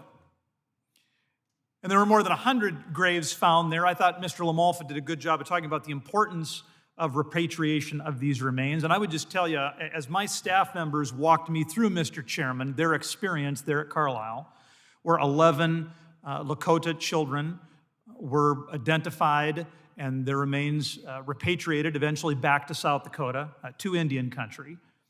I was able to see through their experiences, Mr. Chairman, how much weight this issue has, how important this is to tribal peoples. And frankly, the pain and the hurt that federal bureaucracy and delay had caused, sometimes year after year after year, to try to cut through this red tape. Now, admittedly, Carlisle is an Army facility, not a Corps of Engineers Army facility. But I think Mr. Lamolfa's amendment strikes right at an important issue, which is how do we cut through this bureaucracy to be respectful to the people who, in many cases, did not choose to die in those places and certainly did not choose to be buried so far away from home. So I thank the gentleman for his amendment and look forward to working with him and others so that we can put into place a regime and a framework that I think can better acknowledge our obligation to repatriate these souls with great dignity. With that, I yield back. Well, I would comment the same to you as I did to the other gentleman. Actually, the problem wasn't on this side of the aisle, and we fought to get the tribal stuff in that's there, and any additional, you'll have to get some additional support from your side of the aisle. So with that, does anyone else wish to be recognized on the amendment? I hear none. Are there amendments to the amendment? Oh, wait. Oh, we're going to withdraw. I forgot. Okay. Without objection. We already did that, but then you spoke. I got confused. Okay. So the amendment is withdrawn. I got confused because okay, we're on to the last amendment. So everybody out there and staff out there, we got 8 votes. Get your members lined up with their devices wherever they might be. So quite soon, we're going to go through 8 votes. And with that, I'd recognize Mr. Westerman for the last amendment, which will be the text of Garamendi number 167, which Mr. Garamendi did not offer. Clerk will designate. An amendment in the nature of an amendment to the amendment in the nature of a substitute to H.R. 7776, offered by Mr. Westerman, number 167. Okay, without objection, it's considered as read. The gentleman is recognized for up to 5 minutes. Thank you, Mr. Chairman. I'll try to be brief. I wanted to go ahead and get this amendment out that I was a co-sponsor on. You know, Congress has a long history of ensuring that the government isn't unnecessarily competing with and crowding out the private sector. In word in 1996 and 2007, it was specifically stated that the McFarland would only operate in ready reserve status, and the McFarland is a dredging vessel. And as such, any replacement for that ship should be used in the same way. Dredging companies in my district and in other places around the country, they would be significantly harmed should the Corps be allowed to place a newly built dredging ship in any status other than ready reserve. And I know the argument might be made that the Corps can still place a vessel in ready reserve without a law from Congress, but they can also take those vessels out of ready reserve. And we've made the decision to allow private contractors to do dredging. They have business models, they have employees, and if all of a sudden the federal government's competing by pulling these vessels out of ready reserve, then that's going to, at the end of the day, increase the cost for the taxpayer and have these private companies competing with the federal government. So underlying the government to undercut the private sector, it makes it harder for companies, and without a healthy private sector group in the dredging business, again, it's going to make the cost go up for taxpayers. So I hope we will be able to include this amendment in the word of bill, and I yield back. I thank the gentleman for his brevity. Others wish to be heard on the amendment. Mr. Garamendi. In deference to the chair, I chose not to put forward this amendment. But there is a problem. It was addressed by Mr. Westerman, and I would simply echo his words if I had the time to echo them. I don't, and therefore, this ought to be the policy. And with that, I will yield back. Okay, others wish to be heard? Hearing none, recognize myself. I oppose the amendment. The Corps has publicly stated intends to put the hopper dredge McFarland in ready reserve. I don't necessarily support that. This long ago study, when I was probably a sophomore or third-term member, again, found that when there wasn't the capability of a federal dredge to bid back, we found projects costs went up dramatically. And so the Corps is going to put it in ready reserve. It is not going to take away business from the private sector, but given the fact we unlocked the Harbor Maintenance Trust Fund, there's going to be a heck of a lot more work out there. There may not be adequate capacity, and the bill requires a study to be done before the next word of bill. You all have fun with that. And it will determine whether or not we have adequate capacity out there, private and or public, and what needs to be done about it. So I would oppose the amendment. And do others wish to speak to the amendment? Are there amendments to the amendment? Okay, hearing none, get ready.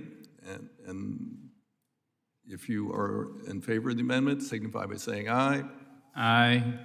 If you're opposed, signify by saying no. No? No. Okay. Opinion of the chair, noes have it. Noes have it. The amendment's not agreed to. We are now going to proceed to 8 votes. Vote will be. Oh, wait. We will now proceed, and I gave warning a little while ago, so hopefully staff have notified their members, and people will be ready to move through these as expeditiously as possible, since, again, we have to do all this by one, and we're a lot of people, it takes a while. We will now proceed to the consideration of amendments in which recorded votes requested and postponed. Members are reminded to have their cameras on. Clearly state your name when called upon by the clerk and record your vote, and please pay attention. With that, the question is on agreeing to the amendment offered by Mr. Perry, 605, on which the noes prevailed. Recorded vote still requested. Okay, recorded still vote requested. Clerk, call the roll. Mr. DeFazio. No. Mr. DeFazio votes no. Mr. Graves of Missouri. Ms. Norton. No. Ms. Norton votes no. Mr. Crawford. Crawford, yes. Mr. Crawford votes aye. Ms. Johnson of Texas. Johnson of Texas votes no. Ms. Johnson of Texas votes no. Mr. Gibbs. Mr. Larson of Washington. Larson, no. Mr. Larson of Washington votes no. Mr. Webster. Webster is yay. Mr. Webster votes aye. Mrs. Napolitano. No. Ms. Napolitano votes no. Mr. Massey. Mr. Cohen. Mr. Perry. Mr. Perry votes aye. Mr. Cirrus. Mr. Rodney Davis of Illinois. Mr. Garamendi. Mr. Katko. Mr. Johnson of Georgia. Johnson of Georgia votes no. Mr. Johnson of Georgia votes no. Mr. Babin. Aye. Mr. Babin votes aye. Mr. Carson. Carter's no. Carson votes no. Mr. Carson votes no. Mr. Graves of Louisiana. Graves, yes. Mr. Graves of Louisiana votes aye. Ms. Titus.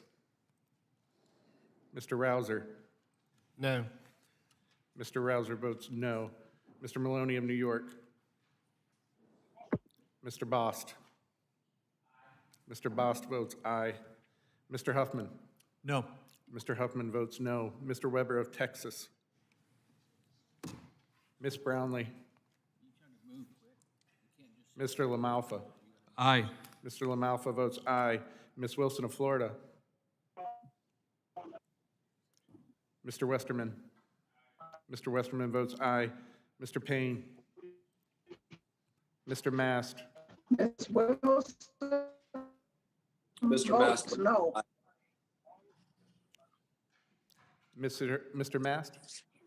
Mr. Mast votes aye. Mr. Mast votes aye. Mr. Lowenthal? What is it? Enough. Mr. Lowenthal votes no. Mr. Lowenthal votes no. Mr. Gallagher? Mr. Desailly? Desailly, no. Mr. Desailly votes no. Mr. Fitzpatrick? Patrick votes no. Mr. Fitzpatrick votes no. Mr. Lynch? Ms. Gonzalez? Ms. Gonzalez Colon? Gonzalez Colon votes no. Ms. Gonzalez Colon votes no. Mr. Carbajal? Carbajal votes no. Mr. Carbajal votes no. Mr. Balderson? Alderson, aye. Mr. Balderson votes aye. Mr. Brown? Of Maryland. Mr. Stauber? Stauber votes aye. Mr. Stauber votes aye. Mr. Malinowski? Nay. Mr. Malinowski votes nay. Mr. Burchett? Mr. Burchett votes aye. Mr. Stanton? No. Mr. Stanton votes no. Mr. Johnson of South Dakota? Mr. Allred? No. Mr. Allred votes no. Mr. Van Drew? Mr. Van Drew votes yes. Mr. Van Drew votes aye. Ms. Davids of Kansas? Davids votes no. Ms. Davids of Kansas votes no. Mr. Guest? Guest votes aye. Mr. Guest votes aye. Mr. Garcia of Illinois? Mr. Nels? Garcia, no. Mr. Garcia Garcia, votes no. no. Mr. Nels? Mr. Delgado? Ms. Mace? Mr. Pappas? Pappas votes Aye. Mr. Pappas votes aye. Ms. Mace? Ms. Maliatakis? Aye. Ms. Maliatakis votes aye. Mr. Lamb? Ms. Van Dyne? Van Dyne votes aye. Ms. Van Dyne votes aye. Mr. Moulton? Moulton, no. Mr. Moulton votes no. Mr. Jimenez? Jimenez votes aye. Mr. Jimenez votes aye. Mr. Auchincloss? Auchincloss, no.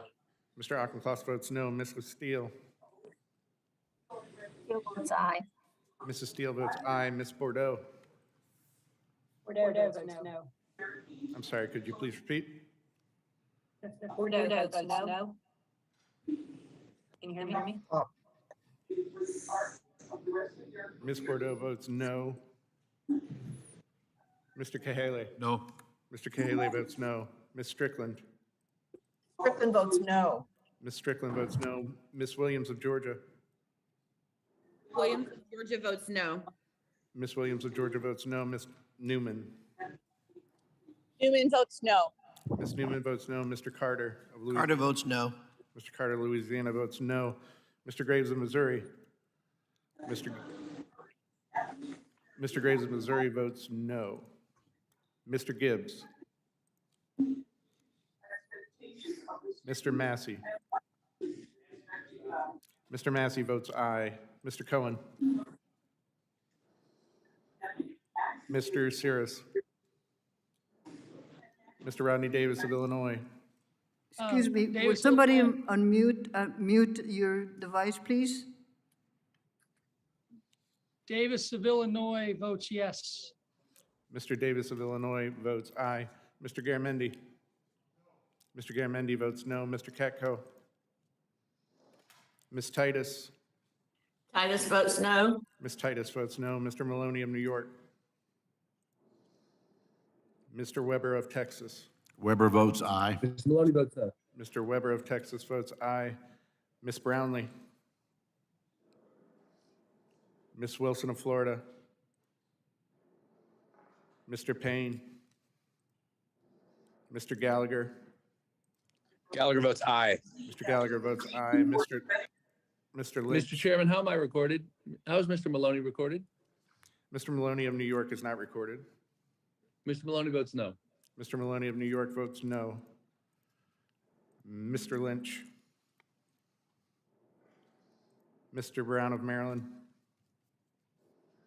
Mr. Johnson of South Dakota. Aye.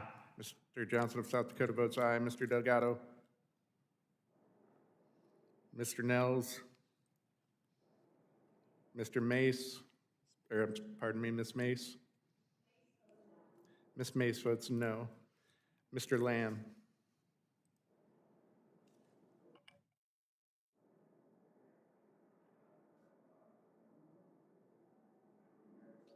Yeah, how am I recorded, Gibbs?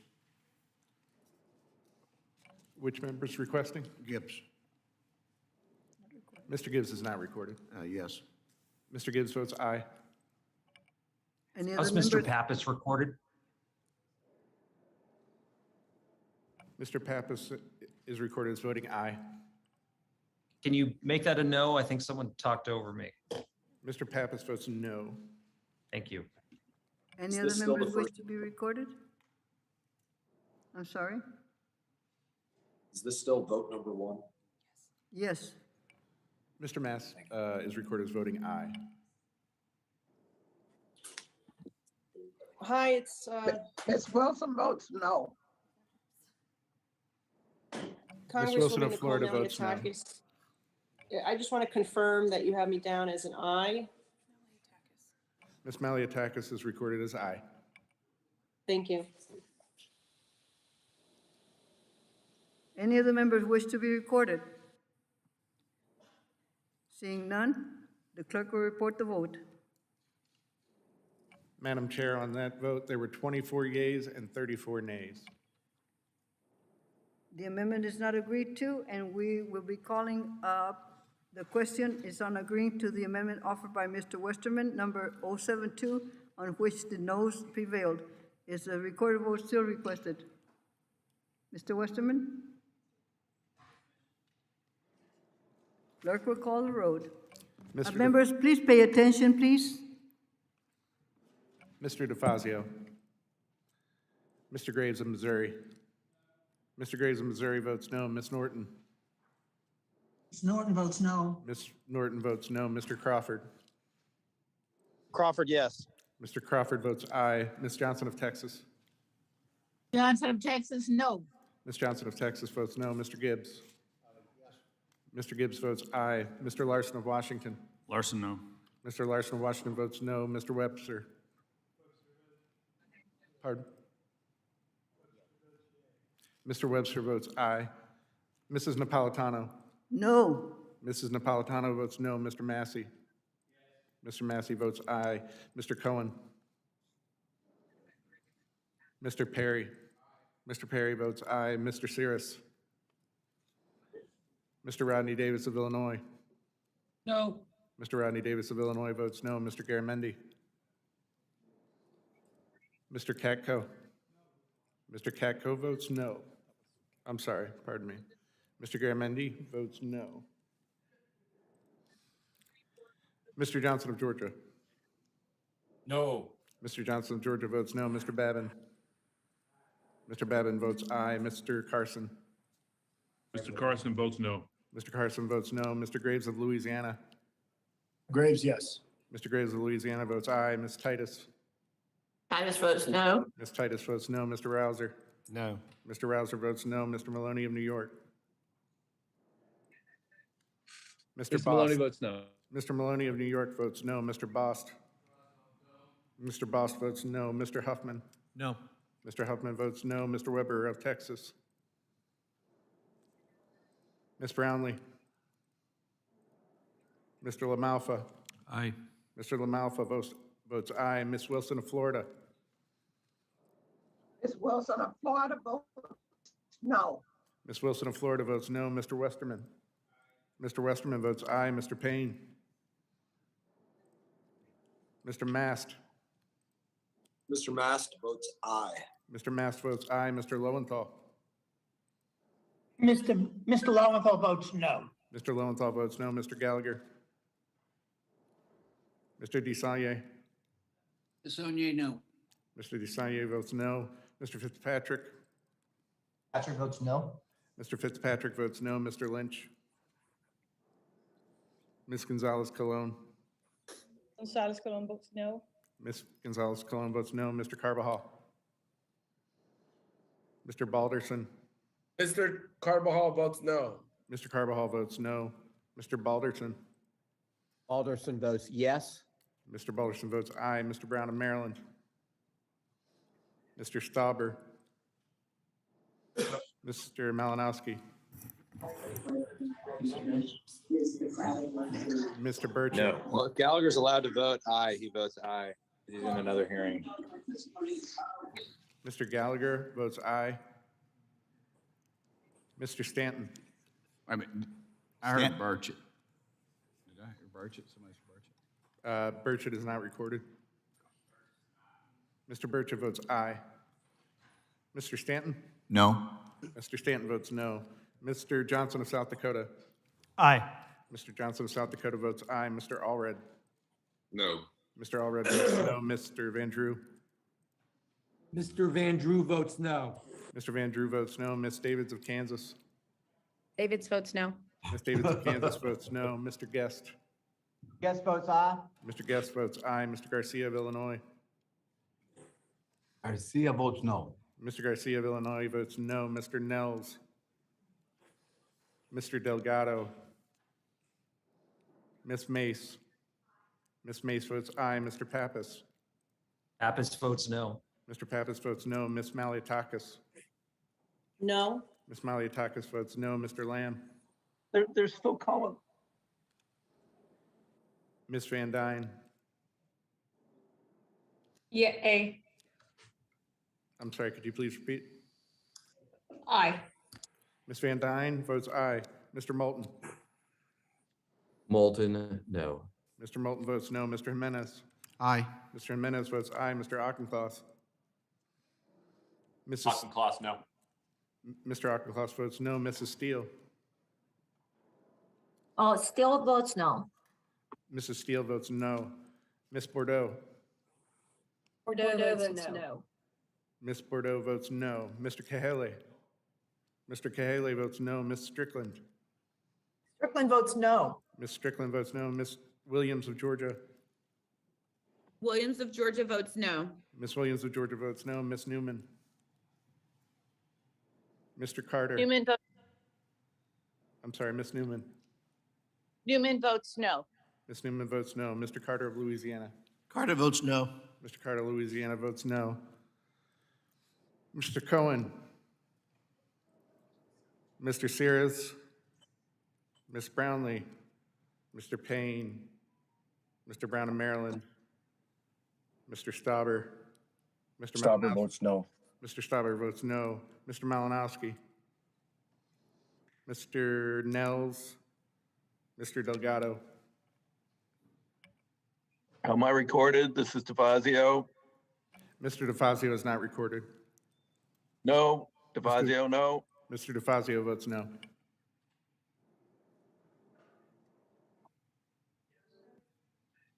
Do other members wish to be recorded? How's Mr. Weber recorded? Mr. Weber of Texas is not recorded.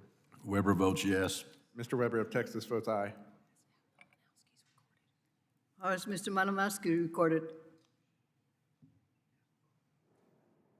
Mr. Malinowski is not recorded. How is Carbajal recorded? No. Mr. Malinowski is a no. Mr. Malinowski votes no. How is Carbajal recorded? Mr. Carbajal is recorded as no.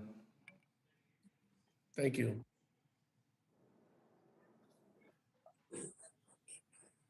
Any other members wish to be recorded? Again, members, please be aware of who is before you so you can be ready to vote, so we get this over with quickly. The clerk will report the vote.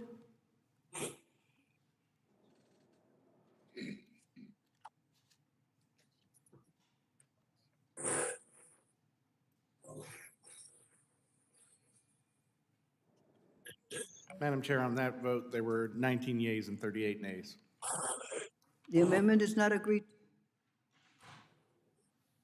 Move on to the next one. The question is on agreeing to the amendment offered by Mr. Mass, number 106, on which the noes prevail. Is the recorded vote still requested? Yes, ma'am. A recorded vote still requested.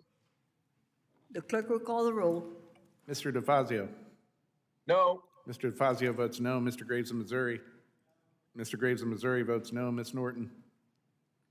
No. Ms. Norton votes no. Mr. Crawford. Crawford, yes. Mr. Crawford votes aye. Ms. Johnson of Texas. Johnson of Texas votes no. Ms. Johnson of Texas votes no. Mr. Gibbs. Mr. Gibbs votes no. Mr. Larson of Washington. Larson, no.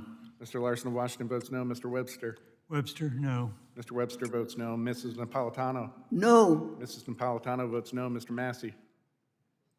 Mr. Massey votes aye. Mr. Cohen. Mr. Perry. Mr. Perry votes aye. Mr. Cirrus. Mr. Rodney Davis of Illinois. Mr. Garamendi. Mr. Garamendi votes no. Mr. Katko. Mr. Johnson of Georgia. Johnson of Georgia votes no. Mr. Johnson of Georgia votes no. Mr. Babin. Mr. Babin votes aye. Mr. Carson. Did you say Titus? No, ma'am. Oh, I'm sorry. Mr. Carson. Mr. Graves of Louisiana. Ms. Titus. Titus votes no. Ms. Titus votes no. Mr. Rouser. No. Mr. Rouser votes no. Mr. Maloney of New York. Mr. Maloney votes no. Mr. Maloney of New York votes no. Mr. Bost. Mr. Bost votes aye. Mr. Huffman. No. Mr. Huffman votes no. Mr. Weber of Texas. It's wild. Mr. Weber of Texas votes aye. Ms. Brownlee. Mr. Jones. Mr. LaMalfa. Ms. Wilson of Florida. Mr. Westerman. Mr. Westerman votes no. Mr. Payne. Mr. Mast. Mr. Mast votes aye. Mr. Mast votes aye. Mr. Lowenthal. Lowenthal votes no. Mr. Lowenthal votes no. Mr. Gallagher. Ms. Wilson of Florida votes no. Ms. Wilson of Florida votes no. Mr. DeSallier. Sonye, no. Mr. DeSallier votes no. Mr. Fitzpatrick. Mr. Lynch. Patrick votes aye. Mr. Fitzpatrick votes aye. Mr. Lynch. Lynch votes no. Mr. Lynch votes no. Ms. Gonzalez-Colon. Gonzalez Colon votes aye. Ms. Gonzalez-Colon votes aye. Mr. Carbajal. Carbajal votes no. Mr. Carbajal votes no. Mr. Balderson. Balderson votes aye. Mr. Balderson votes aye. Mr. Brown of Maryland. Mr. Stauber. No. Mr. Stauber votes no. Mr. Malinowski. Mr. Burchett. Mr. Burchett votes aye. Mr. Stanton? Nope. Mr. Stanton votes no. Mr. Johnson of South Dakota? Aye. Mr. Johnson, South Dakota votes aye. Mr. Allred? No. Mr. Allred votes no. Mr. Van Drew? Mr. Van Drew votes yes. Mr. Van Drew votes aye. Ms. Davids of Kansas? Ms. Davids of David Kansas? votes no. Ms. Davids of Kansas votes no. Mr. Guest? Mr. Garcia of Illinois? Mr. Nels? Garcia is a no. Mr. Garcia of Illinois votes no. Mr. Delgado? Ms. Mace? Ms. Mace votes aye. Mr. Pappas? Pappas votes no. Mr. Pappas votes no. Ms. Maliatakis? Aye. Ms. Maliatakis votes aye. Mr. Lamb? Ms. Van Dyne? Aye. Ms. Van Dyne votes aye. Mr. Moulton? Moulton, no. Mr. Moulton votes no. Mr. Jimenez? Aye. Mr. Jimenez votes aye. Mr. Auchincloss? Auchincloss, no. Mr. Auchincloss votes no. Mrs. Steele? Aye. Mrs. Steele votes aye. Ms. Bordeaux? Bordeaux votes no. Ms. Bordeaux votes no. Mr. Cahaly? Mr. Cahaly votes no. Ms. Strickland? Strickland votes no. Ms. Strickland votes no. Ms. Williams of Georgia? Williams of Georgia votes no. Ms. Williams of Georgia votes no. Ms. Newman? Newman votes no. Ms. Newman votes no. Mr. Carter, Louisiana? Carter votes no. Mr. Carter, Louisiana votes no. Mr. Cohen? Mr. Sears? Mr. Rodney Davis of Illinois? Mr. Katko? I'm sorry. Davis. Mr. Rodney Davis of Illinois votes aye. Mr. Carson?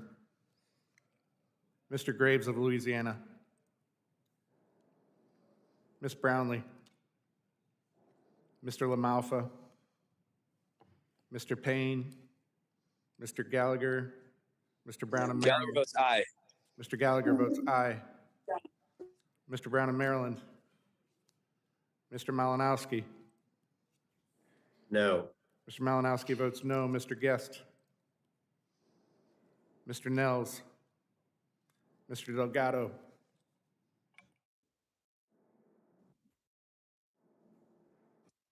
Graves, Louisiana, no. Mr. Graves of Louisiana votes no. How was Mr. Carson recorded? I'm sorry, who? Carson. Mr. Carson. Mr. Carson's a no, sorry. Mr. Carson votes no. Are there other members who wish to be recorded? Mr. Garamendi is recorded as no. Other members? Hearing none, clerk will report the roll. Mr. Chairman, on that vote, there were 20 yeas and 37 nays. The amendment is not agreed to. The question is on agreeing to the amendment offered by Mr. Perry, numbered 607, on which the noes prevailed. Is recorded vote still requested? Yes. Clerk will call a roll. Mr. DeFazio? No. Mr. Fazio votes no. Mr. Graves of Missouri? Mr. Graves of Missouri votes no. Ms. Norton? No. Ms. Norton votes no. Mr. Crawford? Ms. Johnson of Texas? Johnson of Texas votes no. Ms. Johnson of Texas votes no. Mr. Gibbs? Mr. Gibbs votes aye. Mr. Larson of Washington? Larson, no. Mr. Larson of Washington votes no. Mr. Webster, pardon me. Webster votes yea. Mr. Webster votes aye. Mrs. Napolitano? No. Mrs. Napolitano votes no. Mr. Massey? Mr. Massey votes aye. Mr. Cohen? Mr. Perry? Mr. Perry votes aye. Mr. Sears? Mr. Rodney Davis of Illinois? Mr. Rodney Davis of Illinois votes aye. Mr. Garamendi? Mr. Garamendi votes no. Mr. Katko? Mr. Johnson of Georgia? Johnson of Georgia votes no. Mr. Johnson of Georgia votes no. Mr. Babin? Mr. Babin votes aye. Mr. Carson? Mr. Carson votes no. Mr. Carson votes no. Mr. Graves of Louisiana? Ms. Titus? Titus votes no. Ms. Titus votes no. Mr. Rouser? No. Mr. Rouser votes no. Mr. Maloney of New York? Mr. Maloney votes no. Mr. Maloney of New York votes no. Mr. Bost? Mr. Bost votes aye. Mr. Huffman. No. Mr. Huffman votes no. Mr. Weber of Texas. Mr. Weber of Texas votes aye. Ms. Brownlee. Mr. LaMalfa. Aye. Mr. LaMalfa votes aye. Ms. Wilson of Florida. Ms. Wilson, Florida is no. Ms. Wilson of Florida votes no. Mr. Westerman. Mr. Westerman votes aye. Mr. Payne. Mr. Mast. Mr. Mast votes aye. Mr. Mast votes aye. Mr. Lowenthal. Mr. Gallagher. Mr. Lowenthal votes, Mr. Gallagher Lowenthal votes yes. Mr. Lowenthal votes no. Mr. Lowenthal votes no. Mr. Gallagher. Gallagher votes yes. Mr. Gallagher votes aye. Mr. Desailly. Desailly, no. Mr. Desailly votes no. Mr. Fitzpatrick. Patrick votes no. Mr. Fitzpatrick votes no. Mr. Lynch. Mr. Lynch votes no. Mr. Lynch votes no. Ms. Gonzalez Colon. Mr. Carbajal. Carbajal votes no. Mr. Carbajal votes no. Mr. Balderson. Alderson votes aye. Mr. Balderson votes aye. Mr. Brown of Maryland. Mr. Stauber. Stauber votes aye. Mr. Stauber votes aye. Mr. Malinowski. No. Mr. Malinowski votes no. Mr. Burchett. Gonzalez Colon votes no. Ms. Gonzalez Colon votes no. Mr. Burchett. Mr. Burchett votes aye. Mr. Stanton. No. Mr. Stanton votes no. Mr. Johnson of South Dakota. Mr. Johnson of South Dakota votes no. Mr. Allred. No. Mr. Allred votes no. Mr. Van Drew. Yes. Mr. Van Drew votes yes. Mr. Van Drew votes aye. Ms. Davids of Kansas. Davids votes no. Ms. Davids of Kansas votes no. Mr. Guest. Mr. Garcia of Illinois. Mr. Nell. no. Mr. Garcia of Illinois votes no. Mr. Nels. Mr. Delgado. Ms. Mace. Ms. Mace votes aye. Mr. Pappas. Pappas votes no. Mr. Pappas votes no. Ms. Maliatakis. Mr. Lamb. Ms. Van Dyne. Aye. Ms. Van Dyne votes aye. Mr. Auchincloss. Pardon me, Mr. Moulton. Auchincloss, no. Mr. Auchincloss votes no. Mr. Menace. Aye. Mr. Menace votes aye. Mrs. Steele. Steele votes no. Ms. Steele votes no. Ms. Bordeaux. Bordeaux votes no. Ms. Bordeaux votes no. Mr. Cahaly. Mr. Cahaly votes no. Ms. Strickland. Strickland votes no. Ms. Strickland votes no. Ms. Williams of Georgia. Williams of Georgia votes no. Ms. Williams of Georgia votes no. Ms. Newman. Newman votes no. Ms. Newman votes no. Mr. Carter, Louisiana. Carter votes no. Mr. Carter, Louisiana votes no. Mr. Crawford. Mr. Cohen. Mr. Sears. No. Mr. No. Cohen. Mr. Cohen Surprise, votes. surprise. Mr. Cohen votes no. Mr. Katko. Mr. Brownlee. Mr. Payne. Mr. Brown of Maryland. Mr. Guest. Mr. Nels. Mr. Delgado. Mr. Lamb. Ms. Van Dyne. Mr. Moulton. Aye. Aye. Van Dyne is an aye. Ms. Van Dyne votes aye. Mr. Moulton. Moulton, no. Mr. Moulton votes no. Are there other members who wish to speak? Who's that? Mr. Chairman, Graves, Louisiana, how am I recorded? Graves, Louisiana. Mr. Graves of Louisiana was not recorded. No. Mr. Graves of Louisiana votes no. Other members? Maliatakis votes aye. Ms. Maliatakis. Is recorded as aye. Thank you. Any other members? Clerk will report the roll. Mr. Chairman, on that vote, there were 20 yeas and 38 nays. Amendment's not agreed to. We'll proceed to the next amendment. The question is on agreeing to the amendment offered by Mr. Mass, numbered 109, in which the noes prevailed. Clerk will call the roll. Mr. Fazio. No. Mr. Fazio votes no. Mr. Graves of Missouri. Mr. Graves of Missouri votes no. Ms. Norton. Norton votes no. Ms. Norton votes no. Mr. Crawford. Ms. Johnson of Texas. Johnson of Texas votes no. Ms. Johnson of Texas votes no. Mr. Gibbs? Mr. Gibbs votes aye. Mr. Larson of Washington? Larson, no. Mr. Larson of Washington votes no. Mr. Webster? Webster votes nay. Mr. Webster votes no. Mrs. Napolitano? No. Ms. Napolitano votes no. Mr. Massey? Mr. Massey votes aye. Mr. Cohen? Mr. Perry? Mr. Perry votes aye. Mr. Cirrus? Mr. Rodney Davis of Illinois? Mr. Rodney Davis of Illinois votes aye. Mr. Garamendi? Mr. Garamendi votes aye. Mr. Katko? Mr. Johnson of Georgia? Johnson of Georgia votes aye. Mr. I'm sorry, vote no. Mr. Johnson of Georgia votes no. Mr. Babin? Mr. Babin votes aye. Mr. Carson? Mr. Carson votes no. Mr. Carson votes no. Mr. Graves of Louisiana? Yes. Mr. Graves of Louisiana votes aye. Ms. Titus? I just votes no. Ms. Titus votes no. Mr. Rouser? No. Mr. Rouser votes no. Mr. Maloney of New York? Mr. Boss? Mr. Boss votes aye. Mr. Huffman? No. Mr. Huffman votes I'll get on the no. back side. Mr. Weber of Texas? Mr. Weber of Texas votes aye. Ms. Brownlee? Mr. Fitzgerald votes aye. Mr. Cawthorn? Mr. Cawthorn?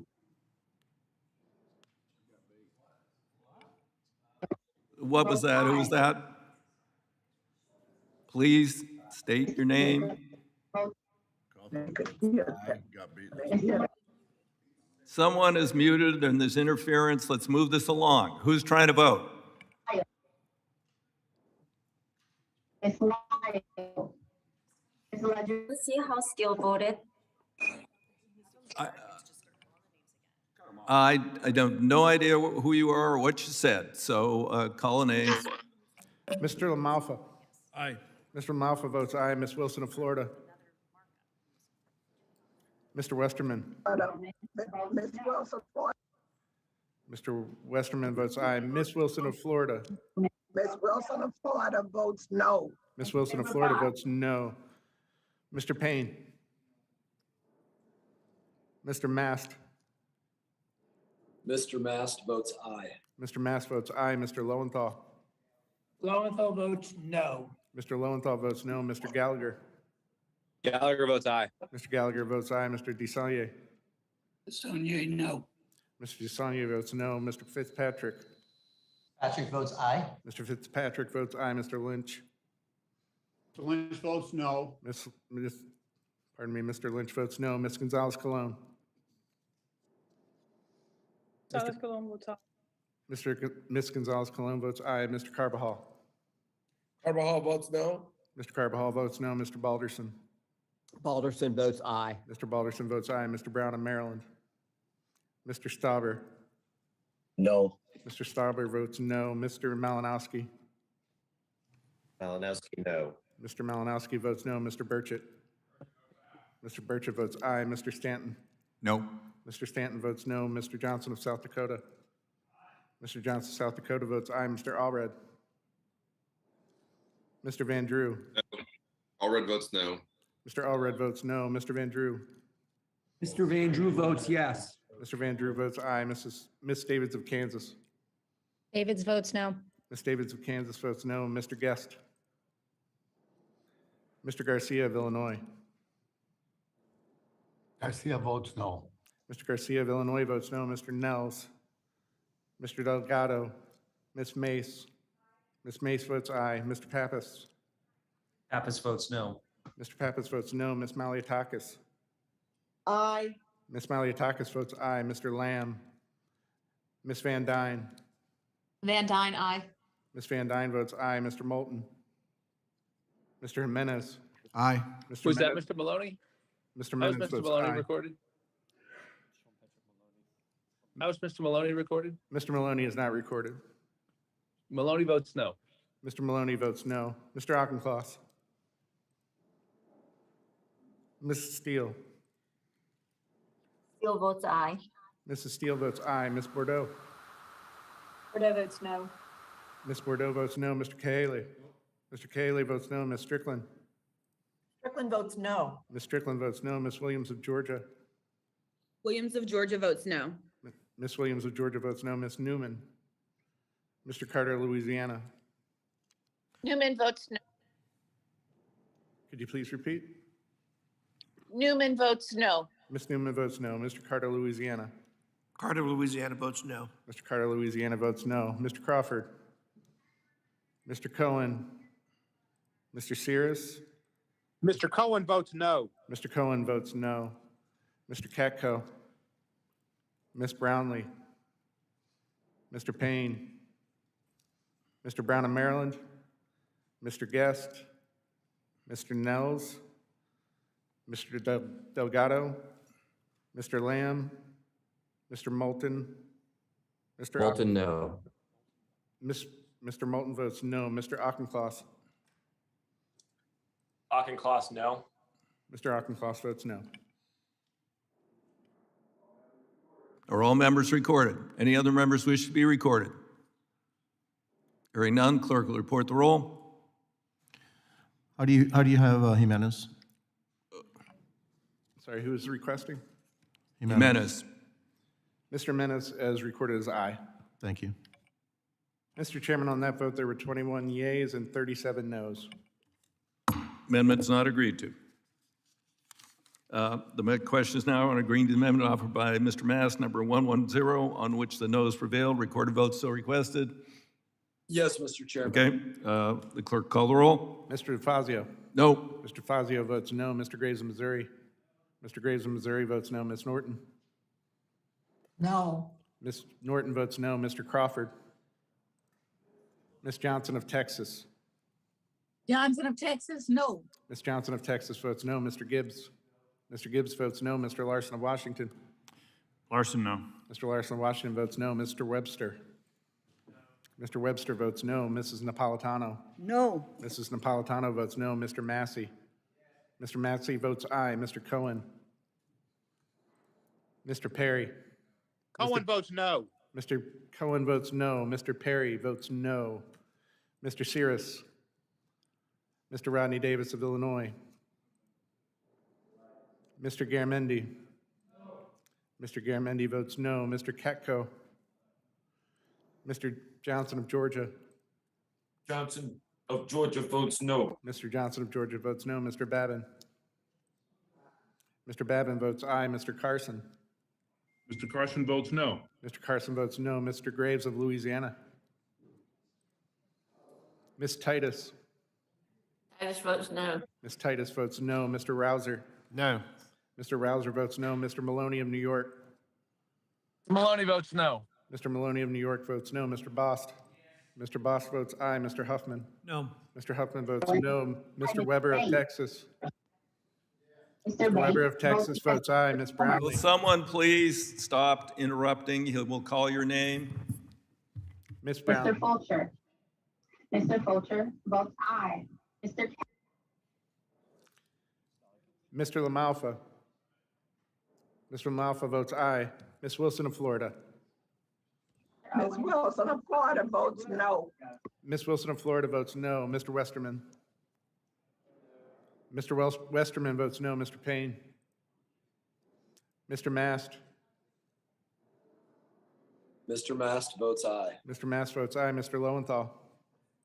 Lowenthal votes no. Mr. Lowenthal votes no. Mr. Gallagher. Gallagher votes aye. Mr. Gallagher votes aye. Mr. Desailly. Desaulnier, no. Mr. Desailly votes no. Mr. Fitzpatrick. Fitzpatrick votes aye. Mr. Fitzpatrick votes aye. Mr. Lynch. Mr. Lynch votes no. Mr. Lynch votes no. Ms. Gonzalez Colon. Gonzalez Colon votes aye. Ms. Gonzalez Colon votes aye. Mr. Carbajal. Carbajal votes no. Mr. Carbajal votes no. Mr. Balderson. Balderson votes no. Mr. Balderson votes no. Mr. Brown of Maryland. Mr. Stauber. Stauber votes aye. Mr. Stauber votes aye. Mr. Malinowski. Mr. Burchett. Mr. Burchett votes aye. Mr. Stanton. No.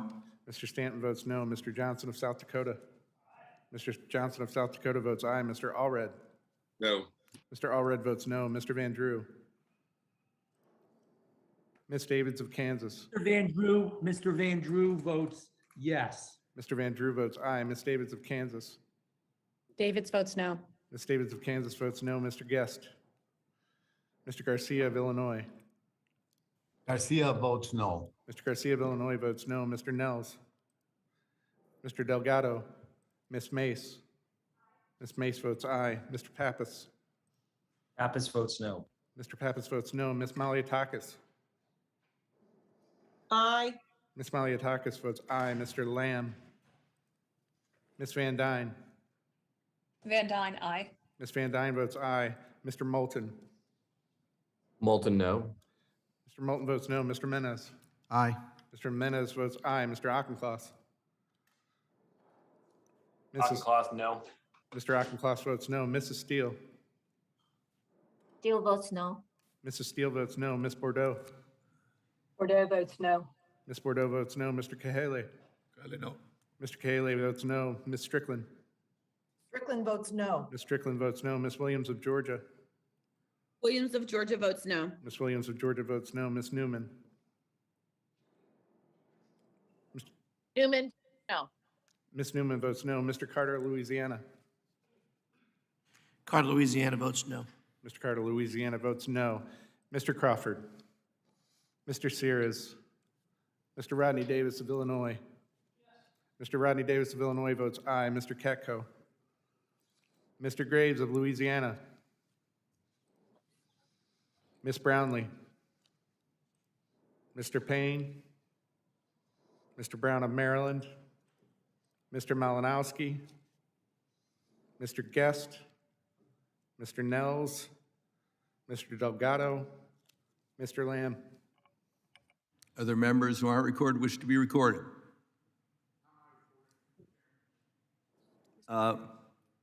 Clerk? Mr. Perry is recorded as no. Mr. Perry votes aye. Other members not recorded or wish to change their votes? Crawford, yes. I'm sorry, Crawford, no. Mr. Crawford votes no. Okay. Other members? Hearing none, clerk will report the roll. Mr. Chairman, on that vote, there were 19 yeas and 38 noes. Amendment's not agreed to. The question is on agreeing to the amendment offered by Mr. Mass, number 111, on which the noes prevailed, recorded votes so requested. Yes, Mr. Chairman. Okay. Clerk will recall the roll. Mr. Fazio. No. Mr. Fazio votes no. Mr. Graves of Missouri. Mr. Graves of Missouri votes no. Ms. Norton. No. Ms. Norton votes no. Mr. Crawford. No. Mr. Crawford votes no. Ms. Johnson of Texas. Johnson of Texas votes no. Ms. Johnson of Texas votes no. Mr. Gibbs. Mr. Gibbs votes aye. Mr. Larson of Washington. Mr. Larson of Washington votes no. Mr. Webster. Webster votes yea. Mr. Webster I'm votes sorry, aye. Mrs. nay. Napolitano. I'd like to change that to nay. Mr. Webster votes no. Mrs. Napolitano. No. Mrs. Napolitano votes no. Mr. Massey. Mr. Cohen. No. Mr. Massey votes aye. Mr. Cohen votes no. Mr. Perry. Mr. Perry votes no. Mr. Sears. Mr. Rodney Davis of Illinois. Mr. Garamendi. Mr. Garamendi votes no. Mr. Ketko. Mr. Johnson of Georgia. Johnson of Georgia votes no. Mr. Johnson of Georgia votes no. Mr. Babin. Mr. Babin votes aye. Mr. Carson.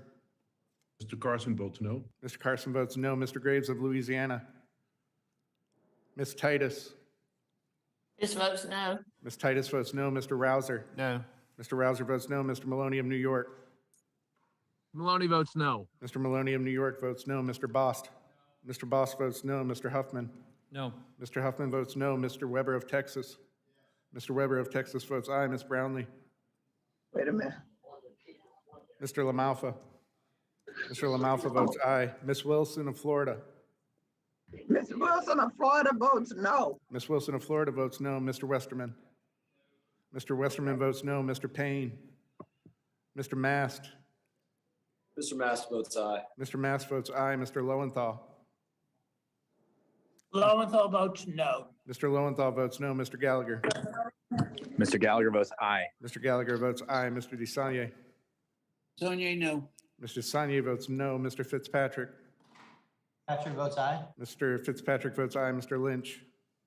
Mr. Lynch votes no. Mr. Lynch votes no. Ms. Gonzalez Cologne. Gonzalez Colon votes aye. Ms. Gonzalez Cologne votes aye. Mr. Carbajal. Carbajal votes no. Mr. Carbajal votes no. Mr. Balderson. Alderson votes no. Mr. Balderson votes no. Mr. Brown of Maryland. Mr. Stauber. Mr. Malinowski. Stauber votes no. Mr. Stauber votes Stauber, no. Mr. Malinowski. Mr. Burchett. Mr. Burchett votes aye. Mr. Stanton. No. Mr. Stanton votes no. Mr. Johnson of South Dakota. Aye. Mr. Johnson of South Dakota votes aye. Mr. Allred. No. Mr. Allred votes no. Mr. Van Drew. Mr. Van Drew votes yes. Mr. Van Drew votes aye. Ms. Davids of Kansas. Davids votes no. Ms. Davids of Kansas votes no. Mr. Guest. Mr. Garcia of Illinois. Garcia's a no. Mr. Garcia of Illinois votes no. Mr. Nels. Mr. Delgado. Ms. Mace. Ms. Mace votes aye. Mr. Pappas. Ms. Maliatakis. Mr. Lamb. Ms. Van Dyne. Van Don, aye. Ms. Van Dyne votes aye. Mr. Moulton. Moulton, no. Mr. Moulton votes no. Mr. Jimenez. Aye. Mr. Jimenez votes aye. Mr. Auchincloss. Auchincloss, no. Mr. Auchincloss votes no. Mrs. Steele. Steele votes aye. Mrs. Steele votes aye. Ms. Bordeaux. Bordeaux votes no. Ms. Bordeaux votes no. Mr. Cahaly. Mr. Cahaly votes no. Ms. Strickland. Strickland votes no. Ms. Strickland votes no. Ms. Williams of Georgia. Williams of Georgia votes no. Ms. Williams of Georgia votes no. Ms. Newman. Newman votes no. Ms. Newman votes no. Mr. Carter, Louisiana. Carter, Louisiana votes no. Mr. Carter, Louisiana votes no. Mr. Sears. Mr. Rodney Davis of Illinois. Mr. Rodney Davis of Illinois votes no. Mr. Katko. Mr. Graves of Louisiana. Ms. Brownlee. Mr. Payne. Mr. Brown of Maryland. Mr. Malinowski. Mr. Guest. Mr. Nels. Mr. Delgado. Mr. Pappas. Mr. Lamb. Any members not recorded wish to be recorded? Hearing none, clerk will report the tally. Mr. Chairman, on that vote, there were 16 yeas and 39 nays. The amendment is not agreed to. A question is on agreeing to the last amendment of the afternoon. And it'll be the amendment offered by Mr. Mass, numbered 112, on which the noes prevailed. Recorded votes are requested. Yes, Mr. Chairman. The clerk call a roll. Mr. DeFazio. Nope. Mr. Fazio votes no. Mr. Graves of Missouri. Mr. Graves of Missouri votes no. Ms. Norton. No. Ms. Norton votes no. Mr. Crawford. Ms. Johnson of Texas. Aye. Mr. Crawford votes Johnson. aye. I'm sorry, make that no. Votes no. Mr. Crawford votes no. Ms. Johnson of Texas votes no. Mr. Gibbs. Mr. Gibbs votes aye. Mr. Larson of Washington. Mr. Larson of Washington votes no. Mr. Webster. Webster votes nay. Mr. Webster votes no. Mrs. Napolitano. No. Mrs. Napolitano votes no. Mr. Massey. Mr. Massey votes no. Mr. Cohen. No. Mr. Cohen votes no. Mr. Perry. Mr. Perry votes aye. Mr. Sears. Mr. Rodney Davis of Illinois. Mr. Garamendi. Mr. Garamendi votes no. Mr. Katko. Mr. Johnson of Georgia. Johnson of Georgia votes no. Mr. Johnson of Georgia votes no. Mr. Babin. Mr. Babin votes aye. Mr. Carson. Mr. Graves Carson votes no. Mr. Carson votes no. Mr. Graves of Louisiana. Ms. Titus. Titus votes no. Ms. Titus votes no. Mr. Rouser. No. Mr. Rouser votes no. Mr. Maloney of New York. Mr. Maloney votes aye. Excuse me, Maloney. Mr. Maloney votes aye. Maloney votes no. Mr. Maloney votes no. Mr. Bost. Maloney votes no. Mr. Maloney of New York votes no. Mr. Bost. Mr. Bost votes aye. Mr. Huffman. No. Mr. Huffman votes no. Mr. Weber of Texas. Mr. Weber of Texas votes aye. Ms. Brownlee. No. Mr. Norfolk. Mr. LaMalfa. Mr. LaMalfa votes aye. Ms. Wilson of Florida. Ms. Wilson of Florida votes no. Ms. Wilson of Florida votes no. Mr. Westerman. Mr. Westerman votes aye. Mr. Payne. Mr. Mast. Mr. Mast votes aye. Mr. Mast votes aye. Mr. Lowenthal. Mr. Lowenthal votes no. Mr. Lowenthal votes no. Mr. Gallagher. Mr. DeSaulnier. DeSaulnier, no. Mr. DeSaulnier votes no. Mr. Fitzpatrick. Patrick votes aye. Mr. Fitzpatrick votes aye. Mr. Lynch. Mr. Lynch votes no. Mr. Lynch votes no. Ms. Gonzalez-Colon. Colon votes aye. Ms. Gonzalez-Colon votes aye. Mr. Carbajal. Carbajal votes no. Mr. Carbajal votes no. Mr. Balderson. Mr. Brown of Maryland. Mr. Balderson votes aye. Mr. Balderson votes aye. Mr. Brown of Maryland. Mr. Stauber. Stauber votes aye. Mr. Stauber votes aye. Mr. Malinowski. Mr. Burchett. Mr. Burchett votes aye. Mr. Stanton. No. Mr. Stanton votes no. Mr. Johnson of South Dakota. Aye. Mr. Johnson of South Dakota votes aye. Mr. Allred. No. Mr. Allred votes no. Mr. Van Drew. Mr. Van Drew votes yes. Mr. Van Drew votes aye. Ms. Davids of Kansas. Davids votes no. Ms. Davids of Kansas votes no. Mr. Guest. Mr. Garcia of Illinois. Votes no. Mr. Garcia of Illinois votes no. Mr. Nels. Mr. Delgado. Ms. Mace. Ms. Mace votes aye. Mr. Pappas. Pappas votes no. Mr. Pappas votes no. Ms. Maliatakis. Mr. Lamb. Aye. Ms. Maliatakis votes aye. Ms. Van Dyne. Van Dyne, aye. Ms. Van Dyne votes aye. Mr. Moulton. Moulton, no. Mr. Moulton votes no. Mr. Menes. Aye. Mr. Menes votes aye. Mr. Auchincloss. Auchincloss, no. Mr. Auchincloss votes no. Mrs. Steele. Steele votes aye. Mrs. Steele votes aye. Ms. Bordeaux. Bordeaux votes no. Ms. Bordeaux votes no. Mr. Cahaly. Nope. Mr. Cahaly votes no. Ms. Strickland. Strickland votes no. Ms. Strickland votes no. Ms. Williams of Georgia. Williams of Georgia votes no. Ms. Williams of Georgia votes no. Ms. Newman. Newman votes no. Ms. Newman votes no. Mr. Carter, Louisiana. Carter votes no. Mr. Carter, Louisiana votes no. Mr. Sears. Mr. Rodney Davis of Illinois. Mr. Rodney Davis of Illinois votes aye. Mr. Katko. Mr. Graves of Louisiana. Ms. Brownlee. Mr. Payne. Mr. Gallagher. Mr. Brown of Maryland. Gallagher votes aye. Mr. Gallagher votes aye. Mr. Gallagher votes aye. Mr. Brown of Maryland.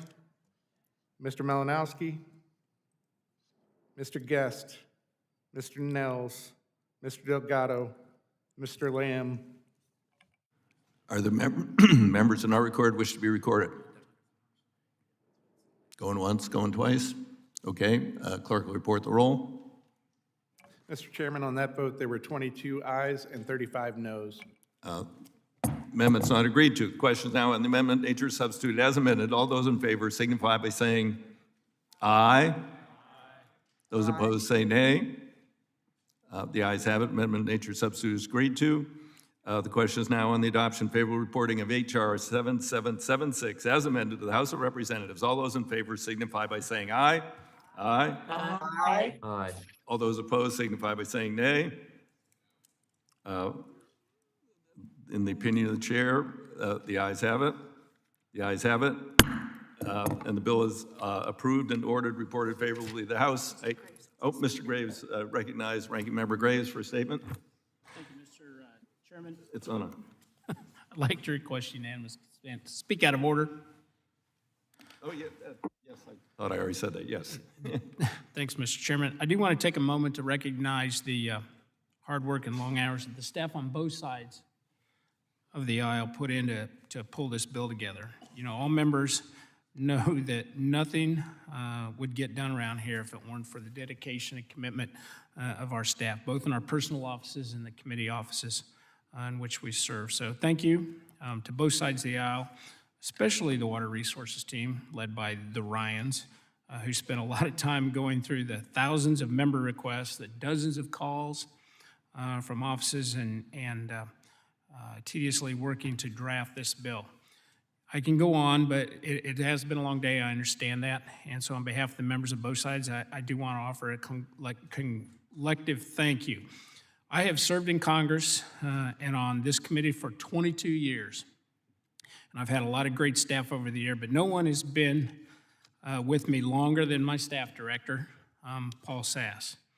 Last week, Paul reached a milestone that not a lot of staff have the opportunity or the fortitude to meet. He has worked in Congress now for 20 years, over 20 years, working for me in a variety of roles over the course of his Capitol Hill career. He started working for me right before September 11th, 2001, when I hired him to be a staff assistant, where he made coffee and he answered the phones. And I always like to remind him. Please mute while he's speaking. I always like to remind him as well, he was our third choice in hiring somebody. But Paul quickly climbed the ranks of my legislative team and has served in many capacities, both in my personal office and my committee offices. In 2019, when I was elected by my colleagues to lead the T&I committee for the Republicans, it was an obvious choice to ask Paul to lead the Republican committee staff. So Paul, thank you for sticking with me for 20 years, for your advice and guidance, and for your loyalty and friendship. We've still got a lot more to accomplish here, including this worded bill signed into law, so obviously we need to get back to work. I don't know what Paul is going to do. I assume he's going to stick around for a little bit longer. I'm not sure. But with that, I yield back the balance of my time. Thanks. Well, thanks, Sam. Well, I obviously would like to join in extending thanks to all staff on both sides of the aisle. We're done here. Could you please mute? Thank you. You don't have to vote anymore. You can go bye-bye. So anyway, I would like to thank all staff on both sides of the aisle, members on both sides of the aisle. I mean, we obviously didn't agree on everything in this bill, but I think we went through it with pretty good dispatch. I think we're at 53 amendments. We have agreed to work on a number of things before we go to the floor, so staff is still going to be busy. We expect to go to the floor in June, finally take up some real legislation in the House that has prospect of going somewhere. And then we will begin our discussions with the Senate. And I think we put ourselves in a very, very strong position, the way that we've fashioned this bill in a bipartisan way. And I'm hopeful that we will see them actually take a bill up for once and pass it. But if not, we'll negotiate it, we'll pass it again, and then we'll get it done some other way. So thank you all for participating today. And I ask to the extent that each bill reported today will be reported as a single amendment, nature of substitute incorporating amendments adopted without objection. So ordered. I ask to the consent that staff authorized to make all necessary technical, clarifying, conforming changes to each of the bills reported today reflect the actions of the committee without objection. So ordered. Pursuant to House Rule 22, Clause 1, I ask the consent that the chair is designated to be authorized to offer such motions as be necessary in the House to go to conference with the Senate on legislation adopted any similar measure without objection. So ordered. I ask the consent chair after consultation with ranking members or strike revising provisions to be reported today that could cause a sequential referral to a committee or that would trigger the stupid pay-go point of order. Without objection, so order. Pursuant to House Rule 11, Clause 2L, members have at least 2 calendar days in which to file a supplemental minority additional dissenting views in legislation adopted today. Pursuant to Rule 6 of the rules of the Committee on Transportation Infrastructure, chair notes the presence of quorum for action taken on all committee business today. With that, the Committee on Transportation Infrastructure has completed its business and the committee is adjourned. Thank you all.